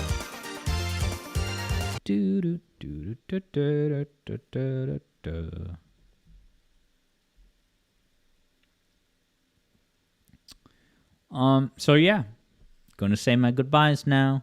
Icantu, thanks so much for waking up so early to hang out with us. JJ, I'll talk to you tomorrow at the gaming hangout. And then again at the nighttime stream. Have yourself a good night too. Icantu.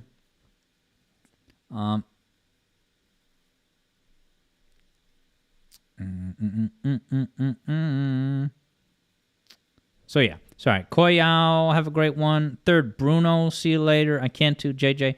Vector Sater left. I said bye to Vector Sater. Great Owens, have yourself a good one. Koyao. Yeah, and everyone else out there in Sonic Tinseltown. What a 5-hour blast of a time this was. So I'll see you. I'll be back in less than 24 hours with horror content. I'm going to go unwind with a little bit of Dark Souls. Going to try to fight those dudes. Maybe JJ could give me a little bit of a hint, or the third Bruno. I know that JJ mentioned the summon. So if you don't care about Dark Souls, you're free to go. I promise I won't talk about anything except Dark Souls for the rest of this next minute or so. JJ could be my summon. No, you couldn't, because I haven't accepted the agreement. And yes, Grey Owens, I am fighting the Bell Gargoyles. I started fighting one. It was going great. I'm like, okay, this is just an upgraded version of the Taurus Demon. But I'm using a lot of my same gameplay mechanics and strategies to block, run in, get a hit. And then suddenly, as the hit points were going down, there was like 40% hit points left. And then suddenly there was a second demon, also with that same 40% hit points, and then they both started breathing fire. So that made me start to think, like, do I need to somehow acquire a shield that does a better job at protecting against fire, even if it doesn't protect from 100% of the damage?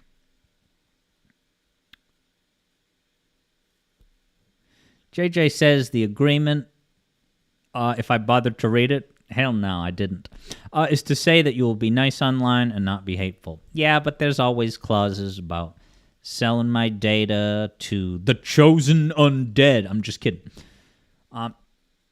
Now, Koyao says, is my weapon upgraded the best it can be with Titanite shards? The highest I've gotten my weapon to is +3. I have gotten my longsword to +3. I think the first upgrade costs 1 shard, and then 1 shard, and then the next one, it costs 2 shards. That's the highest I've ever gotten it. Now, it's interesting because, like, as you know, I always start a new file when I play typically, but the last night was maybe the first time where I was like, all right, I've got this game down more or less up to this part where I'm stuck. So what I'm trying to do now is, of course, beat the Bell Gargoyles, but also the Forest. Now, there's the Forest. I should be able to defeat the enemies in the Forest. I don't know that I necessarily need to. Andre sells more shards. I can buy shards from... Is that Andre the blacksmith? That's a game changer. What does he charge? Souls? So yeah, I don't know what the max upgrade that I'm supposed to have at this point, but if I can just buy shards from Andre. All right, JJ recommends doing the forest after probably some other part that I haven't gone to yet. And if I had to guess, I'll probably get to said Undead Berg depths after fighting the Bell Gargoyles. Yeah, Grey Owens hates the Bell Gargoyles. Yeah, so Third Bruno says you did some grinding to upgrade your weapon. So that was kind of what I did last night. It kind of led to de facto grinding where I fought as many enemies as I could in the forest. And then because I can beat those guys. That shouldn't be surprising, but I can definitely defeat those big giant warriors in the forest that walk slow, and they cast a status on you where your movement speed is greatly reduced for a while. All right, interesting. Koyao says, maybe try to squeeze +4 for my weapon.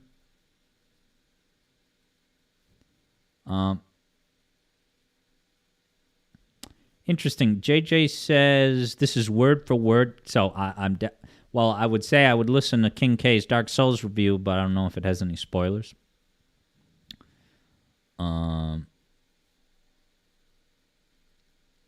Yes. Third Bruno grinds enemies at the church. They can drop Titanite.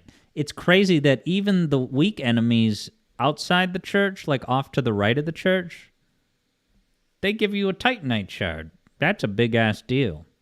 So yeah, I've gone back in this current save file that I revisited last night. Yeah, I fought everyone in the woods, and I took 1 or 2 passes at the church.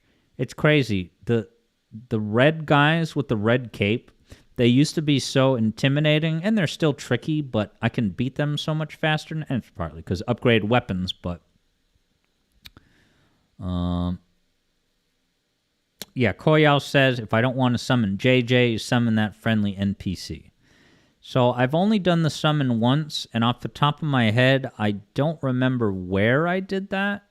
I'm almost inclined to say it was right before the Bell Gargoyle. Am I wrong about that?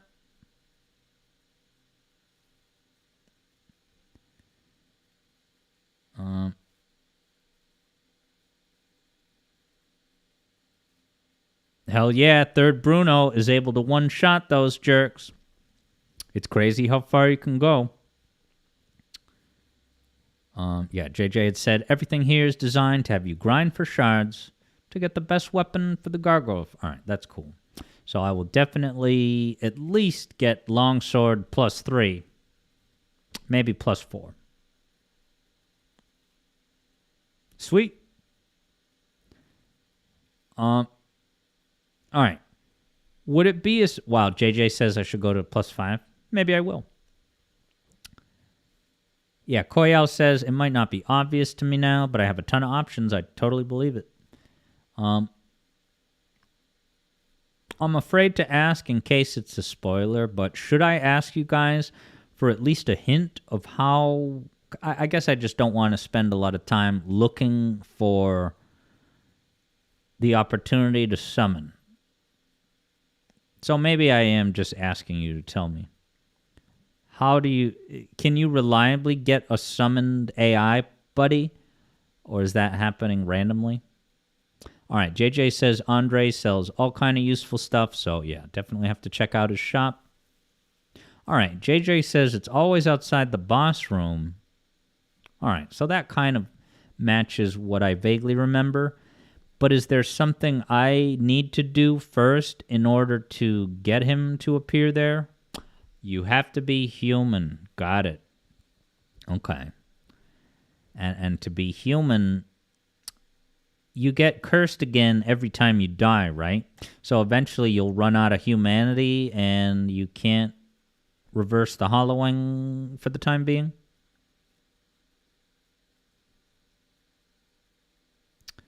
Oh, okay. JJ says they will always be there as long as I've initiated the quest line. So I have to talk to this guy or he won't be there? Okay. Cool. That's a very useful thing to know.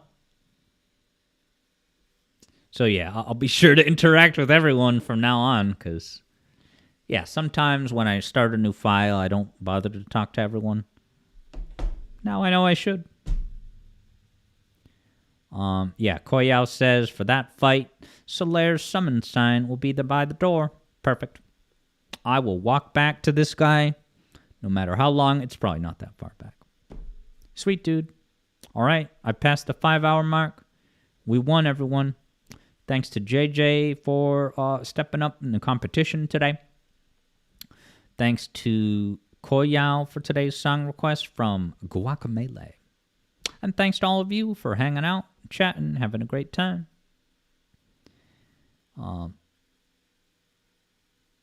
Yeah, JJ says, you did your Dark Souls live streams in a way in case I was watching for tips.